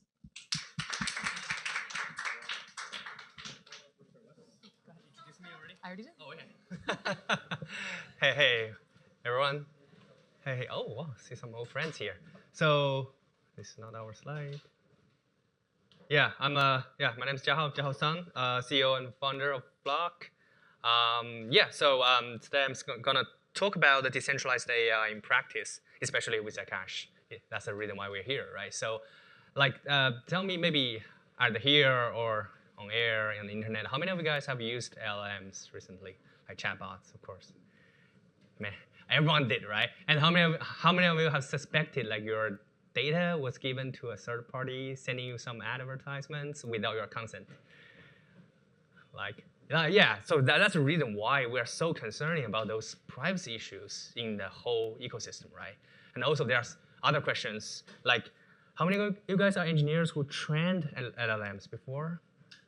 Train those models, cool. And then How many of you guys have trained those models on other people's computers, other people's graphic cards? That's a bit harder, right? And even harder is how many of you guys have trained large language models on other people's GPUs and with other people's data, but you don't take them back. It still stay on their local machine.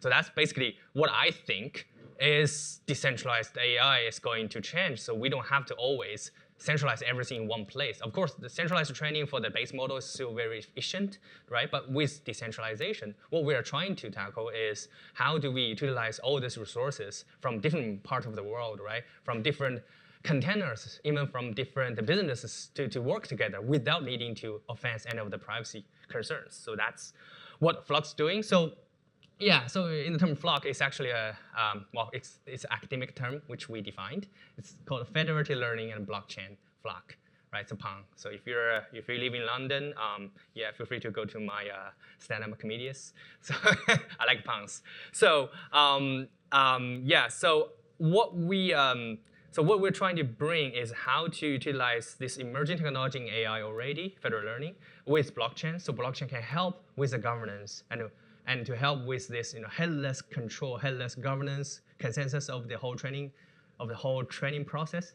instead of having to have someone in the middle. For example, Google is using federated learning as well. Everyone now using Google phones that they are predicting your typing habits on your keystrokes, right? So they can claim that they won't be evil, but how can you prove that, right? So the only way I think, in our view, is with blockchain, the transparency and auditable backtrace of all the chain transactions. That's an important thing for you to actually verify your data always stays local and security with yourself. So yeah, so that's what we built. Basically, the decentralized AI, the whole ecosystem family. These are the partners we work with, like including the ones who are doing decentralized compute, the ones who are doing training, the ones who are doing decentralized inference, and also the Web3 applications who build based on those infrastructures, right, and then make it an application. So yeah, I mean, these are all the players. I mean, all the big players in the market, or we worked with before. So everyone is taking a part of the whole landscape ecosystem, and then we connect together. So yeah, Flux here. Basically, we do the training part. We work with compute providers. We work with data providers like Filecoin guys just sitting back there, and also the inferencing and applications, of course. And we actually have our application co-creation application marketplace already. So you can see a lot of bots on that marketplace already that maybe can talk with you about what's a specific L1 chain, right? What's the information about it? How can I build on this chain? Instead of looking into a specific knowledge base where this whole thing is co-created by the community. So everyone just popping down some knowledge together. So yeah, and the reason that all of us trying to do this decentralized training and decentralized learning, as I mentioned earlier, is of course, first of all, the centralized model access is not, so OpenAI is not open, right? It's not accessible by everyone. And also the poor compensation for data, especially. That's already not the news anymore. Like in the early days when GPT came out, and then Elon Musk figures out, oh, you're actually leveraging my Twitter, so I have to close this firewall now. Like you have to pay £5,000 if you are going to scroll someone via my data through my API, right? So yeah, that's a brave move. Similarly for Reddit, it was a free, very nice market. Oh, sorry, it was a free. It's a free discussion board and everyone likes it, but then soon after GPT debut, then they figured, oh, we need to charge people who are actually using our API. And also the risk of bias models, we all know this. Back in several months ago, right, Google's Gemini, there's a big scandal about the results are so biased. So even Sundance Pichai came out to say, sorry about this. But how can you improve it? Sorry, how can you improve it? How can you prevent this to be happening? I think decentralization is a way for it. And also, recently there's a hype for people saying, I resigning from OpenAI to do something else, right? That's me. That's just for fun. I didn't work for OpenAI. So what Flux presents is this a whole structure in terms of data flow. So we have 3 basic components. One is the AI Arena, which we launched recently with many of our big node operators and also the engineers from communities like Numerai, Kaggle, Hugging Face. They build on this. They compete on this. For example, if there's a task created, they will propose their model to see whichever can be the best, right? And there's FL Alliance, where it's basically the federal learning part that to keep every user, every participant's data stays local. You don't have to worry that, oh, if I'm joining this training with someone else, that I need to send my data to any third party.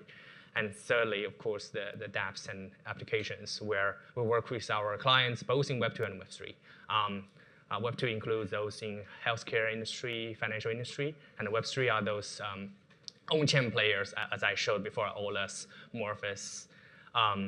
Yeah, so these are our alliances, let's say. Basically, they form together so we can have this data flow in this AI arena. We have the competition. We have the battlefield for the best model, and that best model will serve our FL Alliance for as a back end, and also serving the applications for the front end. So these two will form an application, an end-to-end application for your business use cases, which is quite useful in many of the sensitive areas, especially like healthcare, finance. Yeah, and basically how it works, it looks like this, but we have detailed paper in our final slides. You'll find a QR code. Basically, you can see all our paper lists. There are 3 different, well, 4, but 3 different roles in Flock that you can participate and join together. Basically, for example, the task creators are those who create a task. For example, if I am a healthcare company, I'm trying to do a small clinical trial with a lot of people. Maybe they don't live in one place, right? They're probably across the world, or even different countries. So what's the best way to actually do this training with them? Because traditionally, maybe it costs a lot of regulation headaches, right? So those are the task creators. They will come to Flock and put up a task, put on some incentives as well, and then to incentivize the community to help building with them. So the training nodes are those builders. Basically, they will propose models. They will compete which one has the best result. And then validators are the ones randomly selected in each training process. And then they're going to compare your model and your model results with the metrics that you chosen. For example, the loss functions, right, you chosen. And then to see whether it's helping the model to be better. And then if they are playing evil, they'll be slashed out. If they are not, then it's a good thing for everyone.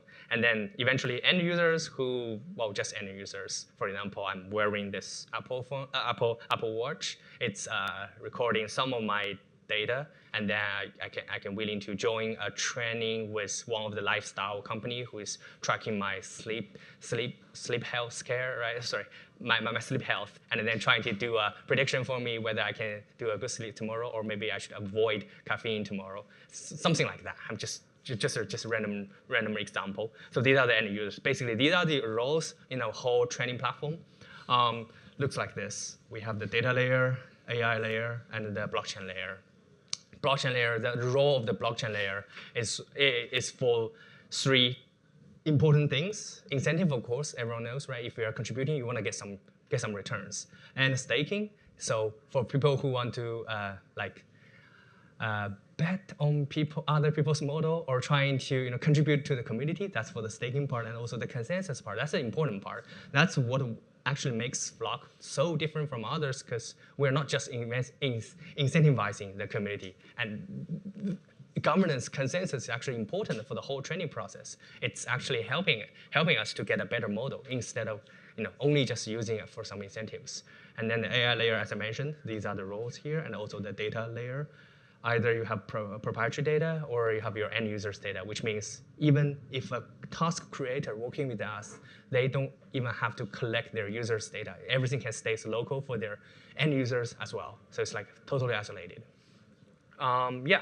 So what we're doing with Akash is, of course, as I mentioned, this is decentralized AI. We have data from other places. We have compute from other places. So Akash is a place where we can source those GPUs, right? I guess many of you build on Akash here today. So The collaboration between us and Akash is we actually had a very detailed tutorial about how to use Akash to one-click becoming a validator of Flock. And also there's another tutorial coming later this week about how to one-click using Akash become a trainer of Flock. So it's going to be a smooth it's going to be a smooth learning curve for anyone who are already on Akash and just pick the container that Flock did on Akash and then join the training. It become a Flock trainer already. So yeah, there's a term, right? You don't have to choose between mining Akash or mining Flock. It's one stone and two birds. So we have a video here.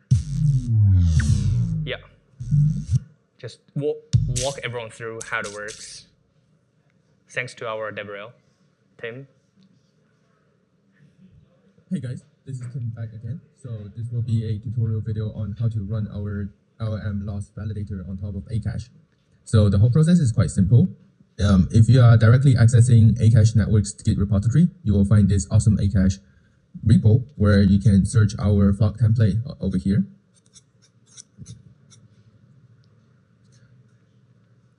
So in this README, we briefly describe the usage, the documentation, and the support. Let's start with the usage to get your Flock API key and the task ID directly from our train.flock.io platform. As we come into our train.flock.io platform, we can see we have 3 tasks available.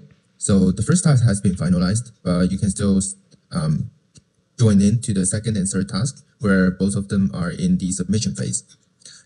Okay, in order to become a validator, you first need to get our Flock FML token, and then you need to select the task and stake in. So the minimal requirement is 50. As you can see, I've already staked into the task ID 3, this AI friend Loki. So now I am allowed to validate the model submitted by the training node. Now let's go back to the Git repository. So simply open this YAML. So we have provided this YAML for you to use. All you need to have is the Flock API key and the task ID. So we know the task ID will be 3 in this case. Next, we need to get our API key over here. Underneath your address, you will see this API tab, and then directly generate a new API, and then copy this API using this button. Now let's get into Akash Network console. So the Akash Network is URL will be akash.network, and then once you're in, you can come in and deploy now.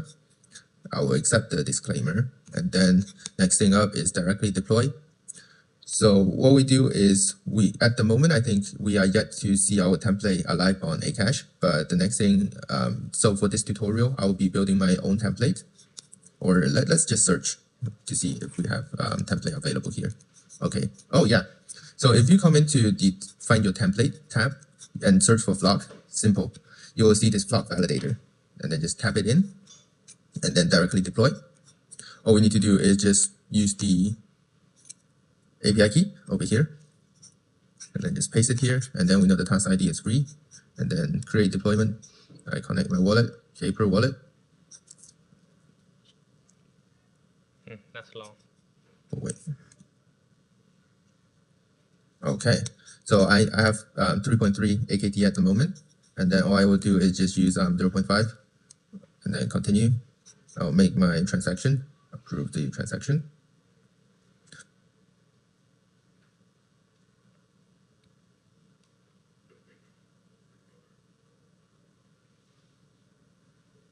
Let me just select this provider, the cheapest one. So it's NVIDIA P40. Let me just select accept the bid and then approve it.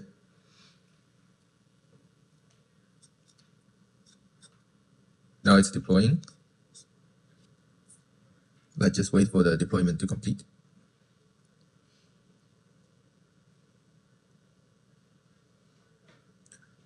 Okay, so now it has been successfully created. You can see over this line, and scaling up the validator. So now this is active, so we can just leave it over here as we go along. Let's go back to my account. Not this one, home. So I have 2 active. So I have currently 2 active cluster deployed. So one is the Flock validator, the other one is the previous validator I did my test on. So now welcome in, you are now a validator that is deployed on top of Akash network. Thank you very much, guys. If you have any questions, please tag along into our Discord. And also we have set up a dedicated validator chat to resolve any issues you have. Thank you very much. This is the end of this video.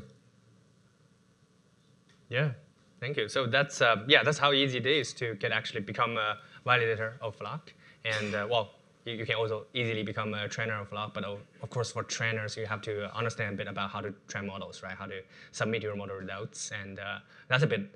It's a battlefield. So there are so very strong engineers in our community that they're doing so well. So yeah, that needs a bit of competition. But we welcome everyone who are confident about this. And then we will constantly to release more use cases that you see only on our website. Our use cases are all connected with our business partners. So it's that's how we want to push through those use cases. And yeah, more features to come. As we mentioned, this is the single node training, and then we will do federated learning, the federated training as well. And also we will publish our white paper, which we have it already. It's quite detailed. So people say, yeah, we need to have a light paper to make sure it's more commercialized instead of the totally academic paper. So yeah, and then in the future about decentralized task creation for the single node machine learning, and also the community participation for single nodes and federated learning.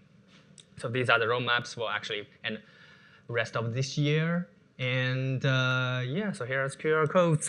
You will find many of our resources and also the papers I mentioned, which we published on the top conferences and journals like IEEE, TBD, IEEE TAI, and also yeah, and also if you would just want to see the models, how it works, you can go to our beta site, beta.flock.io, which you will see lots of bots already there, and you can interact with them to see the results. So yeah, this is pretty much that for us, and thank you.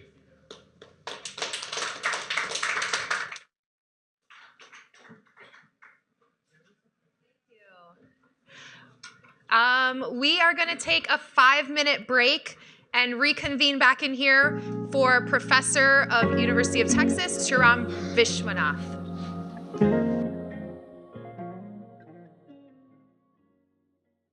Please join me in welcoming Sriram Vishwanath from the University of Texas in Austin. Thank you. Hello, hello. Can you hear me? Awesome. Well, folks, thank you for having me. I'm super excited to be here.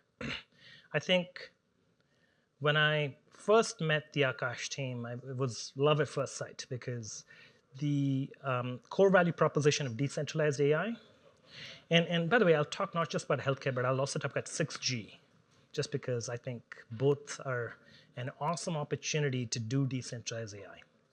So decentralized AI, privacy preserving learning with applications to healthcare. I'm a professor at UT, but before I get started, I have to thank the people that have helped me be here today, right? And they're students, collaborators, and partners, right? These are people who are responsible for a lot of what I'll talk about today. It's great to be a professor. It's great to take credit, but it's actually the students who deserve the credit. Now, why am I so excited about decentralized AI? Why have I been so excited to work with Akash?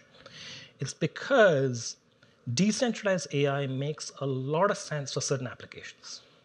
It makes a lot of sense. And I'm going to try to make the case today in the 20 minutes I have that it's not just certain small apps, it's not just niche cases, it actually makes global sense.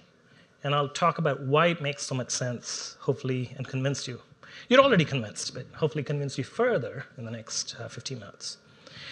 Okay, so for a while I taught all the tech crypto classes at UT Austin, which is not Texas A&M, just to make sure, is just up the road. We're about 10 minutes away from UT Austin. UT Austin is the flagship school in Texas, and part of a big Texas UT ecosystem. We have 14 campuses, a bunch of medical campuses, and a bunch of 200,000 students or something like that. So I currently I used to do a lot of what's called information coding theory. Currently, I do a lot of AI and distributed systems. That intersection is fascinating. I have about 12 PhD students, exactly 12 PhD students, and then that's the division. So I have students who do AI, I have students who do crypto, but you won't believe this, there's very few who do both. And I see a genuine opportunity in doing both. So if you're interested, you're at the right space, in the right place, the right group, Akash, please come talk to me, because I'm looking for more people who think decentralized, but also think AI. All right. Oops. Let's see, did I overshoot? Okay, so what's the problem? The problem is data is generated on the edge, right? It could be health systems. It could be IoT. It could be cellular. It could be sensors. Data is also consumed on the edge. In fact, models are used on the edge. Most inference systems try to be as distributed as possible. So why is modeling done in this centralized manner? If you think about it, most of AI ML, you'll see 99% is modeled in a centralized way.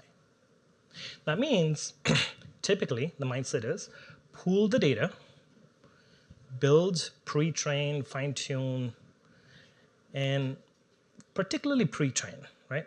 Centralized. And then finally distribute the inference. And the reason is because these systems are not co-architected. The data collection, the data orchestration, the data modeling, and ultimately consumption and inference, if they were co-architected, can be done in a much more decentralized way. And there's strong benefits in doing so. Strong benefits in doing so. But the cons are very few. Okay, so why is decentralized ML an opportunity? It's an opportunity because the value in terms of the model itself, in terms of model parameters, in terms of what can be done in terms of sparsifying the model, improving the model, fine-tuning the model, can all be done in a decentralized way while offering a lot of the benefits of edge computing together with the benefits of cloud computing. And I'm going to go into different architectures that do that. I'm likely preaching the choir here. I know I'm in a mixed audience. Some people will go, oh, this is obvious. Some others might go, are you sure you can do everything centralized AI can in a decentralized way? And I'm going to tell you pretty much I can. In fact, in some applications, it's impossible to be centralized. It doesn't make sense. Okay. All right. So decentralized AI, again, comes in two flavors. There's the fully distributed AI. Message passing algorithms, belief propagation models, etc. A bunch of methods in distributed statistics means distributed machine learning. And there's what's called federated learning. I'll spend more time on federated learning. I think some of you are already very familiar with that concept, but I'm going to talk about it. If you're interested in fully distributed learning, that's one of my areas of interest. I'm very happy to talk to you about it. But in a fully distributed learning model, there is no master-slave. There is no central versus edge. It's peer-to-peer completely. In a federated learning model, it is structured to be partly central and partly distributed, okay? In that it's decentralized, but there's a distributed component and there's a central component. Now, I know most of you know what I'm talking about, but I'm just for emphasis going to go into this.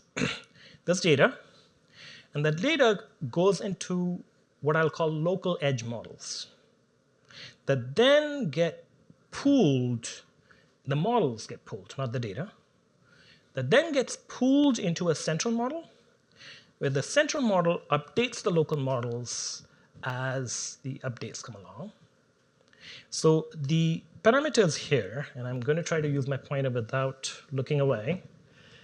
Let's see. No, okay. All right. The parameters here are that the aggregation process is done in a privacy-preserving way, perhaps in a much more efficient way than a centralized framework, while the training and a lot of the heavy lift on the data side is done locally on the edge, right? And this doesn't have to be what's called the far edge. It doesn't have to be a phone.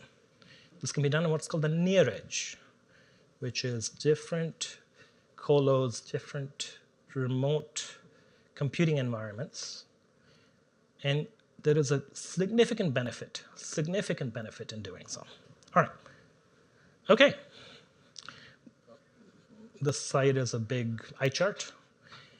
There's a formal definition of federated learning, which essentially says I mix a centralized mechanism of building a model with the distributed way of capturing all the data in such a way that both worlds benefit. So why does this make sense? Okay, and we've known that this makes sense actually for a while. It makes sense for at least 4 reasons. It may make sense for more than 4 reasons, but at least 4 reasons. The biggest driver whenever people you hear about talking about distributed AI or federated AI is privacy. But honestly, privacy is not the only reason. Okay, privacy because the data never leaves the local environment. Okay, and the local environment doesn't have to be actually co-located. It can be a virtual local environment, right? So it could be data that is actually in Akash's network, but doesn't leave that network to go to the centralized server, right? So there is a way to structure this where the decentralized system manages the data and has all the right permissions just for that, while the model is still enhanced by everybody. One of the biggest factors you'll see is bandwidth conservation. Data in many applications, especially real-time data, just cannot be uploaded. Doesn't make any sense. The locality of it. Now, locality is a big deal. You look at the applications I'll talk about, the locality will matter a lot. And finally, latency. I actually want to start doing real-time AI updates. In that case, if I'm doing real-time AI, I just cannot afford to be pulling the data. Okay, so these are 4 major factors why decentralized AI is not just essential, it is critical, right? In fact, the 2 problems I'll talk about, healthcare and 6G, I don't know how to solve them without decentralized AI. It's that big a deal, right? Because if I insisted I had a centralized model, I don't know what to do. I get totally hamstrung, right? Okay. Now, here are 2 examples of systems that you might have heard of that use federated learning or decentralized learning in general. You can do your traditional LLMs in a decentralized way.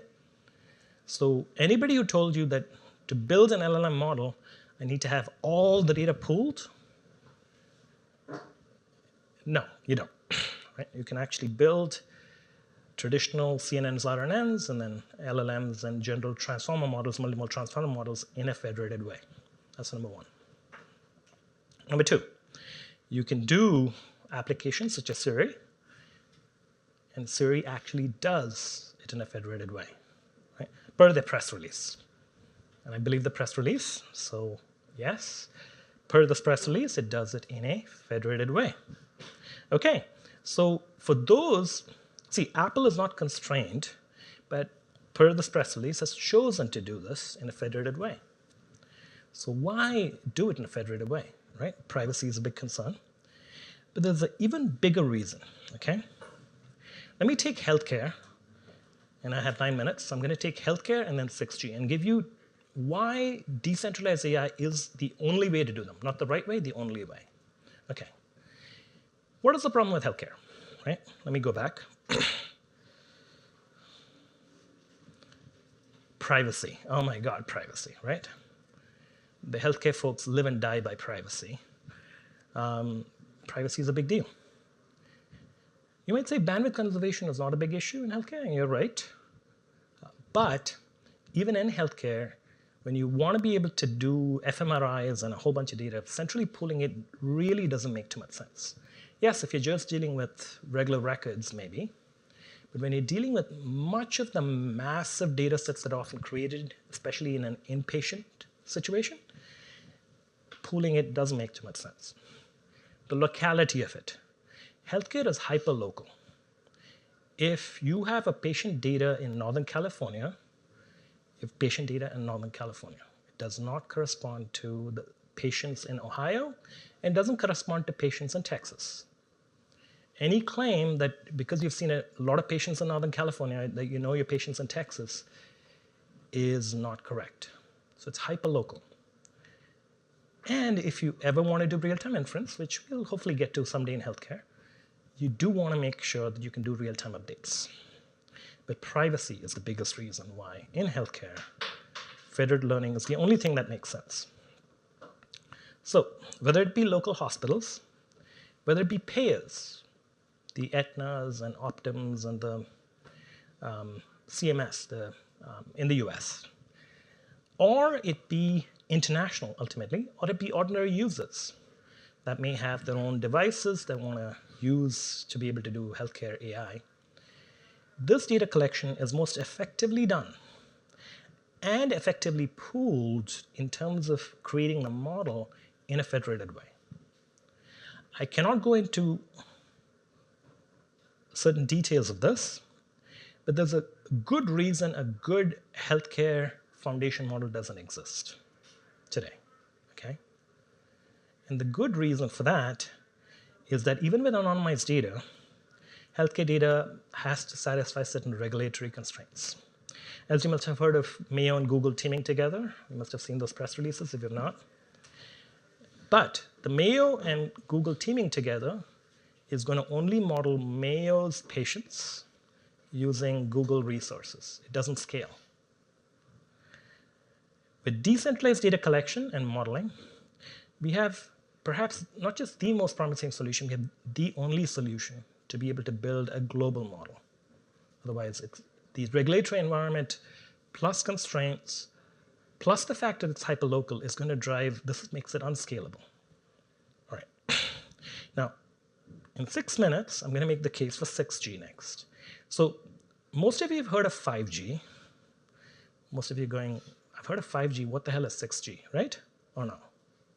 6G is coming, and the work for 6G is happening now, right? So it's the next big thing in telecom. Tens of billions are going to be spent by every government each year on 6G, tens of billions, okay? And 6G, again, will have AI and metaverse natively integrated. That's part of the design. It'll do 10 gigabit per second with 1 millisecond latency, all right? So it'll be equivalent to your 10G-based copper connect or fiber connect. There's a huge opportunity here for everything edge AI. And there's an opportunity to really shape 6G right now, right, over the next year. Now, why 6G plus decentralized AI? In 6G, the problems, you remember the 4 problems? Privacy, bandwidth, latency, and what was the last one? Let's go back. Locality. 6G is a very interesting characteristic. It has all 4 problems, okay? If I try to do 6G AI in a centralized way, I'm going to drown. I can't be sending every user data or even network data up a pipe. I'll be sending petabytes every day. How do I manage actioning actual data if I'm also trying to send network data at the same time? I'm just going to throttle my pipe. Locality. What happens in Austin, Texas is very different from what happens in Fargo, North Dakota. It's very different from what happens in LA. The wireless environment is completely different. Latency. 6G is all about latency. If you don't get that file, you know, a user perceives latency more than they perceive anything else. So, the right way to do 6G is decentralized AI. And the beauty is everybody is coming to that conclusion. So edge AI, or fully distributed AI plus federated AI, are the most promising architectures for 6G. The model effectively can predict everything from where the congestion points is to which applications need to be served, what's called provisioning, network provisioning and tracking, to network security. That should say all down to network security. And I'm helping design this right now for 6G architectures. All right, so what's the summary here? Decentralized AI algorithms are the future of many applications, whether they be healthcare, 6G. I just gave you 2 applications. I've already promised Cheng and Greg that I'm going to give you many more in the future. And the reason is that the more I see the need for AI to be truly decentralized. There's an important point I want to make. This is not that decentralized AI is a cheaper, more scalable competition to centralized AI. It's that decentralized AI is the only solution. That centralized AI just cannot do this. I hope that makes sense. And that's a huge deal. I don't see centralized AI ever building a scalable foundation model for healthcare. I don't see centralized AI ever doing 6G. And so there's a big opportunity here. All right. Now, let me speak about teaming with Akash. So Akash is poised to be, I think, the solution for the world. And I'm looking to team with Akash to build the world's best decentralized AI solutions together. In fact, my hope is to bring some of these, not just use cases, but these transformative solutions in AI, not just healthcare. I think healthcare is great. Not just multimedia and metaverse, not just 6G, but beyond, to the Akash ecosystem. The goal is to target, hopefully, 24 startups in the space. And then hopefully in the very near future, we'll be communicating a shared space, a way to make this happen, and we'll be sharing more details with you soon. So I appreciate your time.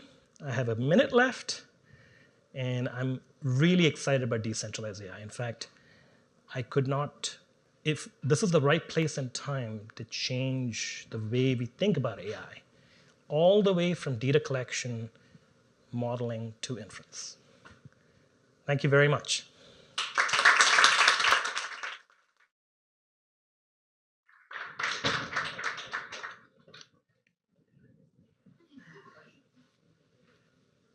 Is there anyone that had a question? Sure.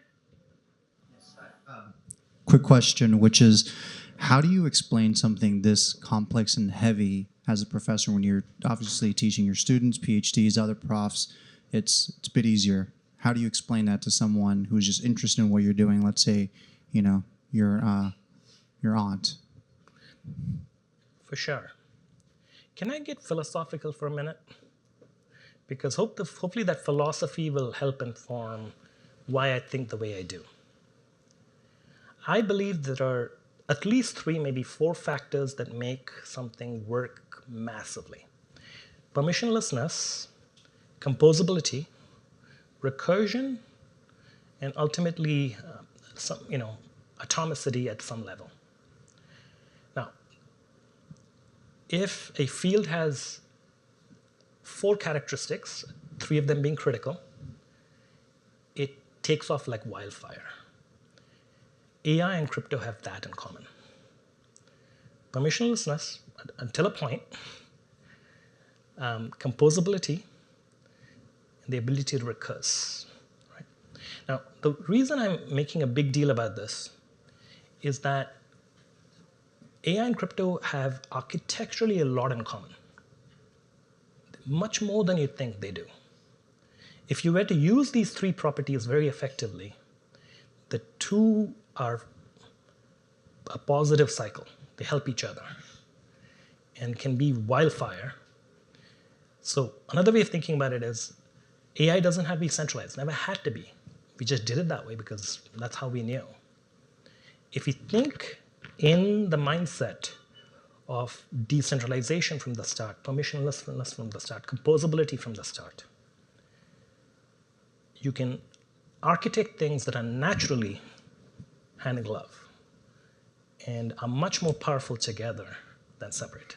It's 1 + 1 makes, by the way, I did my PhD in applied math, so I should never say this, but it's 1 + 1 makes much more than 2. There's a genuine opportunity to do that. All right, I'm over time. Well, thank you. Take that. Thank you so much. We have a break for about 2 or 3 minutes. We're going to be filling in for a DePIN panel to begin at 5:30. Thank you.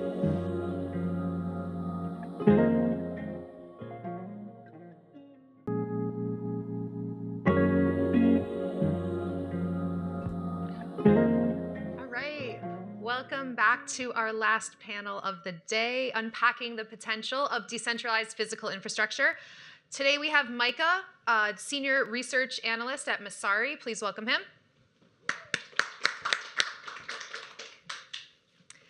Followed by Kevin, Head of Business Development at EdgeNode. And we have Rahul, AI Engineer at Foundry.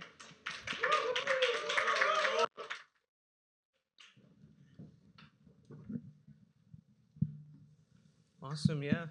We got some diverse speakers with some pretty interesting backgrounds. We got Kevin on the biz side for the graph, Rahul on the more technical side, being an AI engineer at Foundry.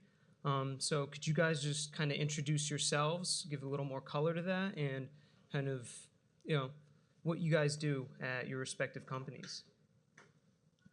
Go ahead, Rahul. Sure. Hey everyone, Rahul here. So I work as an AI engineer at Foundry.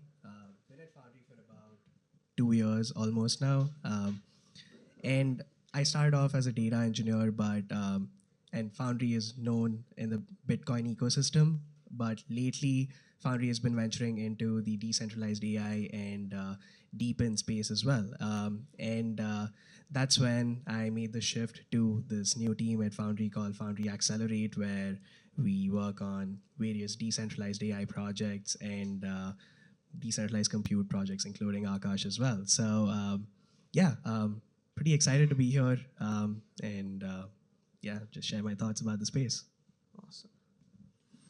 I'm Kevin. I work at EdgeNode, and I lead our business development and partnerships team. And that includes, there's a lot that goes into that. We're expanding multi-chain, and we work on the Graph protocol. So the Graph protocol supports 50+ blockchains, but then we also support dApp developers.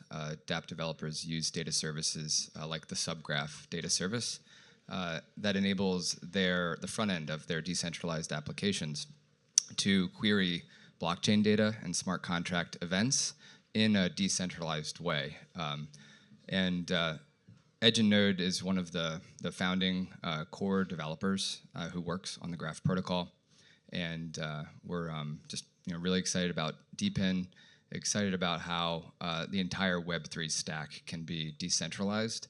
The decentralization of data is something that we think will take a little bit longer, but we're excited to have been working on it for 6 years and to continue adding additional data services that provide value to dApps.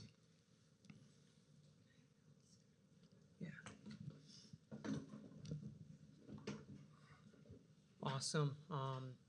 Now, I'm kind of curious about what you guys think are some of the key factors driving growth within the DePIN sector. I see sort of like cheap unit economics, convenience being two of the big factors. Like for example, Akash compute costing like a fraction of AWS, and consumers being able to really scale their operations at the drop of a hat.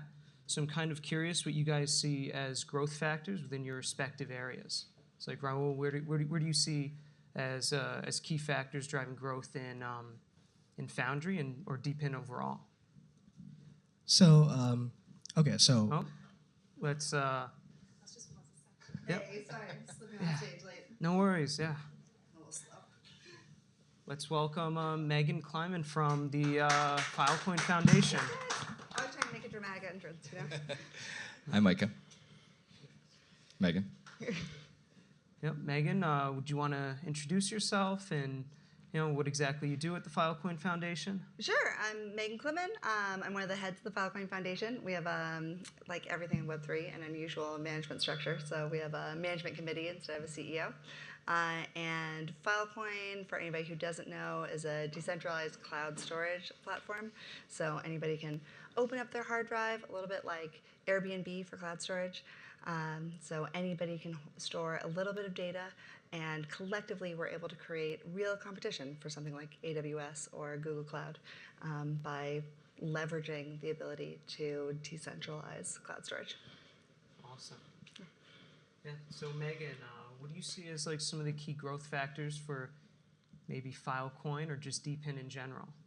I mean, I think we're in a really exciting time for DePIN, right? Like, I think that this is something that's been happening for a long time, but I think that a lot of the current big trends in tech, especially AI, are really like highlighting all the things that we're able to do with DePIN, right? Like the way that we can utilize decentralized physical networks as a way to really reclaim a lot of the tech that we lost in Web 2, that we can like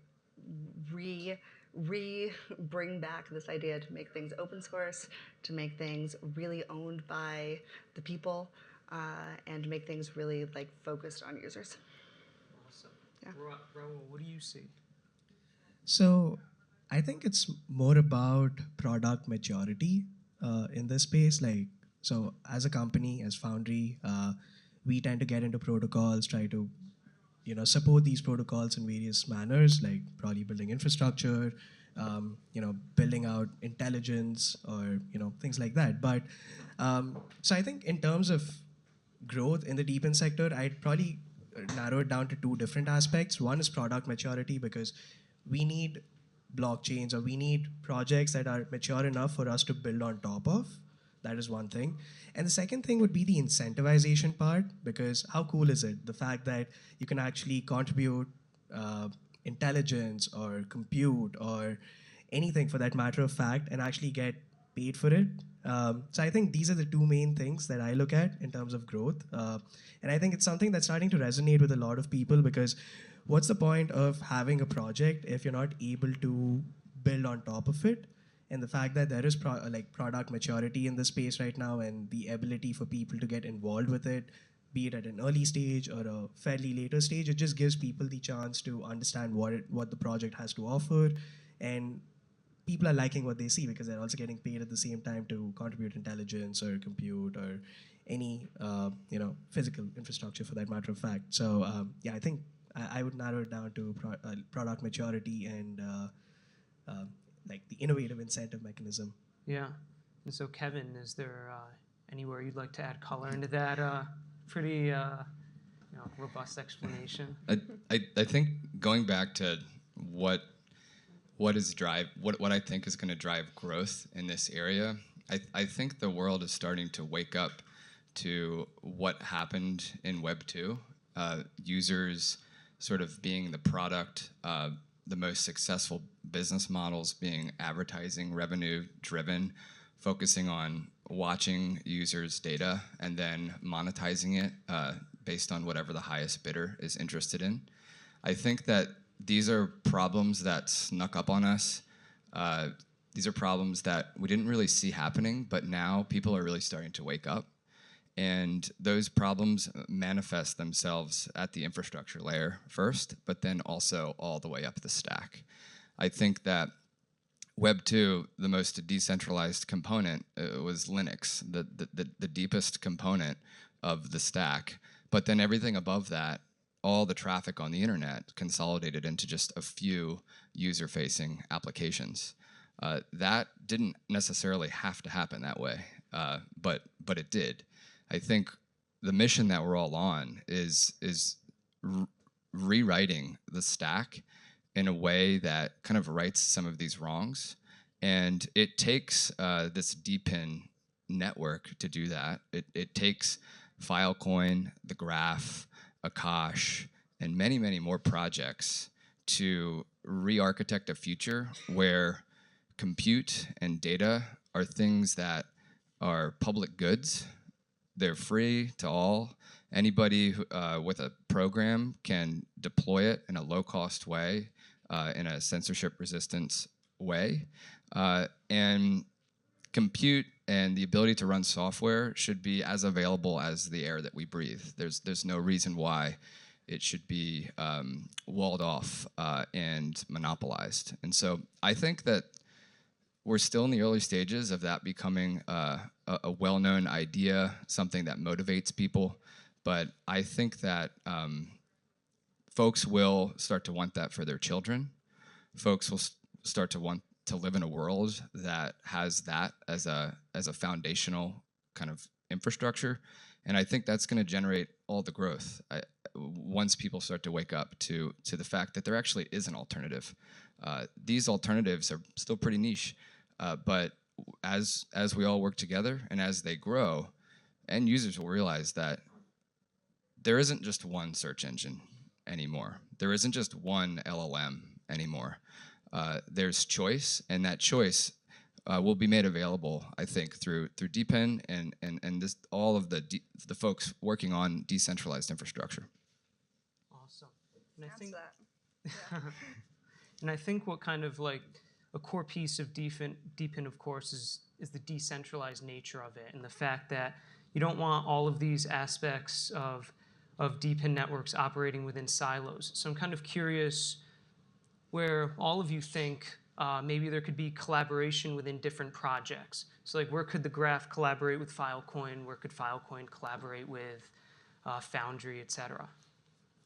Well, we already do a little bit of work with Filecoin. Absolutely. Yeah, and we're excited to do more. Really, and I know IPFS is sort of came out of the same kind of group of thinkers. When a subgraph, which is a way to query smart contract data, when that gets deployed to the decentralized network, there are files associated with that deployment. And in an effort to make sure that all things are decentralized associated with the graph, the subgraph manifest is actually deployed using IPFS, and that file is stored in a distributed way. Also, the Filecoin team just released an EVM, and Graph Node is getting incorporated into that EVM. And so those are just a couple examples, but there's a lot more we can do. I also would like to see indexers using Akash compute. And I think that we just released a white paper on the graph as AI infrastructure. Our indexers are going to need GPUs, and I'd love to see some of them lease GPUs and run LLMs on the graph data. Awesome, Rahul. You got anything to add? I think so. We're in a slightly different spot at Foundry because we don't have our own project per se, but instead what we do is we look at collaborating with other projects that are building some really cool projects, like really cool platforms on the compute side, the data side, the AI side of things, and all of that. So we operate on a slightly different basis, which is we try to understand what new projects are coming out. We try to figure out where there is that match for us and how we think we can potentially contribute to that particular ecosystem. And also at the same time, like for example, you have a couple of subnets on BitTensor, which offer compute, and Akash actually has a partnership with those subnets to be that source of compute. So I do see that potential match between various DePIN projects coming into the picture. And for a matter of fact, like there might be a scenario where there's like an MLOps platform which actually uses Filecoin or the graph for data storage, Akash for compute resources, and then looks at serving models on like different platforms. So I think we have just scratched the surface in terms of where this sector is currently at, and there's just a lot more to come as time progresses. Yeah. Awesome.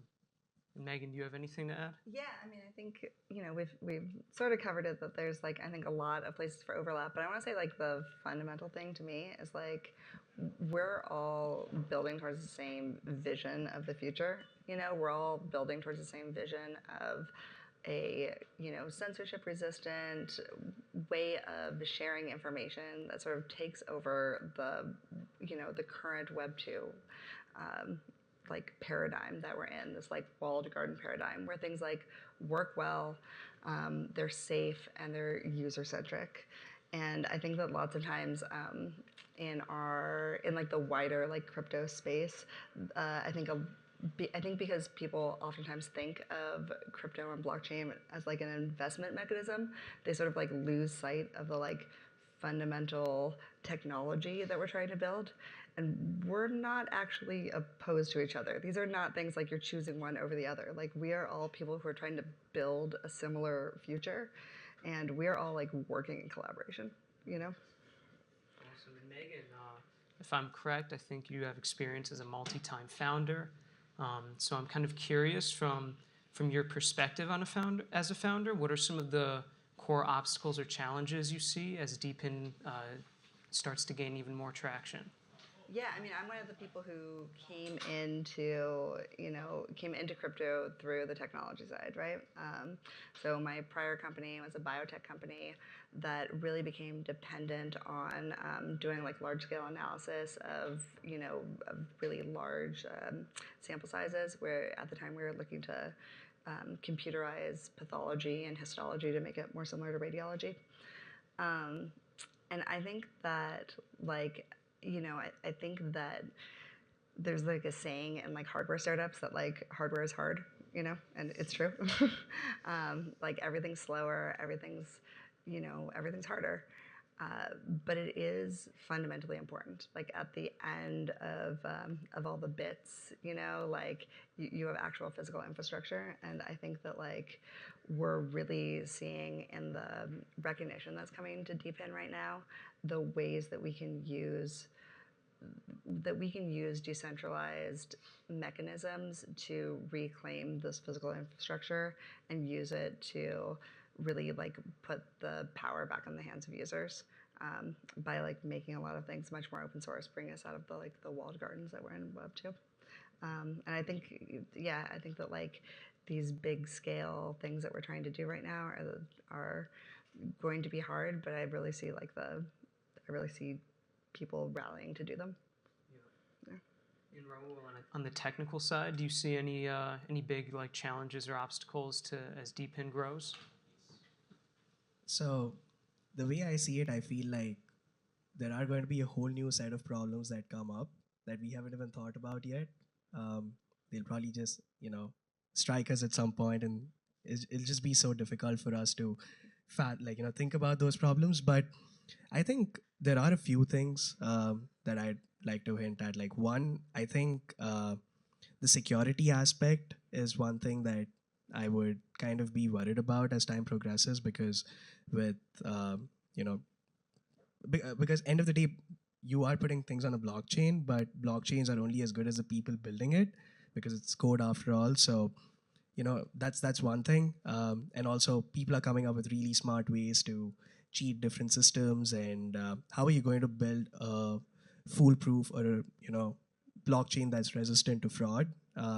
And fraud of resources, or like, you know, just spoofing in general, right? Because there are a couple of projects which have been spoofed lately in terms of resources and stuff. So that's one thing. And I think there is another aspect, which is the developer and the customer experience.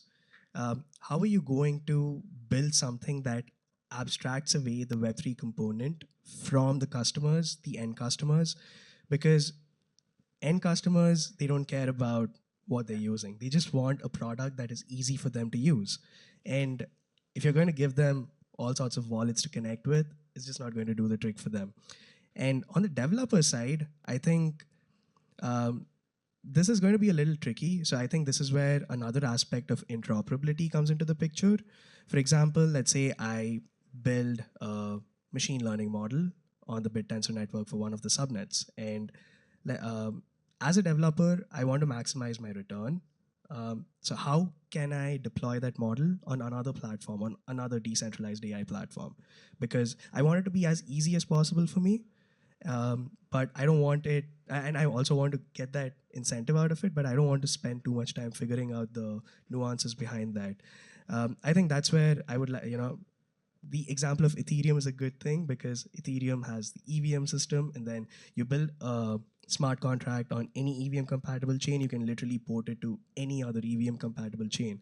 So I think the developer experience aspect is one thing that really we needs to figure it out. And yeah, I think these are a few things that we'll start looking at as time progresses. Awesome. And as we wrap up, I want to ask everybody, so why does physical infrastructure need to be decentralized in the first place? What is the why to all of this, why we're all building in this space? Kevin? So that it can be as user-owned as possible and resilient and always available. Yeah, I think the first question that should be coming is, do we really need to decentralize every infrastructure out there? I think it boils down to that question about machine learning and artificial intelligence about 5-6 years back, where everyone started doing the easiest of problems with AI ML, and you didn't even have to do that. You could just do it with simple if-else statements or something like that. So yeah, I think that would be the first question to be asked. But yes, assuming the answer to that is yes, I think the main thing is like making sure that there's no single point of failure on something that I'm using. Because if I'm using an AWS for like data storage or compute, there are chances that it goes down and I won't be able to use things. But at the same time, if I'm using like Filecoin or Graph for for data storage or data retrieval, and Akash for compute, even if one of the nodes go down, I'm still able to use the service. So it'll just be the single point of failure aspect for me. Yeah. Megan, you want to wrap this up with Sure. final? Yeah, I'm gonna say everything trickles down from its base source. So like if you don't have decentralized, physical infrastructure, it's really hard to make the argument that you're gonna have decentralized anything else on top of it. Awesome. Yeah. Well, thank you. I think that concludes the panel. Thanks.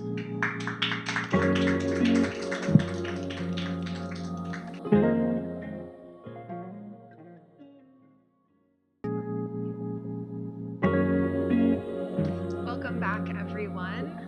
We are going to be having a Q&A session with CEO of Overclock Labs, Greg Osuri. If you would like to ask a question, please use the mic in the back. Thank you.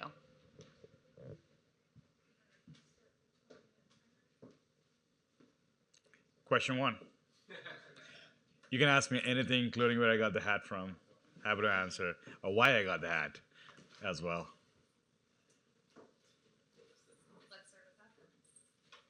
Where I got the hat, I think from Alan Boots. I mean, my memory is so bad now. After having a first child, the first month, I think it's called Alan's Boots down South Congress Avenue, and there's a store next to it.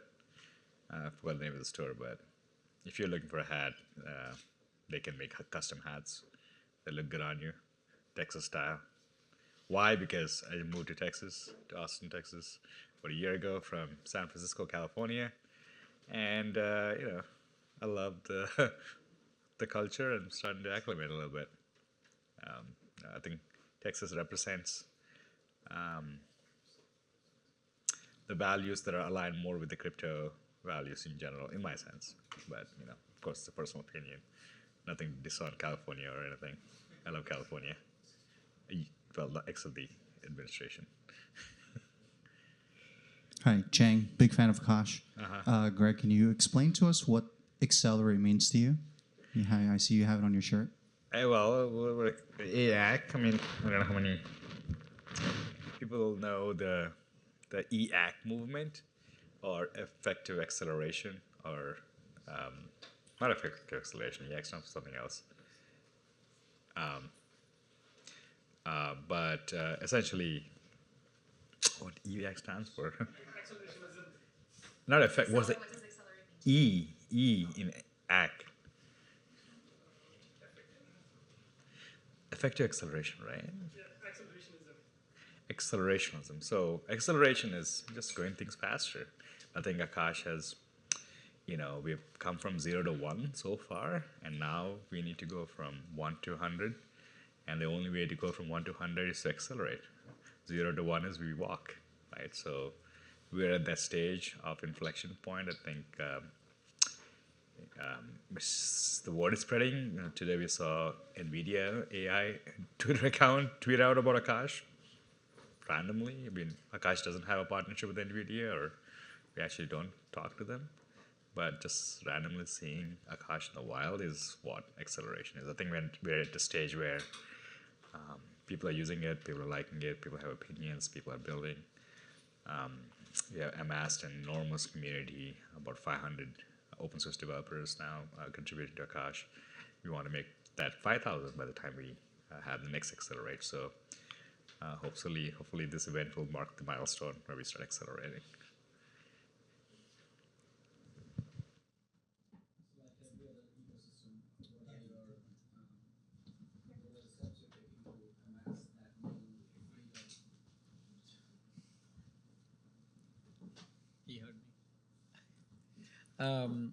Could you please lay down the roadmap for a startup to be accelerated on Akash? If that involves, developers, dApps, like every other system, do you have grants, an investor ecosystem to offer? So many things that the chains and the infrastructures of the world have to. What are yours? So fortunately, what Akash offers is a very valuable resource that's not available anywhere. It's GPUs, high-density GPUs. Right now, it's next to impossible to get high-density H100s, which is one of the most advanced GPUs NVIDIA makes, on the traditional cloud. So people come to Akash to get access to a resource that they can't get access to. I call it the spice. Spice must flow, right? So fortunately, we're in a position where we don't need to incentivize further to get adoption, which is great. Another question I think about how we get basic apps is not a question anymore. People are using Akash. People are getting Akash. People that integrate Akash see the value in Akash, and that I think is organic in nature. What do we do to go beyond, or really amass growth? I think is to make sure that we have enough supply. Because right now, our problem is we are great for startups, we're great for smaller projects, but are we good for massive AI training jobs? We're not there yet. And how do we get there is to have enormous supply, right? And do we care at this stage? I don't think we care as much as we care about getting more users instead of one large customer, right? So we're in a way already accelerating. It's a very unique value proposition, unlike another layer one, which is competing with Ethereum. So Ethereum, if you remember, didn't have grants in the beginning, right? Why? Because Ethereum was the only programmable blockchain. There was nothing like Ethereum before, right? Similarly, there's nothing like Akash. Akash right now is the first and only on-demand compute platform that can offer high-density GPUs on demand. And there's nothing like Akash, right? So when you are the first mover, you don't need to add additional icing on the cake to get to what typically are very common in other ecosystems. And also other DePIN comparisons, right? So we see storage, we see, which is essentially a commodity. Like we have Filecoin, which is just a cheaper AWS S3. It's a commodity, right? It's not a scarce resource. So when you have to have people use a commodity, you got to differentiate yourself somehow, right? So Filecoin has to give out grants. Filecoin has to incentivize folks to come on demand, essentially, to use Filecoin. But Akash doesn't need to, right? At least for the GPU compute, yeah, we may need to give other incentives for non-GPU compute. So in that sense, are we doing any specific grants to incentivize demand? Not necessarily so, but we are looking at identifying next generation of builders, because I think that is going to put us in a better position than trying to get as much as demand possible. And these next generation of builders are in universities, students, right? And it's very parallel to what NVIDIA did. If you think about when they started their AI program with CUDA, they went to universities and they did a phenomenal job with university activation. We're following the footsteps of NVIDIA, and turns out a lot of universities are impossible. A lot of kids in university, as you heard, Sriram earlier, who's a professor at University of Texas, it's impossible for them to get GPUs on demand, because if you're a university student trying to go to Amazon and trying to get some GPUs, they're not going to give it to you because you're not making them enough money, right? They reserve GPUs for the highest bidding customers. So we have a unique opportunity where Akash is perfect for university students. There's a story in Semaphore recently that talked about Ishan, who was earlier, using Akash and whatnot. So it's a very amazing story. So we're going to do quite a lot of university activation. We do have grants for that because university students are poor and they're not funded. They need some little help more than extra icing on a cake. So we're going after that as our next generation of builders that we want to attract. Other than that, we do have a grants program that gives grants out to open source projects, and that's very important for us. Akash is a public utility, it's open source, and we want to encourage more open source on Akash. So if anyone that's enhancing Akash value that's open source, we will give out grants, right? So that's really how we're looking at accelerating, and so far it's working. Our quarterly releases and our data indicates, what our method is actually working. And we're going to continue to do that till we see a deviation, and then we got to make adjustments. I've got a question just along the same lines. Do you see more of the demand wanting to outpace the supply, or the supply more wanting to outpace the demand? And do you think that the strategy of balancing that has worked pretty well, or do y'all plan on altering that strategy to balance that supply and demand in the future? Good question. So the question is, does supply outstrip demand or demand outstrip supply, right? It really is variable, right? Until about 2 months ago, we had demand outstrip supply, especially for high density chips, for H100s, A100s. So then we were struggling to get supply, and now we have more supply, and we don't have enough demand that's consistent, right, to match the supply. I think our utilization is somewhere around 25-30%, which is very healthy for any network. But before we had more supply, our utilization was 90+% for high density chips, right? So it really is non-linear for us to pinpoint exactly what's important. That's why we have the provided incentives program, where we do incentivize supply, we never incentivize demand. We made a choice for doing, a purposeful choice, because the demand for high density chips are so high. Folks that have these chips are having multiple offers from people that want the chips. So we had to create an attractive program that guarantees some degree of earnings for these chip holders, right? So it's no longer they're just giving their underutilized. I mean, these are underutilized chips for the company, but even underutilization has multiple offers from people that want to take these chips. But they're, Akash being open source, and if we can guarantee some degree of consistent payments, they tend to take. So we know scaling supply is much easier with incentives than scaling demand, right? Because it's like literally going to a store and seeing racks empty or racks full. I'd rather have a store that has racks full and less customers instead of a store where racks are empty and a lot of customers. That's how we look at it. So yeah, so we want to incentivize supply, and it's easier to incentivize supply than to incentivize demand. And the only way to get demand is to build better products and make it easier. And we have multiple integrations. We saw Brev, we saw Prime Intellect. We have multiple companies that are integrating Akash every month.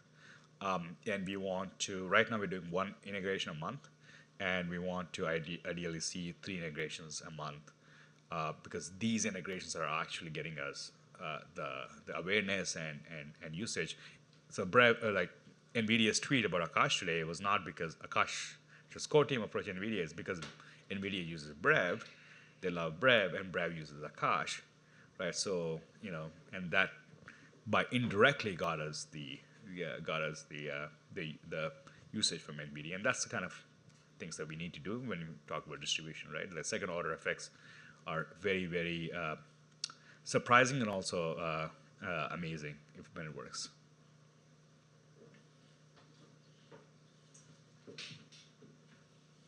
Hi. Also a big fan, Akash. So, if you were able to restart your growth of Akash from the start, what is something you do differently this time? I wouldn't do anything differently. So, to be honest, like Akash, when we launched, for context, Akash didn't have any big name VCs funding Akash. We didn't have big name tier one listings. We didn't have any of the, because tier one listings come with big name VCs and yada, yada, yada. I think that was a blessing in disguise because that made us very resourceful, made us very market focused when it comes to building a community, right? The community didn't come from credibility, but rather came from just pure, organic, relationship building or organic DevRel, for lack of a better word, right? So we launched a bunch of testnets. We had a product that was very aligned with validators and developers, and a lot of these validators are very technical, and they were exposed to Akash because it's easy for them to understand, and they would get some free tokens when you use Akash in the testnets before Akash was liquid. So we were able to amass a lot of validators and a lot of developers using that model, and we did that for about a year. So Akash ran testnets for about a year. And this is in 2018, 2019, before airdrops were a thing, or before incentivization was very early. Like, we didn't, only incentivized network that's kind of DePIN was Helium at that time. And I mean, Helium was in 2019. This is way before that, right? So, so it was very early on, like, how do you really design a developer program, developer incentive program? So we made a lot of mistakes, obviously, like, because being first ones. But we created a template that's now followed by a lot of new projects, right? So we did that really well. If I were to redo a lot of things, I would say better clients, I think, at least fundamental, basic clients. One of the design decisions we made was not to build a client, right? So CloudMost happened to be the first client, built by community. We didn't build a web client. We could have done a better job with CLI and documentation. I think that's where we kind of didn't do a great job because things were moving so fast and we had to push. And long story short, but I think our first version we did a great job. Second version we didn't do a good job. So I would change that. Really good documentation adds credibility and adds quality to a project. And a lot of engineers, we look at product, we don't look at documentation because we're so busy building and shipping. But end of the day, here we are, right? Who's to say what we did wrong or what we did right? End of the day, the proof is in the pudding, and it's amazing to see how much people love Akash and use Akash.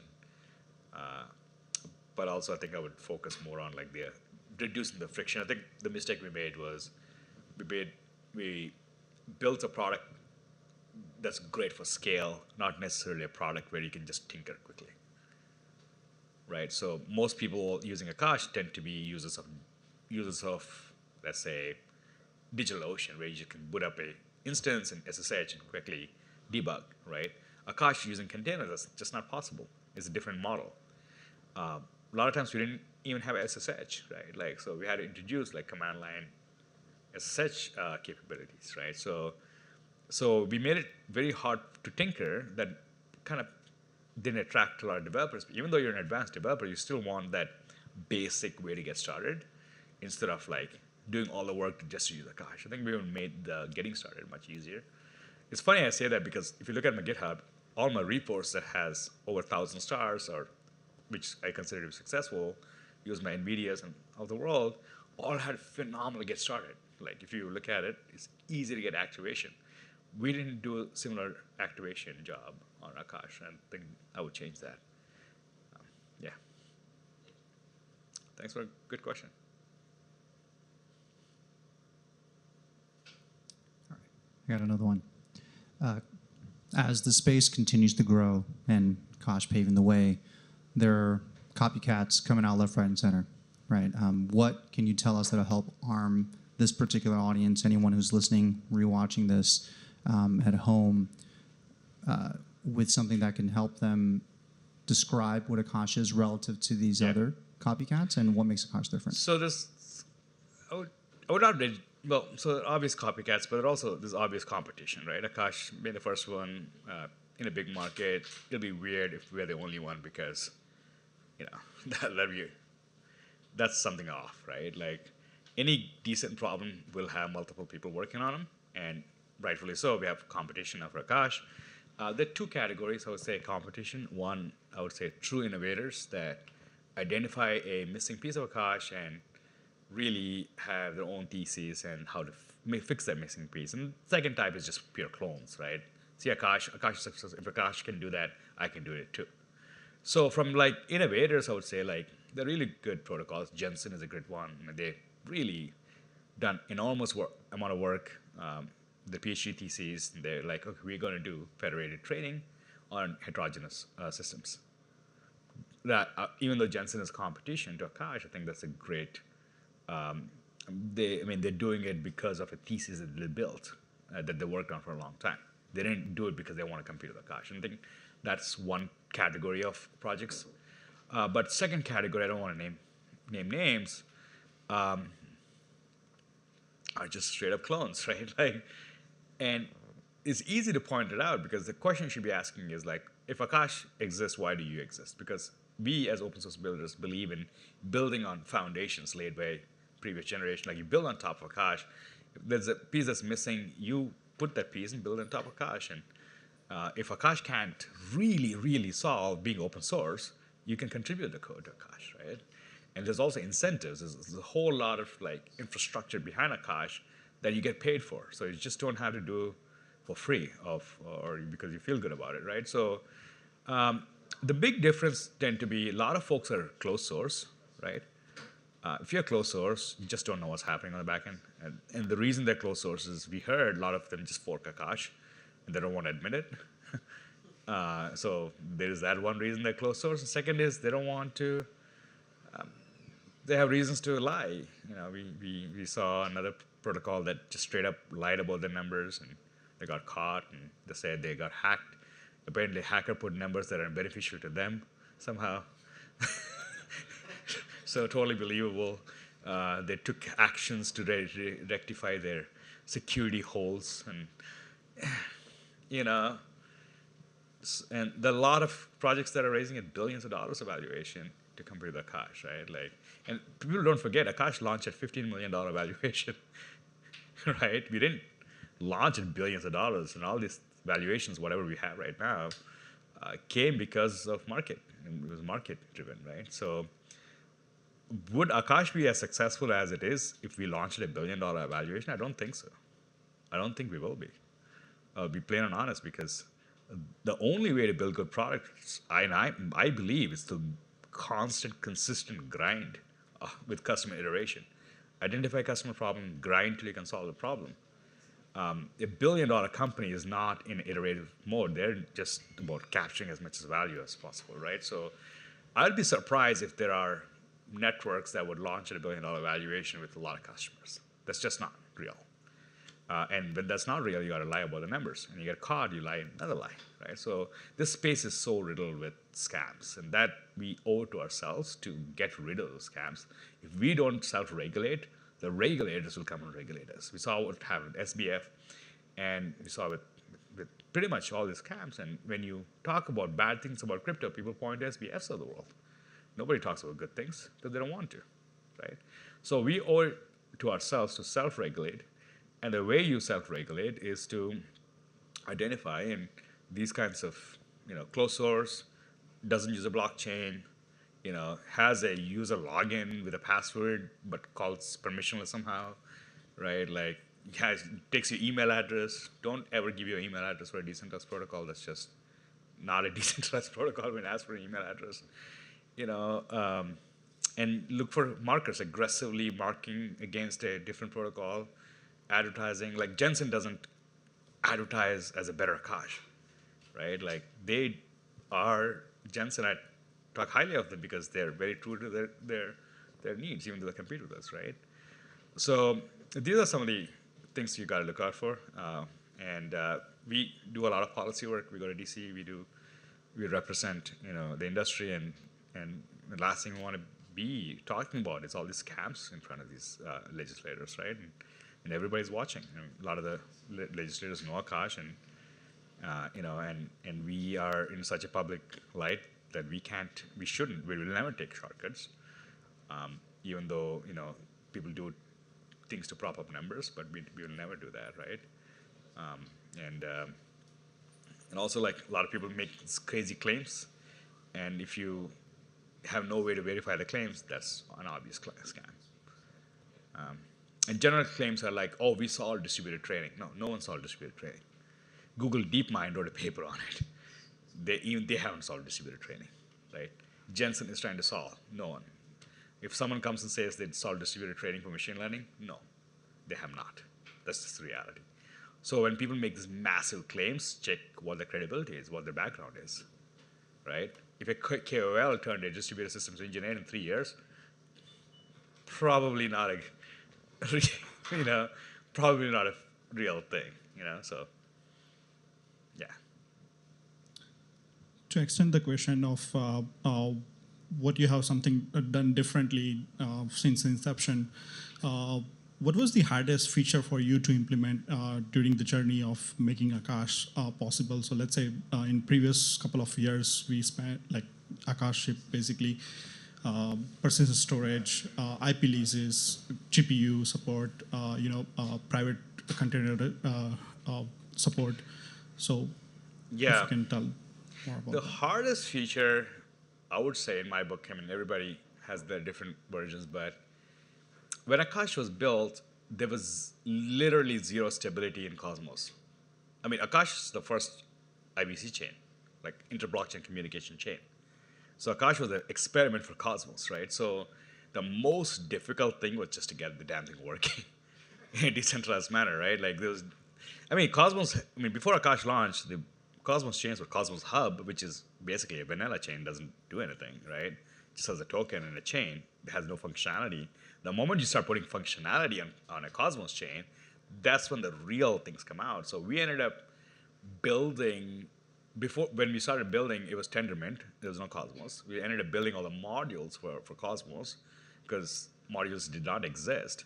So we took forever to build all that stuff that exists. Now you can just pick and choose and call it modular architecture, but hey, we put the M in the modular architecture, right? Because we were the first to create modules, so now you can just pick and literally like Lego blocks, you can build an L1, right? It's beautiful, right?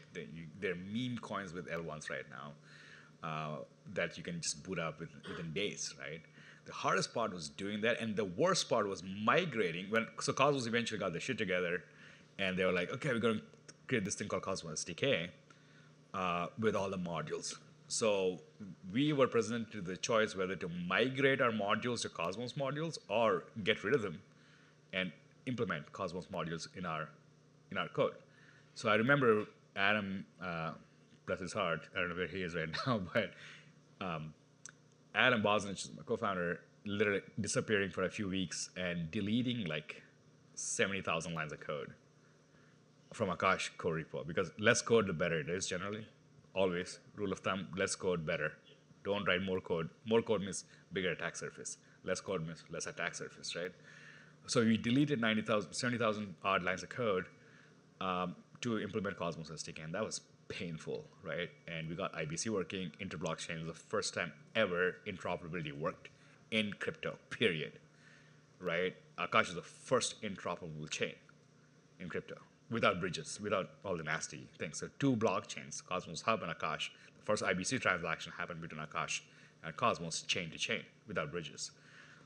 It's beautiful, right? So that was very complex. That's why you see in most of the Cosmos projects when Osmosis launched, pool number 3 and pool number 4 are Akash, because there is no other Cosmos project, right, that was interoperable capable. So I think getting interoperability working was super challenging because it's cross-chain settlement and cross-chain security agreements, right? So security is very, very hard in crypto. Cool. I think we are out of time. Yeah, please give her.